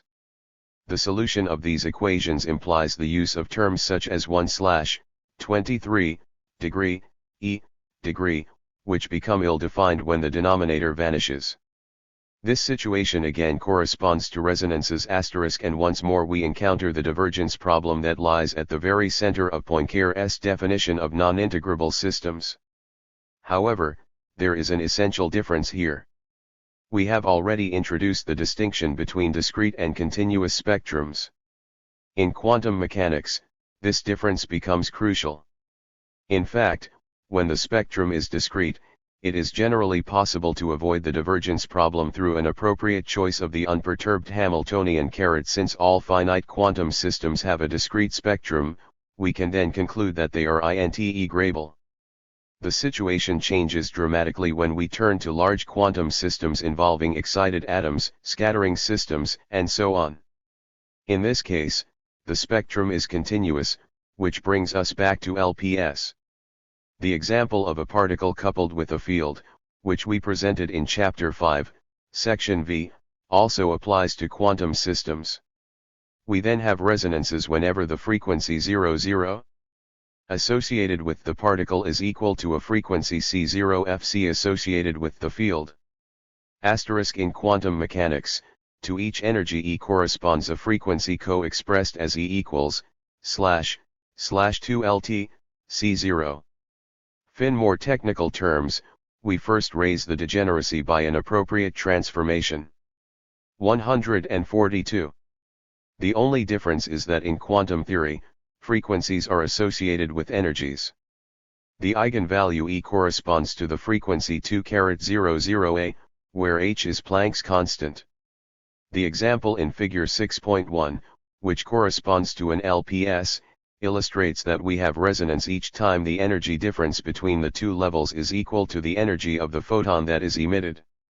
As in the case of deterministic chaos studied in Chapter 4, we can extend the eigenvalue problem to singular functions outside Hilbert space. The formal solution of the Schrödinger equation is T equals U, R, *f, 0, where U, T, equals EHT, U, T, is the evolution operator that links the value of the wave function at time t to that at the initial time t equals 0. Both future and past play the same role, since U, Tu, T2, equals U, T1 plus I2, whatever the sign of Tt and Tr. This property defines what is called a dynamical group. Outside Hilbert space, the dynamical group splits into two semigroups. There are then two functions corresponding to the excited atom, the first. In both cases, there is an exact exponential decay, in contrast to the approximate one described in the preceding section. This was the first such example studied, notably by Arno Bohm and George Sudarshan, who showed that in order to obtain exact exponential laws and avoid the difficulties mentioned in section 2, Hilbert space must be abandoned. 9. However, in their approach, the central quantity remains the probability amplitude, and the basic paradox of quantum mechanics, the collapse of the wave function, is not solved. As already mentioned, the decay of excited atoms or unstable particles corresponds only to a 143. Transfer of energy from one system, the excited atom, to the other, the photon. The approach to equilibrium requires a fundamental modification of quantum theory.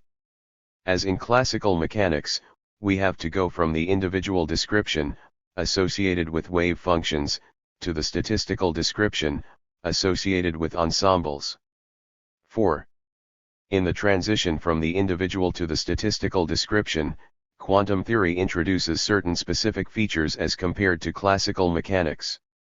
There, as we saw in Chapter 5, the statistical distribution function is a function of both the coordinates and momenta. A trajectory corresponds to the delta function, see Chapter 1, Section 3. In quantum mechanics, the quantum state, as associated with a wave function, is described by a continuous function of the independent variables. We can either take the coordinates as independent variables and consider q, or we can take the momenta and consider p. Heisenberg's uncertainty principle prevents us from taking both. The definition of a quantum state therefore involves only half of the variables that are used in the definition of the classical state. The quantum state *p represents a probability amplitude for which the corresponding probability p is given by the product of the amplitudes yen, q, and x yen, q, and is therefore a function of two sets of variables, q and q or p and p \. We can thus write p, q, q or p, pp, where the first expression corresponds to the coordinate representation, and the second to the momentum representation, which will be especially useful to us. In quantum mechanics, the probability p is often called the density matrix, matrices, as studied. 144. In algebra, also have two indices. We can easily write the equation of evolution for p because the equation for *p, the Schrödinger equation, is already known. The evolution equation for p is the quantum Liouville equation, whose explicit form is IH- equals HPPH, which is the commutator of p with h. This shows that when p is a function of h, we have an equilibrium situation. Then dPl/dt equals 0, as h commutes with a function of itself. Now that we have considered the distribution function p, which corresponds to a single wave function, we can also consider situations in which p corresponds to a mixture of various wave functions. In both cases, the Liouville equation remains the same. For integrable systems, the statistical formulation introduces no new features. Suppose that we know the eigenfunctions a, p, qa, p, and the eigenvalues, the differences EAE. The problems involved in deriving the spectral representations of H and L are thus equivalent. The eigenvalues EAE of L correspond directly to the frequencies measured in spectroscopy, where the time evolution of the distribution function P is a superposition of oscillating terms E⁻⁴. Again, there is no approach to equilibrium. Moreover, for those situations in which we can derive the eigenvalue for the Hamiltonian, eigenfunctions of L, such as P, correspond to zero eigenvalues of the Liouville operator, EA equals 0, and are therefore invariants of motion. As a result, the system is integrable, as is a system of non-interacting particles, and cannot reach equilibrium. This is a form of the quantum paradox. We can now see clearly why it is not sufficient to extend wave functions beyond Hilbert space. Indeed, as indicated. 145. In section 3, this leads to complex energies in the form Ea equals C0 AIY, where CO are the real past and Ya the lifespan, which describe the decay of excited atoms or unstable particles, but this still does not account for irreversible processes associated with the approach to equilibrium. In spite of the complex element in E, all diagonal elements of P, which are products such as Qa, P, Pa, P, would be invariants because the eigenvalue Ea again vanishes, and the system remains integrable and cannot approach equilibrium. The experimental basis of Bohr's theory of atoms and the subsequent emergence of quantum theory is based on the Ritz-Rydberg principle, according to which each frequency V, as measured in spectroscopy, is the difference between the two numbers Ea and E, which represent two quantum levels. This, however, can no longer be true for systems presenting irreversible processes that lead the system to equilibrium. Quantum theory must therefore be fundamentally revised. Historically, the roots of mechanics lie in two branches of physics: the thermal equilibrium between matter and radiation that led Planck to introduce his famous constant H in 1900, and spectroscopy, which led from the Ritz-Rydberg principle to Bohr's atom, and finally, with Heisenberg, 1926, to quantum theory. However, the relationship between these two domains has never been elucidated. We see that the Ritz-Rydberg principle is incompatible with the thermal approach to equilibrium described by Planck's work. Thus we need a new formulation making thermal physics and spectroscopy compatible. This can be difficulties arise when EAE is replaced by EAE, where E** is the complex conjugate of E. Here, E** A equals -2 phi 0, with no equilibrium state. 146. Achieved at the level of probability distributions from which we may derive observable frequencies, including their complex part, but these frequencies are no longer differences in energy levels for the systems we expect to approach equilibrium. We have to solve the quantum Liouville eigenvalue problem for LPS in the context of more general function spaces. As in classical mechanics, this will involve two basic ingredients: delocalized distribution functions, which lead to singularities, and Poincare resonances, which lead to new dynamical processes. As in classical dynamics, there then appear new solutions at the statistical level that cannot be reduced to the traditional wave function formalism of quantum mechanics, and no longer satisfy the Ritz-Rydberg principle. In this sense, we can truly speak of a new formulation of quantum theory.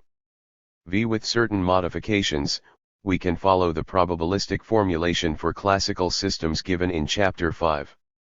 The formal solution of the Liouville equation is I, dp/dt, equals Lp, where in quantum theory Lp is the commutator of the Hamiltonian with P, as we have seen, Lp equals hpph.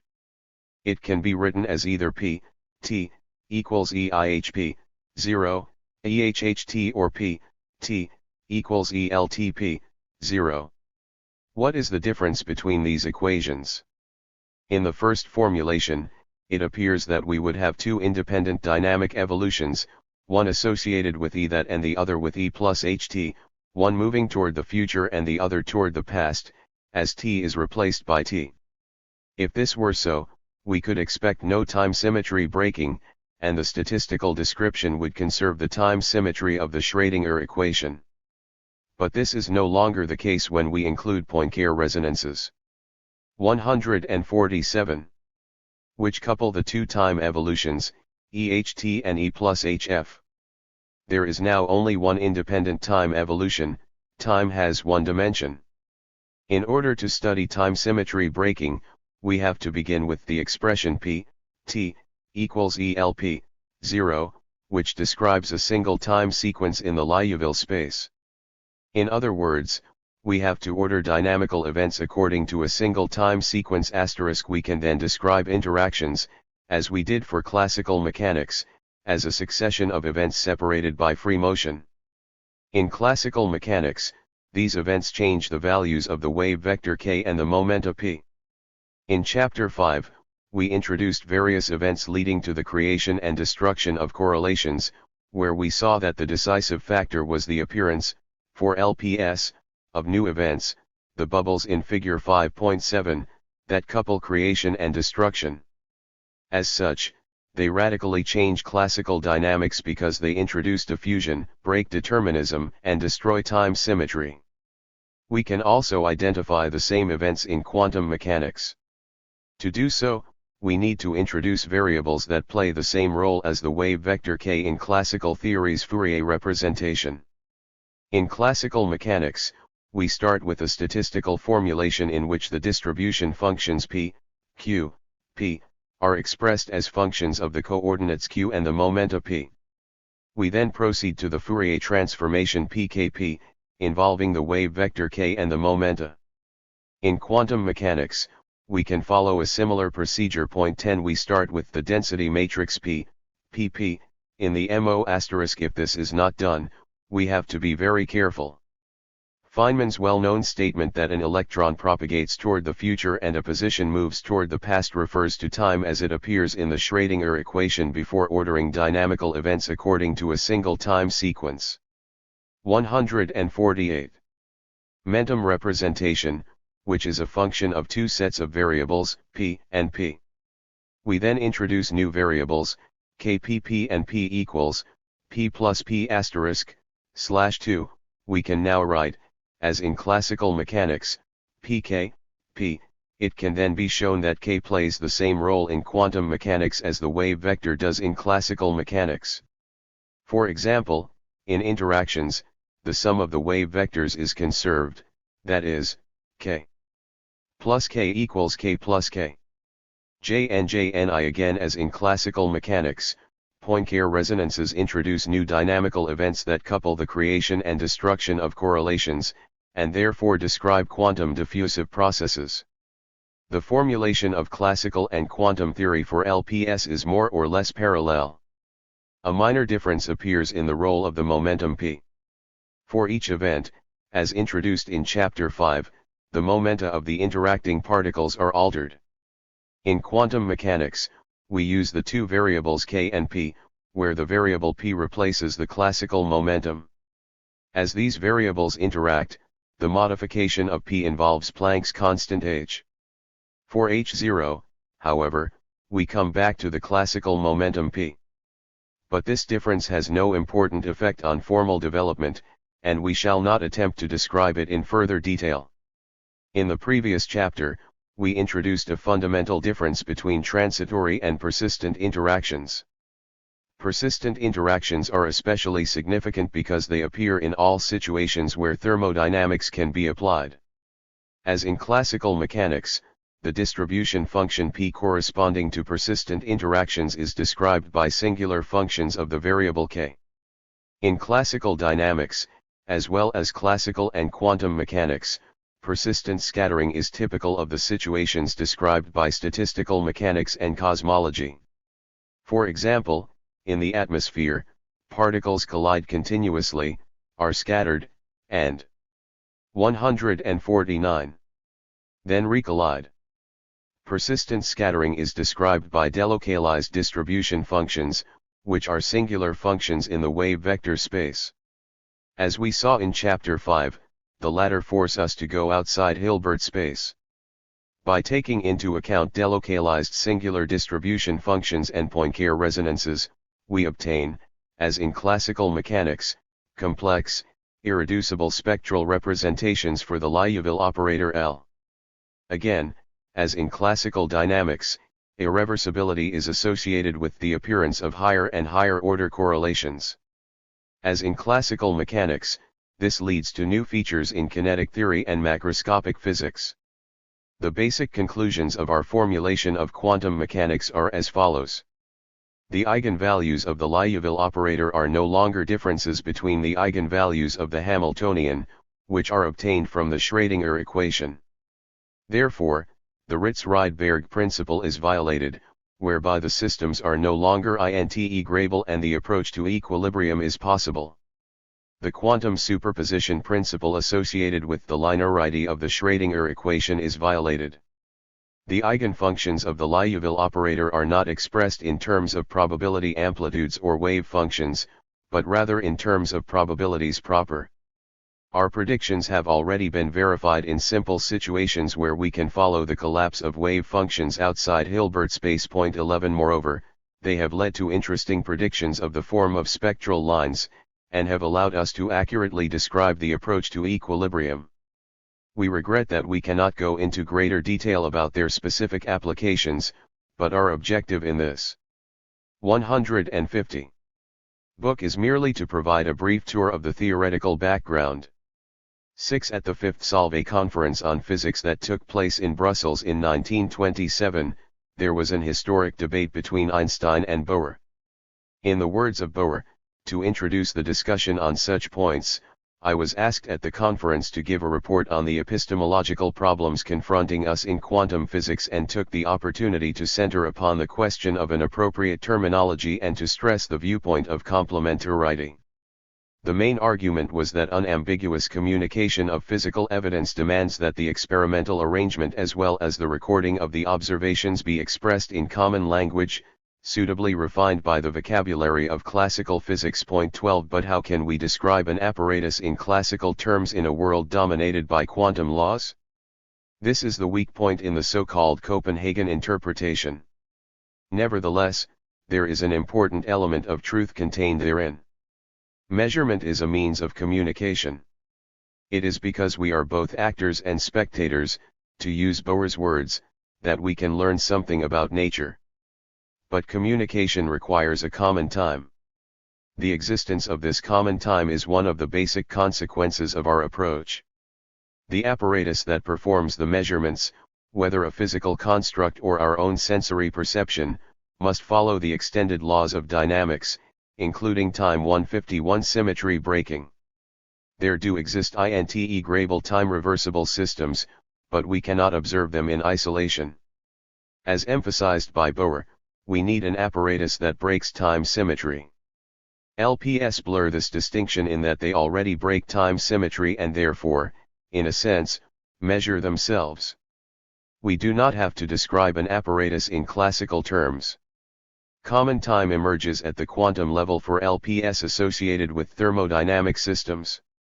The subjective aspect of quantum theory, which attributed an unreasonable role to the observer, deeply troubled Einstein. To our way of thinking, through his measurements the observer no longer plays some extravagant role in the evolution of nature, at least no more so than in classical physics. We all transform information received from the outside world into actions on a human scale, but we are far from being the demiurge, as postulated by quantum physics, who would be responsible for the transition from nature's potentiality to actuality. In this sense, our approach restores sanity. It eliminates the anthropocentric features implicit in the traditional formulation of quantum theory. Perhaps this would have made quantum theory more acceptable to Einstein. Chapter 7. Our dialogue with nature. Science is a dialogue between mankind and nature, the results of which have been unpredictable. At the beginning of the 20th century, who would have dreamed of unstable particles, an expanding universe, self-organization, and dissipative structures? But what makes this dialogue possible? A time-reversible world would also be an unknowable world. Knowledge presupposes that the world affects us and our instruments, that there is an interaction between the knower and the known, and that this interaction creates a difference between past and future. Becoming is the sine qua non of science, and indeed, of knowledge itself. The attempt to understand nature remains one of the 153. 154. Basic objectives of Western thought. It should not, however, be identified with the idea of control. The master who believes he understands his slaves because they obey his orders would be blind.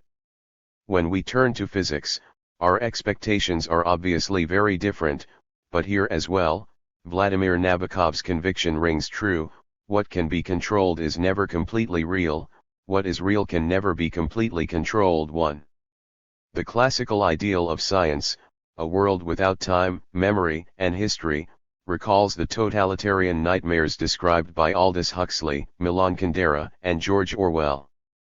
In our recent book, Entre les temps et l'éternité, Isabel Stengers and I wrote, perhaps we need to start by emphasizing the almost inconceivable character of dynamic reversibility. The question of time, of what its flow preserves, creates, and destroys, has always been at the center of human concerns. Much speculation has called the idea of novelty into question and affirmed the inexorable linkage between cause and effect. Many forms of mystical teaching have denied the reality of this changing and uncertain world, and defined an ideal existence permitting escape from life's afflictions. We know how important the idea of cyclical time was in antiquity. But, like the rhythm of the seasons or the generations of man, this eternal return to the point of origin is itself marked by the arrow of time. No speculation, no teaching has ever affirmed an equivalence between what is done and what is undone, between a plant that sprouts, flowers and dies, and a plant that resuscitates, grows younger and returns to its original seed, between a man who grows older and learns, and one who becomes a child, then an embryo, then a cell. 2. 155. In Chapter 1, we alluded to Epicurus' dilemma and the atomistic approach of the ancients. Today, the situation has changed significantly in the sense that the more we know about our universe, the more difficult it becomes to believe in determinism. We live in an evolutionary universe whose roots, which lie in the fundamental laws of physics, we are now able to identify through the concept of instability associated with deterministic chaos and non-integrability. Chance, or probability, is no longer a convenient way of accepting ignorance, but rather part of a new, extended rationality.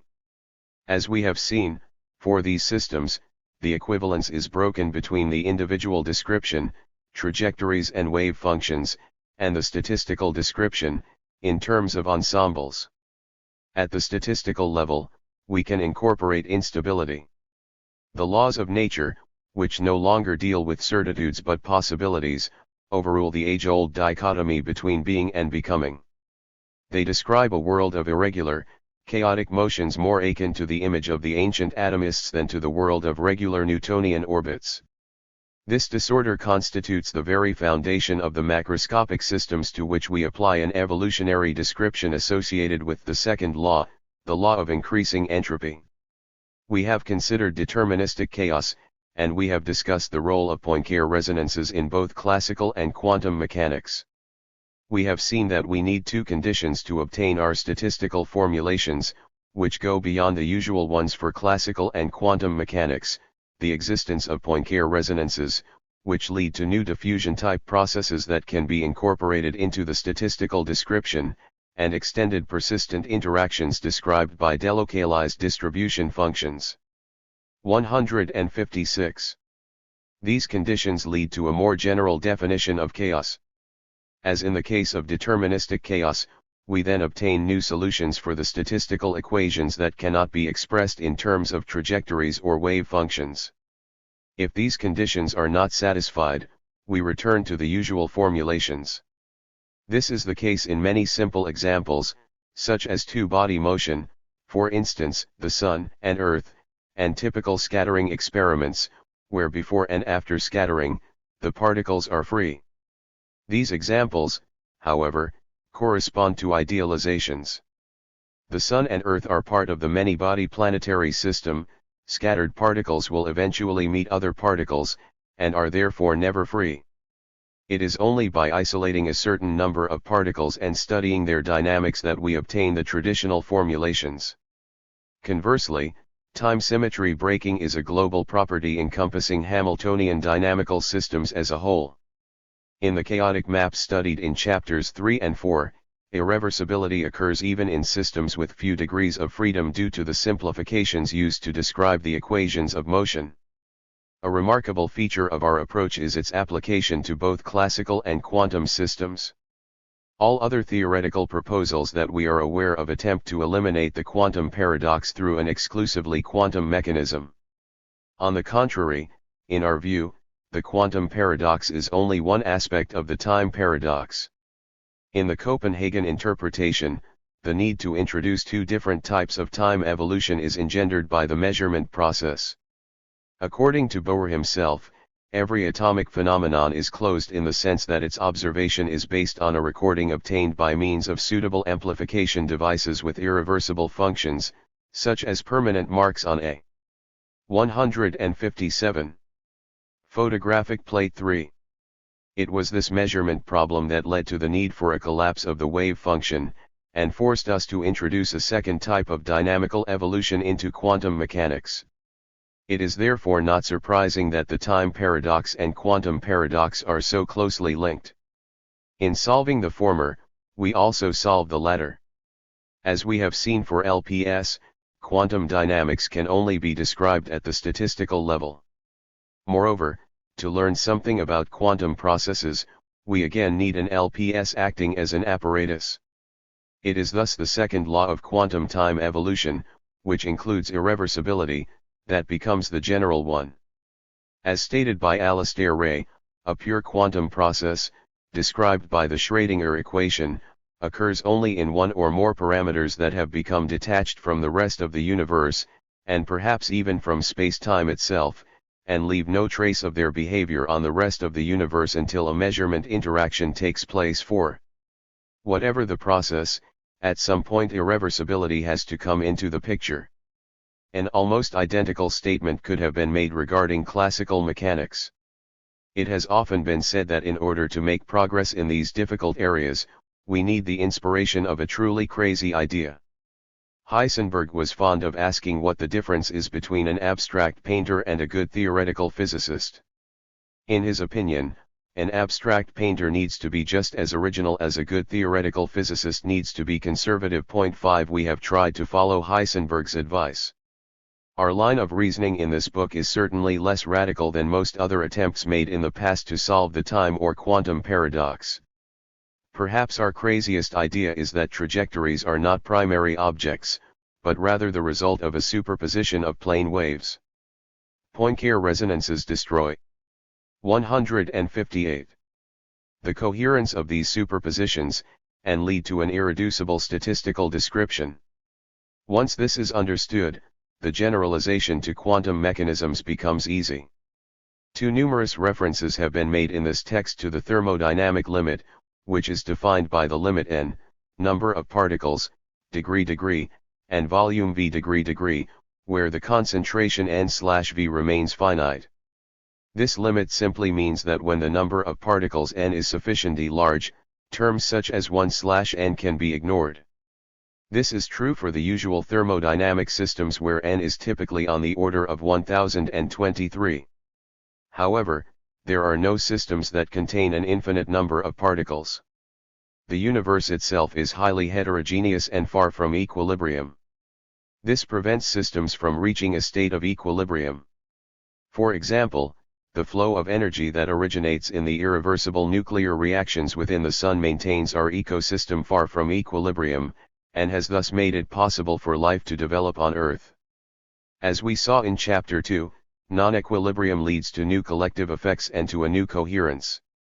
It is interesting that these are precisely the consequences of the dynamical theory presented in Chapters 5 and 6. There are two types of effects produced by non-equilibrium. If, as in the Bénard instability, we heat a liquid from below, we produce collective flows of molecules. When we stop the heating process, the flows disintegrate and return to the usual thermal motion. In chemistry, the situation is different. Irreversibility leads to the formation of molecules that cannot be produced in near equilibrium conditions. In this sense, irreversibility is inscribed in Mat. 159. Ter. This is likely to be the origin of self-replicating biomolecules. While we shall not pursue this question here, let us merely note that molecules of comparable complexity can indeed be produced, at least through computer simulations, in non-equilibrium conditions. 6 In the next chapter, which discusses cosmology, we argue that matter itself is the result of irreversible processes. In non-relativistic physics, whether classical or quantum, time is universal, but the flow of time as associated with irreversible processes is not. It is to the fascinating implications of this distinction that we shall now turn. Let us first consider a chemical model.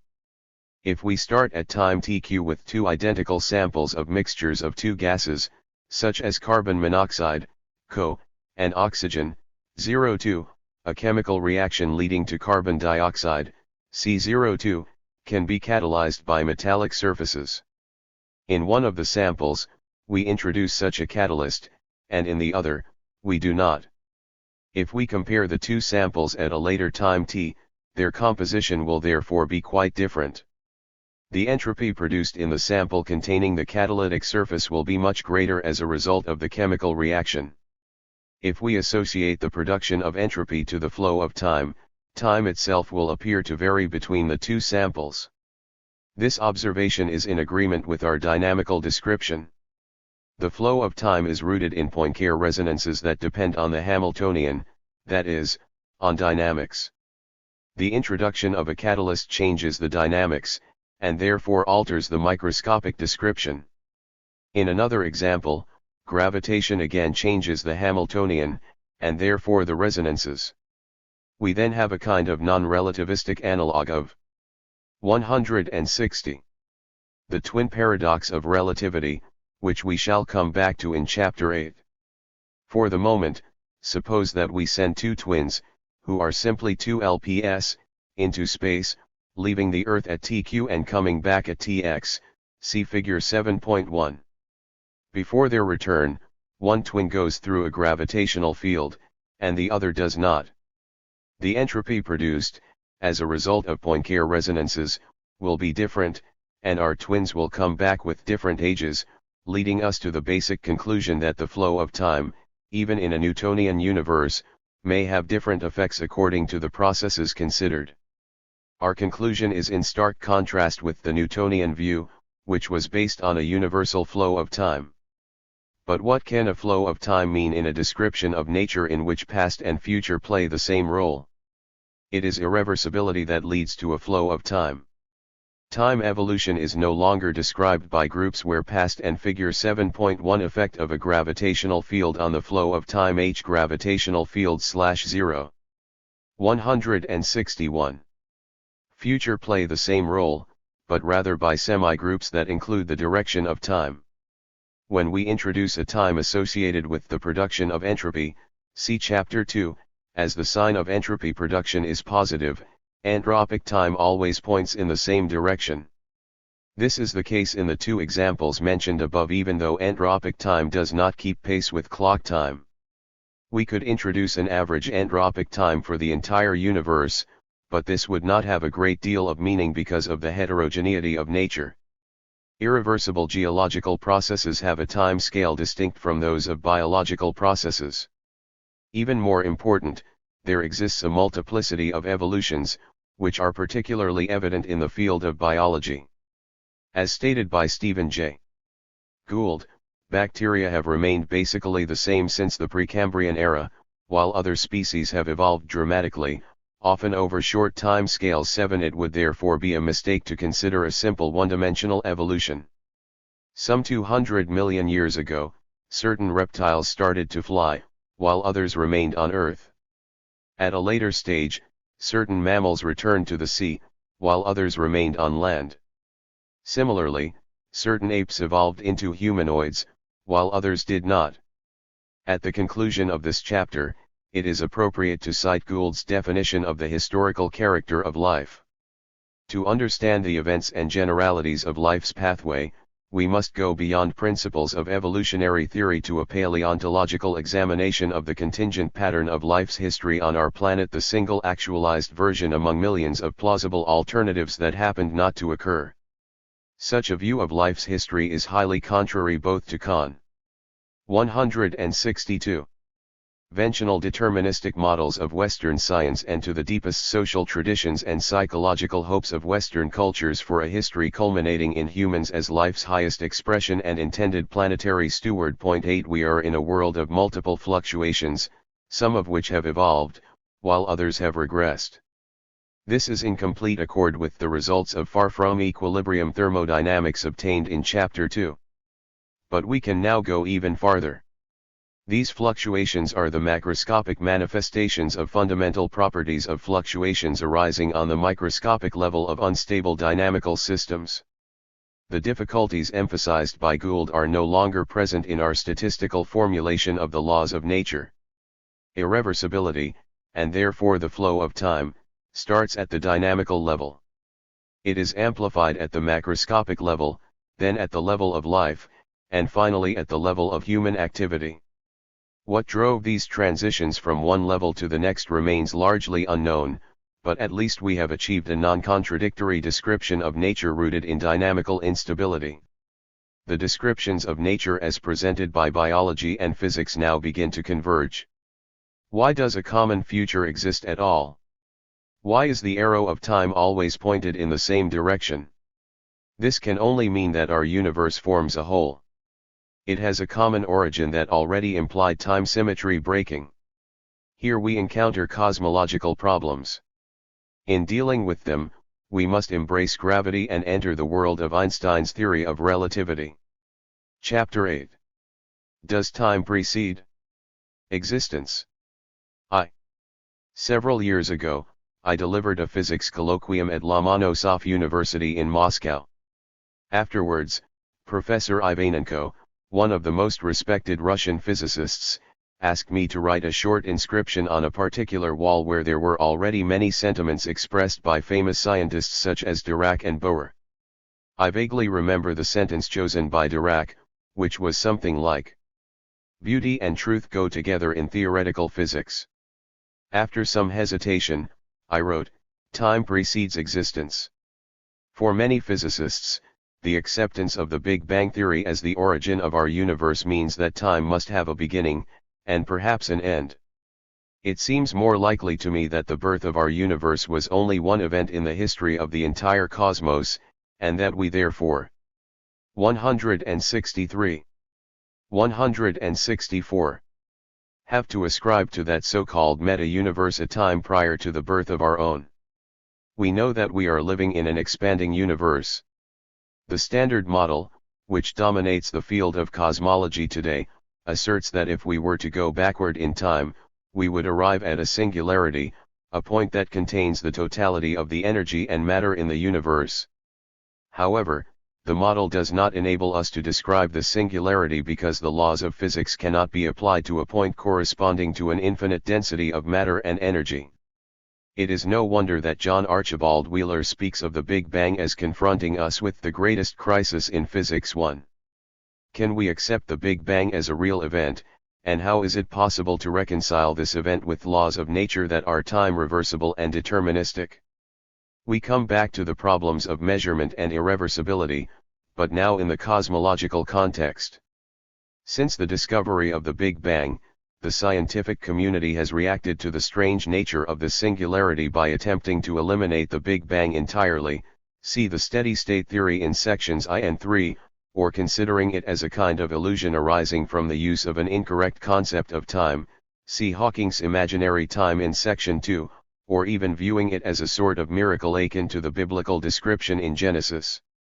As we have already noted, it is impossible to discuss cosmology today without referring to the theory of relativity, the most beautiful theory in physics, according to the celebrated textbook by Lev Davidovich Landau and Yevgeny Mikhailovich Lifshitz. Point 2 in Newtonian physics, even when extended by quantum theory, space and time are given once and for all.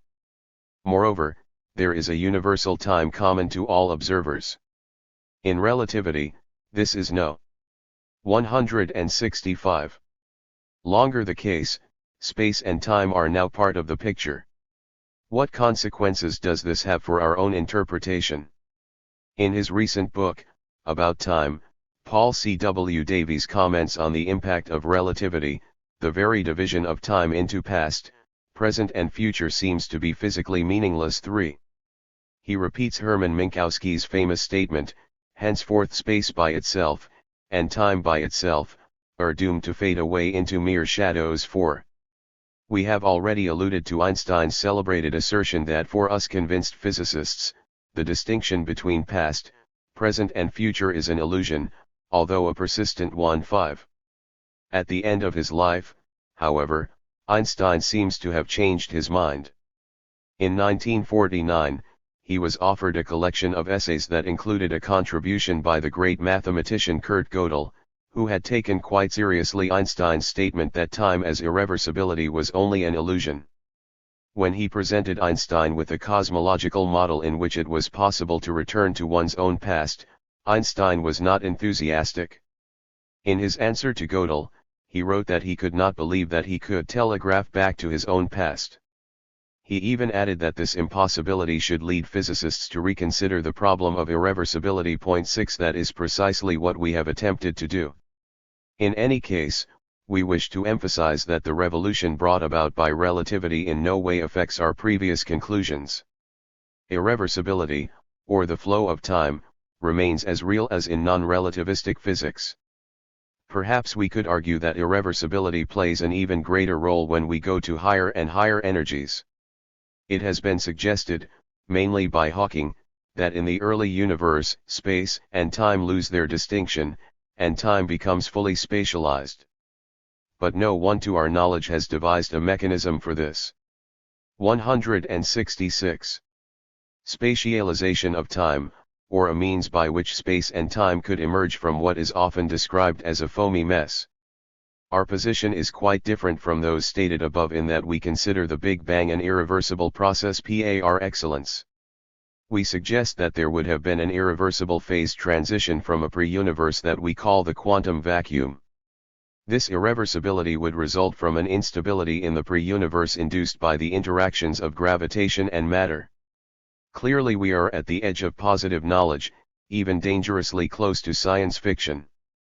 Nevertheless, we argue that irreversible processes associated with dynamical processes have probably played a decisive role in the birth of our universe.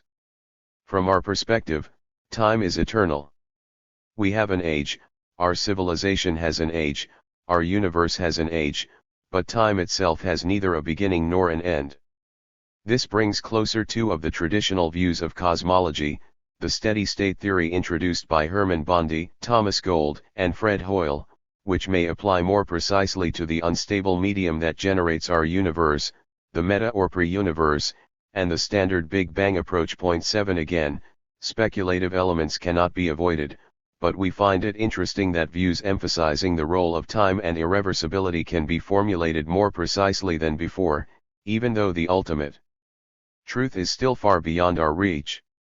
We agree entirely with the Indian cosmologist Jayant Vishnu Narlikar, who wrote, "Astrophysicists of today who hold the view that the ultimate cosmological problem has been more or less solved may well be in for a few surprises before the century is out." 167. 2. As we proceed with our investigation, let us consider Einstein's special relativity.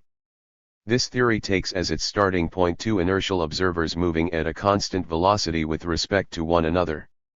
In pre-relativistic, Galilean physics, it was accepted that the distance between the two observers, /J2 equals, x2xl, 2 plus, y2yl, 2 plus, z2zl, 2, would remain the same as the difference between the two instants, t2tj, 2. Spatial distance was defined in terms of Euclidean geometry. This, however, led to different values of the velocity of light c in the vacuum as measured by the two observers. In accordance with our experience, if we assume that both observers measure the same value of the velocity of light, we must introduce, as did Lorentz, Poincare, and Einstein, the spatiotemporal interval, S22 equals, Tx12, 2L22.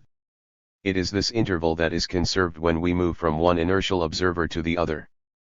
In contrast to Euclidean geometry, we now have the Minkowski spacetime interval. The transition from one coordinate system, x, y, z, t, to another, x \y z t is the famous Lorentz transformation that combines space and time. At no point, however, is the distinction between space and time lost. In the spatiotemporal interval, the minus sign indicates space dimensions, and the plus sign indicates time. This situation is often illustrated by the spatiotemporal diagram represented in Figure 8.1. On one axis there is time t, and on the other a single geometrical coordinate x. In relativity, the velocity of light c in the vacuum is the maximum speed at which signals can be transmitted. We can therefore distinguish among different regions in the diagram. 168. In this diagram the observer is situated at O. His future is included in the cone BOA, and his past in the cone AOB. These cones are determined by the velocity of light c in that the velocities inside them are smaller than c, and outside them are greater, and therefore impossible to realize. In this diagram, the event c is simultaneous with O, while event d precedes O. But this conclusion is purely conventional because a Lorentz transformation would rotate the axis t, x, in which case d might appear as simultaneous with O, and c posterior to O. Simultaneity is modified by the Lorentz transformation, but the cone of light is not. The direction of time is thus invariant. The problem of ascertaining whether or not the laws of nature are time symmetric remains essentially the same in relativity as in pre-relativistic physics, but now this question is even more pertinent. At best, O knows all the events that occurred in his past, that is, in the cone AOB. As represented in figure 8.2, events starting in C or D will reach him only at later times, Tx and T2, even if they are associated. Figure 8.1 distinction between future and past in special relativity /R absolute CXX DAUA lult B past. 169. Figure 8.2. Events starting at C and D will reach the observer O at future times Fj and T2. With signals traveling at the velocity of light. As a result, O can collect only limited data. In an amusing analogy with deterministic chaos made by Batyanath Misra and Yanis Antoniou, it is said that a relativistic observer has only a finite window on the outside world, and here also a deterministic description corresponds to an over-idealization. 9 This gives us yet another reason to proceed to a statistical description. There are, of course, most interesting new effects introduced by relativity, such as the famous twin paradox, where one twin remains on Earth at point x equals 0, while the other leaves in a spaceship that changes direction at tq, in the coordinate system in which O is at rest, and comes back to Earth at 2t. The time interval, as measured by the moving twin, is greater than 2t0. This is Einstein's remarkable time dilation prediction, which has been verified by 170. Using unstable particles. The lifetime of these twins therefore depends on the path as predicted by relativity. In Chapter 7, we stated that the flow of time depends on a history of events, but Newtonian time is universal and independent of history. Now time itself becomes history-dependent. In his seminal book, The Theory of Space, Time, and Gravitation, Vladimir A. Fock emphasizes that we have to be extremely careful when discussing the twin paradox inasmuch as the effect of acceleration on the clock in the moving spaceship is neglected. 10 He shows that when we consider a more detailed model in which acceleration is due to a gravitational field described by general relativity, different results are obtained. The sign of time dilation can even be changed. These predictions of general relativity should lead to fascinating new experiments to test their validity. In his brief history of time, Hawking introduces imaginary time, t equals it, where all four dimensions are spatialized in the Minkowski spatiotemporal interval. 11 According to Hawking, real time may well be this imaginary time, whereby the mathematical formula for the Lorentz interval becomes symmetric.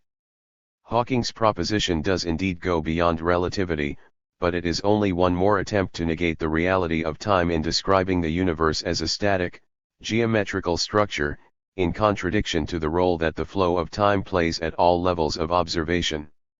Let us now come back to the crux of our argument and consider the effect of relativity on the systems described by classical Hamiltonian dynamics or quantum mechanics. Dirac, and others who came after him, showed how to combine the requirements of special relativity with a Hamiltonian description. 12 Relativity dictates that the laws. 171. Figure 8.3. The twin paradox. Observer O is in motion in relation to observer O of physics remain the same for all inertial systems. In chapters 5 and 6, we assumed implicitly that the systems as a whole are at rest. But according to relativity, a similar description is valid whether or not the system as a whole is moving at uniform velocity with respect to some observer. We have seen that Poincare resonances destroy the dynamical group in which past and future play the same role, whereby we obtain semi-groups that break time symmetry. In pre-relativistic physics, the groups and semi-groups maintain the distance LF2 invariant. In relativistic theory, we can introduce as well both groups and semi-groups which leave invariant the Minkowski interval. Unfortunately, the proof is too technical to be given here. In any case, this conclusion shows that the Minkowski space-time interval is no way in contradiction to irreversible processes. It is not true that relativity implies the spatialization of time. As stated. 172. By Minkowski, space and time are no longer independent entities, but this does not preclude the existence of an arrow of time. Such a conclusion could be anticipated. If time symmetry breaking occurs in one inertial frame, by the very definition of relativity, it has to appear in all inertial reference systems. The theory of irreversible processes is thus quite similar, apart from certain formal changes, in both non-relativistic and relativistic systems.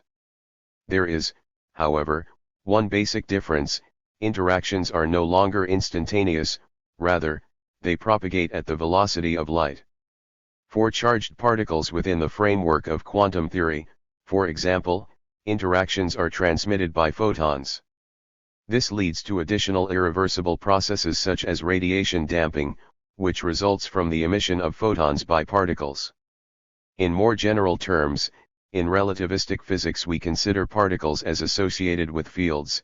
The photons are the particles associated with the electromagnetic field, and irreversibility results from the interaction of these fields. Until now we have considered the Minkowski space-time interval as it corresponds to special relativity. In order to complete our discussion of cosmology, we have to include gravitation, which first requires a generalization of the space-time interval. Let us first return to the question of the Big Bang. As we mentioned above, by following our expanding universe backward in time, we come to a singularity in which density, temperature, and curvature all become infinite. From the rate of recession of the galaxies as observed today, we 173 can estimate that the birth of the universe occurred approximately 15 billion years ago. This period of time that separates us from the Big Bang is surprisingly short. To express it in years, we use the rotation of the Earth as a clock. 15 billion revolutions is indeed a small number if we remember that in the hydrogen atom, the electron rotates some 10,000 billion times per second. Whatever the time scale, the existence of a primordial event at the origin of our universe is certainly one of the most extraordinary suggestions science has ever made. Physics deals only with classes of phenomena, and the Big Bang does not seem to belong to any of these. At first view, it appears to have no parallel elsewhere in physics. Many scientists have been willing to explain this singularity in terms of the hand of God, or the triumph of the biblical story of creation, whereby science would reconstruct the existence of an act that transcends physical rationality. Others have tried to avoid what they see as a disquieting situation. One remarkable attempt in this sense is the steady-state universe proposed by Bondi, Gold, and Hoyle. 13 This model is based on the perfect cosmological principle: not only is there no privileged place in the universe, but there is also no privileged time. According to this principle, every observer, in the past and in the future, is able to attribute to the universe the same values of parameters such as temperature and matter density. The steady-state universe is characterized by an exponential expansion compensated by a permanent creation of matter. The synchronization between expansion and creation maintains a constant density of matter energy, and thus leads to the image of an eternal universe in a state of continuous creation. In spite of its appeal, the steady-state model implies 174 certain major difficulties.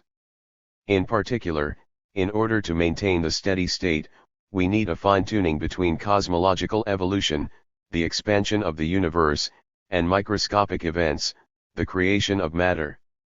As long as no mechanism for this is proposed, the hypothesis of compensation between expansion and creation is highly questionable. It was an experimental result that led the great majority of cosmologists to reject the steady-state model in favor of the Big Bang, which is now considered the standard model. This occurred in 1965, when Arno Penzias and Robert Wilson identified the now famous fossil radiation at 2.7 K.14. The existence of such radiation had been predicted as early as 1948 by Ralph A. Alpher and Robert Herman, who reasoned that if the universe was much hotter and denser in the past than it is today, then it must have been opaque, with photons possessing sufficient energy to interact strongly with matter. It can be shown that at a temperature of approximately 3000 K, the equilibrium between matter and light is destroyed, and our universe becomes transparent as radiation is detached from matter. The only subsequent change in the properties of the photons that form the thermal radiation is the change in their wavelength, which increases with the size of the universe. Alpher and Herman were thus able to predict that if the photons indeed formed a black body radiation at 3000 K at the time when their equilibrium with matter was destroyed, that is, some 300,000 years after the origin, the temperature of this radiation should correspond today to a temperature of about 3 K. This was a landmark prediction that anticipated one of the greatest experimental findings of the century. 15 The Standard Model is very much at the core of present 175 day cosmology, and scientists generally accept that it leads to a correct description of the universe starting 1 second after the Big Bang singularity. But the state of the universe during its first second of life still remains an open question. Why is there something rather than nothing? This appears to be the ultimate question beyond the range of positive knowledge. However, this question can be formulated in physical terms, and thereby linked to the problem of instability and time. One such formulation that has become quite popular today defines the birth of our universe as a free lunch.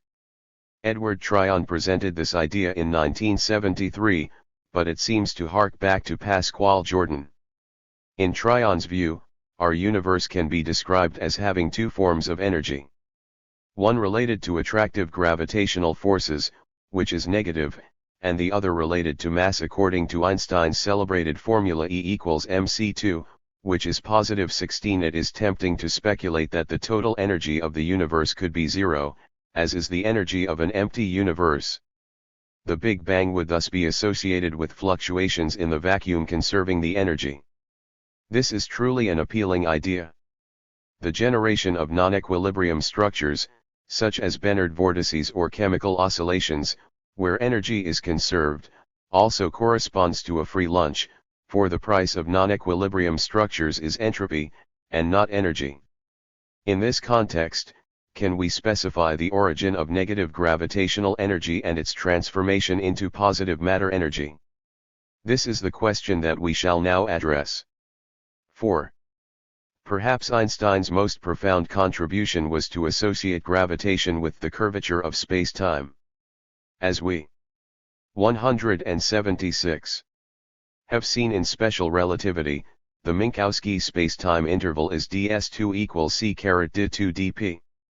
In general relativity, the space-time interval becomes ds2 equals lgv dx⁻dxy, where I, v take on four values, 0, time, and 1, 2, 3, space.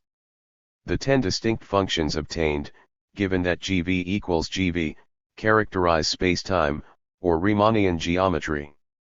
A simple example that illustrates Riemannian geometry is a sphere considered as a curved two-dimensional space. In the Newtonian view, spacetime is given once and for all, independent of the matter it contains. Now we understand, thanks to the Einsteinian revolution, that the connection between spacetime and matter is expressed by Einstein's fundamental field equations, which relate two objects. On the one hand, we have an expression that describes the curvature of spacetime in terms of the g and its derivatives with respect to space and time, and on the other an expression that defines the material content in terms of its matter-energy content and pressure. This material content is the source of the curvature of space-time. Einstein applied his equations to the universe as a whole as early as 1917, and in so doing, set the course of modern cosmology. To achieve this application, he developed a timeless static model in accord with his philosophical views. Baruch Spinoza was Einstein's favorite philosopher, and we can recognize his spirit in the choice of the model. Then came a succession of surprises. Alexander Friedmann and Georges Henri Lemaitre proved that Einstein's universe was so unstable, the smallest fluctuation would destroy it. 17 On the experimental side, Edwin Powell Hubble and his colleagues discovered the expansion of our universe. 18 Then in 1965 came the observation of residual black body radiation, which led to the present standard cosmological model. 177. In order to go from the basic equations of general relativity to the field of cosmology, we have to introduce simplifying assumptions. The standard model associated with Alexander Friedmann, Georges Henri Lemaitre, Howard Robertson, and Arthur Walker is founded on the cosmological principle that the universe, when viewed on a large scale, may be considered homogeneous and isotropic. The metrics thus take on the far simpler form ds2 equals dt2 r t 2 dp, the so-called Friedmann interval. This expression differs from Minkowski spacetime in two respects. dp is a spatial element that corresponds to either a zero space curvature, as in the Minkowski space, or to a positive or negative curvature, as in a sphere or hyperboloid. R, t, which is usually called the radius of the universe, corresponds to the limit of astronomical observations at time t. Einstein's equations relate r, t, and the space curvature to the average density and pressure of the energy matter. Einstein's cosmological evolution is also formulated as conserving entropy, and his equations are consequently time reversible. It is generally accepted that the standard model permits us to understand at least qualitatively what happened to our universe a fraction of a second after its birth. This is an extraordinary achievement, but we are still left with the question of what occurred before. When we extrapolate back to the past, we come to a point of infinite density. Can we extrapolate beyond this point? To give an idea of the range of values involved here, it is useful to define Planck's scales, which measure the length, time, and energy obtained by using three universal constants, h, Planck's constant, g, the gravitational constant, and c, the velocity of light. We then obtain Planck's length, /equals, g/I/c3, 1 ct 33 cm, Planck's time on the order of 1 ct 44. 178 seconds, and Planck's energy, corresponding to a high temperature on the order of 1032 degrees. It is plausible that these scales relate to the very early universe characterized by an extraordinarily brief time, a minuscule geometrical size, and an enormous energy. In this Planck era, quantum effects are likely to play an essential role. 19 We have now arrived at the very limits of modern-day physics, where we are confronted with the fundamental problem of the quantization of gravity or, equivalently, of space-time. A general solution is still far from our grasp, but we may at least formulate a model that includes the role of Poincare resonances and irreversibility at the very beginning of our universe. Let us now describe some of the steps that led us to this model. We have noted that the Friedmann space-time interval can be written, when we consider the case of Euclidean three-dimensional geometry, as ds2 equals q.2, t, dt2 dl2, where t is the conformal time. This is the Minkowski space-time interval multiplied by the function q2, which is called the conformal factor. Such conformal space-time intervals have remarkable features, including their conservation of the cone of light, for which ds2 equals 0. As Narlikar and others have stated, they are the natural starting point for quantum cosmology because they include the Friedmann universe as a special case. 20 The conformal factor as a function of space-time relates to a field in the same way as do other fields such as the electromagnetic field. Remember that a field is a dynamical system characterized by a well-defined energy and therefore a Hamiltonian. As shown by Robert Brout and his co-workers, this factor has a unique quality in that it corresponds to a negative energy, that is, its energy is unbounded from below, while the energy of any given mat 179 THIRD field is positive. As a result, the gravitational field described by the conformal factor may play the role of a reservoir of negative energy from which the energy to create matter is extracted. 21 This is the theoretical basis of the free lunch model, where the total energy, gravitational field plus matter, is conserved, while the gravitational energy is transformed into matter. Brout and his colleagues have proposed a mechanism for this extraction of positive energy. In addition to the conformal field, they have introduced a matter field, and demonstrated that Einstein's equations lead to a cooperative process involving the simultaneous appearance of matter and a curved spacetime starting from the Minkowski spacetime, containing zero gravitational and mass energy. Their model shows that such a cooperative process causes the exponential growth of the radius of the universe over the course of time. This is known as the de Sitter universe. These conclusions are intriguing inasmuch as they indicate the possibility of an irreversible process transforming gravitation into matter. They also focus our attention on the pre-universe stage, the Minkowski vacuum, which is the starting point for irreversible transformations. It is important to note that this model does not describe creation ex nihilo. The quantum vacuum is already endorsed by the universal constants, and it is assumed that we can ascribe to them the values they have today. The birth of our universe is no longer associated with a singularity, but rather with an instability that is analogous to a phase transition or bifurcation. However, this theory still presents a number of vexing problems. Brout et al. Have used a semi-classical approximation in which the matter field is quantized while the conformal field is treated. 180. Classically, this situation is highly unlikely in Planck's era, where quantum effects play an essential role. Edgar Gunzig and Pascal Nardon have asked why this process does not occur on a continuous basis if the quantum vacuum associated with a flat geometrical background is indeed unstable in the presence of gravitational interactions.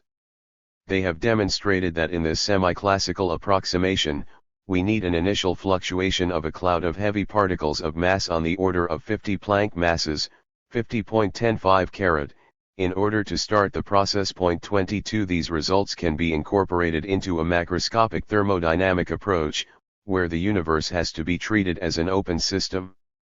Thus, we can observe matter and energy being created at the expense of gravitational energy, see figure 8.4. This compels us to make a number of modifications to the first law of thermodynamics, where there is now a source of matter energy leading to a change in the definition of quantities such as pressure*. Since entropy is specifically associated with matter, the transformation of spacetime into matter corresponds to a dissipative, irreversible process producing entropy. The inverse process, which would transform matter into spacetime, is impossible. The birth of our universe would thus be the result of a burst of entropy. The interaction of the gravitational and matter fields leads to divergences arising from brief times and short distances that correspond in quantum theory to high values of energy and momentum. These so-called ultraviolet divergences are the object of a number of interesting in * the creation pressure is negative. Therefore, an often quoted theorem of Hawking and Penrose showing that the universe starts with a singularity and involves positive pressure is not applicable. 181. Figure 8.4. Matter is created at the expense of the gravitational field. In this simple model, the universe would have no stable ground state. Creation of matter. Unstable ground state. Gravitation investigations that have led to a procedure known as the renormalization program, which has proved to be quite successful. Still, certain difficulties remain. There is a striking analogy between field theory and the thermodynamic situation discussed in earlier chapters. Here again, we are dealing with persistent interactions that neither start nor stop, and we therefore have to go beyond Hilbert space. Although this new field theory is still in the making, Its main conclusion is reasonable: there may be no stable ground state at the cosmological level, since the conformal factor reaches lower energies as it creates matter. While this line of research continues to be pursued, the two concepts emphasized in this book, irreversibility and probability, clearly form an important part of this approach. Universes appear at sites where the amplitudes of the gravitational and matter fields have high values. The places and the times where this occurs have only a statistical meaning, as they are associated with quantum fluctuations of the fields. This description applies not only to our universe, but also to the meta-universe, the medium in which individual universes are born.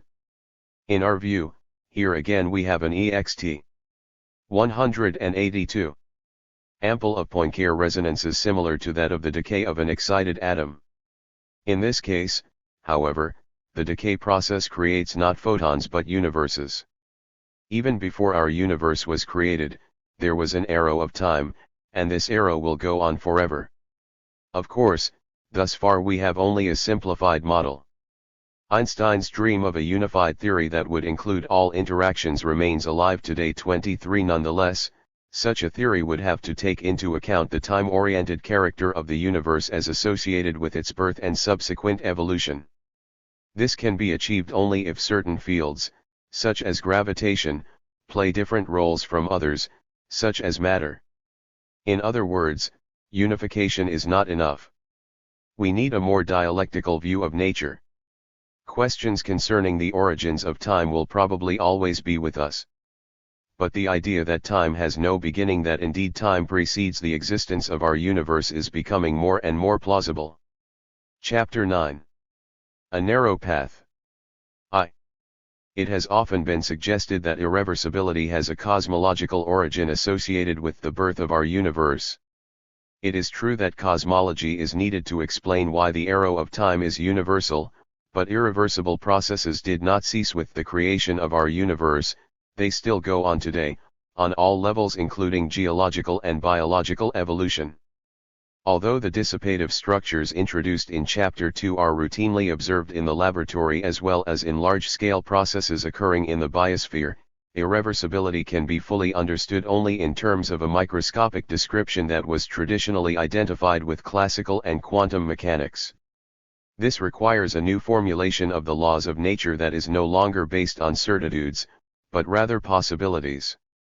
In accepting that the future is not determined, we come to the end of certainty. Is this an admission of defeat for the human mind? On the contrary, we believe that the opposite is true. 183. 184. The Italian author Italo Calvino has written a delightful collection of stories, Cosmocomics, in which individuals living in a very early stage of our universe gather together to remember the terrible time when the universe was so small that their bodies filled it completely. What would have been the history of physics if Newton had been a member of this community? He would have observed the birth and decay of particles, the mutual annihilation of matter and antimatter. From the start, the universe would have appeared as a thermodynamic system far from equilibrium, with instabilities and bifurcations. It is true that today we can isolate simple dynamical systems and verify the laws of classical and quantum mechanics. Still, they correspond to idealizations applicable to stable dynamical systems within a universe that is a giant thermodynamic system far from equilibrium, where we find fluctuations, instabilities, and evolutionary patterns at all levels. On the other hand, certainty has long been associated with a denial of time and creativity. It is interesting to consider this conundrum in its historical context. 2. How can we reach certainty? This is the question that lies at the heart of the work of René Descartes. In his thought-provoking book Cosmopolis, Stephen Tallman attempts to clarify the circumstances that led Descartes on this quest. 2. He describes the tragic situation of the 17th century, a time of political instability and war between Catholics and Protestants in the name of religious dogma. It was in the midst of this strife that Descartes began his search for a different kind of certainty that all humans, independent of their religions, could share. This 185 led him to his famous cogito, the foundation of his philosophy, as well as his conviction that science based on mathematics was the only way to reach such certainty.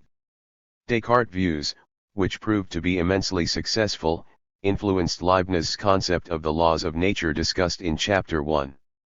Leibniz also wanted to create a language that would heal the divisions among religions and bring about the end of religious wars. Descartes' pursuit of certainty found its concrete realization in Newton's work, which has remained the model for physics for 3 centuries. Tolman's analysis reveals a remarkable parallel between the historical circumstances surrounding Descartes' quest for certainty and those of Einstein's. For Einstein as well, science was a means of avoiding the turmoil of everyday existence. He compared scientific activity to the longing that irresistibly pulls the town dweller away from his noisy, cramped quarters and toward the silent high mountains. 3. Einstein's view of the human condition was profoundly pessimistic. He had lived through a particularly tragic period in human history spanning the rise of fascism and anti-Semitism and 2 world wars. His vision of physics has been defined as the ultimate triumph of human reason over a violent world, separating objective knowledge from the domain of the uncertain and the subjective. But is science as conceived by Einstein an escape from the vagaries of human existence still the science of today? We cannot desert the polluted towns and cities for the high mountains. We have to participate in the building of tomorrow's society. In the words of Peter Scott, the world, our world, tries ceaselessly to extend the frontiers of the knowable and the valuable, to transcend the givenness of things, to imagine a new and better world for. Science began with the Promethean affirmation of the 186 power of reason, but it seemed to end in alienation and negation of everything that gives meaning to human life. Our belief is that our own age can be seen as one of a quest for a new type of unity in our vision of the world, and that science must play an important role in defining this new coherence. As we mentioned in Chapter 8, at the end of his life, Einstein was offered a collection of essays that included a contribution by the great mathematician Kurt Gödel. In his answer to Gödel, he rejected his idea of a possible equivalence between past and future. For Einstein, no matter how great the temptation of the eternal, accepting the idea of traveling back in time was a denial of the real world. He could not endorse Gödel's radical interpretation of his very own views. 3 As Carl Rubino has noted, Homer's Iliad revolves around the problem of time as Achilles embarks on a search for something permanent and immutable. The wisdom of the Iliad, a bitter lesson that Achilles, its hero, learns too late, is that such perfection can be gained only at the cost of one's humanity. He must lose his life in order to gain this new degree of glory. For human men and women, for us, immutability, freedom from change, total security, immunity from life's maddening ups and downs, will come only when we depart this life, by dying or becoming gods. The gods, Horace tells us, are the only living beings who lead secure lives, free from anxiety and change. 6 Homer's Odyssey appears as the dialectical counterpart to the Iliad. Odysseus is fortunate enough to be given the choice between immortality, by remaining forever the lover of Calypso, and a return to humanity and ultimately 187. Old age and death. In the end, he chooses time over eternity, human fate over the fate of the gods. Since Homer, time has been the central theme of literature.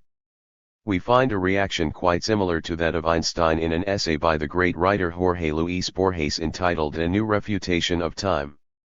After describing the doctrines that make time an illusion, he concludes, and yet, denying temporal succession, denying the self, denying the astronomical universe, are apparent desperations and secret consolations. Time is the substance I am made of. Time is a river which sweeps me along, but I am the river. It is the tiger which destroys me, but I am the tiger. It is a fire which consumes me, but I am the fire. The world, unfortunately, is real. I, unfortunately, am Borges. 7. Time and reality are irreducibly linked. Denying time may either be a consolation or a triumph of human reason. It is always a negation of reality. The denial of time was a temptation for both Einstein the scientist and Borges the poet. Einstein repeatedly stated that he had learned more from Fyodor Dostoevsky than from any physicist. In a letter to Max Born in 1924, he wrote that if he were forced to abandon strict causality, he would rather be a cobbler, or even an employee in a gaming house, than a physicist. In order to be of any value at all, physics had to satisfy his need to escape the tragedy of the human condition. And yet, when confronted by Gödel with the extreme consequences of his quest, the denial of the very reality that physicists endeavor to describe, Einstein recoiled. We can certainly understand Einstein's refusing chance as the only answer to our questions. What we have tried to follow is indeed a narrow path between two conceptions that both lead to alienation, a world ruled by deterministic 188 laws, which leaves no place for novelty, and a world ruled by a dice-playing God, where everything is absurd, acausal, and incomprehensible. We have attempted to make this book a journey along the narrow path, and thereby illustrate the role of human creativity in science. Strangely enough, this creativity is often undervalued. We all realize that if Shakespeare, Beethoven, or Van Gogh had died soon after birth, no one else would ever have achieved what they did. Is this also true for scientists? Would someone else not have discovered the classical laws of motion if there had been no Newton? Did the formulation of the second law of thermodynamics depend entirely on Clausius? There is some truth in the contrast between artistic and scientific creativity. Science is a collective enterprise. In order to be acceptable, the solution to a scientific problem must satisfy exacting criteria and demands. These constraints, however, do not eliminate creativity. They provoke it. The formulation of the time paradox is itself an extraordinary feat of human creativity and imagination. If science had been restricted to empirical facts, how could it ever have dreamed of denying the arrow of time? The elaboration of time-symmetrical laws was not achieved merely by introducing arbitrary simplifications. It combined empirical observations with the creation of theoretical structures. This is why the resolution of the time paradox could not be accomplished by a simple appeal to common sense or ad hoc modifications of the laws of dynamics. It was not even a matter of simply identifying the weaknesses in the classical edifice. In order to make fundamental progress, we needed to introduce new physical concepts, such as deterministic chaos and Poincare resonances, and new mathematical tools to turn these weak 189 nesses into strengths.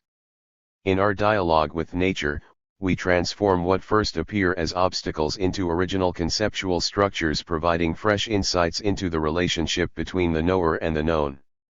What is now emerging is an intermediate description that lies somewhere between the two alienating images of a deterministic world and an arbitrary world of pure chance. Physical laws lead to a new form of intelligibility as expressed by irreducible probabilistic representations. When associated with instability, whether on the microscopic or macroscopic level, the new laws of nature deal with thepisability of events, but do not reduce these events to deductible, predictable consequences. This delimitation of what can and cannot be predicted and controlled may well have satisfied Einstein's quest for intelligibility. As we follow along the narrow path that avoids the dramatic alternatives of blind laws and arbitrary events, we discover that a large part of the concrete world around us has until now slipped through the meshes of the scientific net. To use Alfred North Whitehead's expression, Point 9, we face new horizons at this privileged moment in the history of science, and it is our hope that we have been able to communicate this conviction to our readers.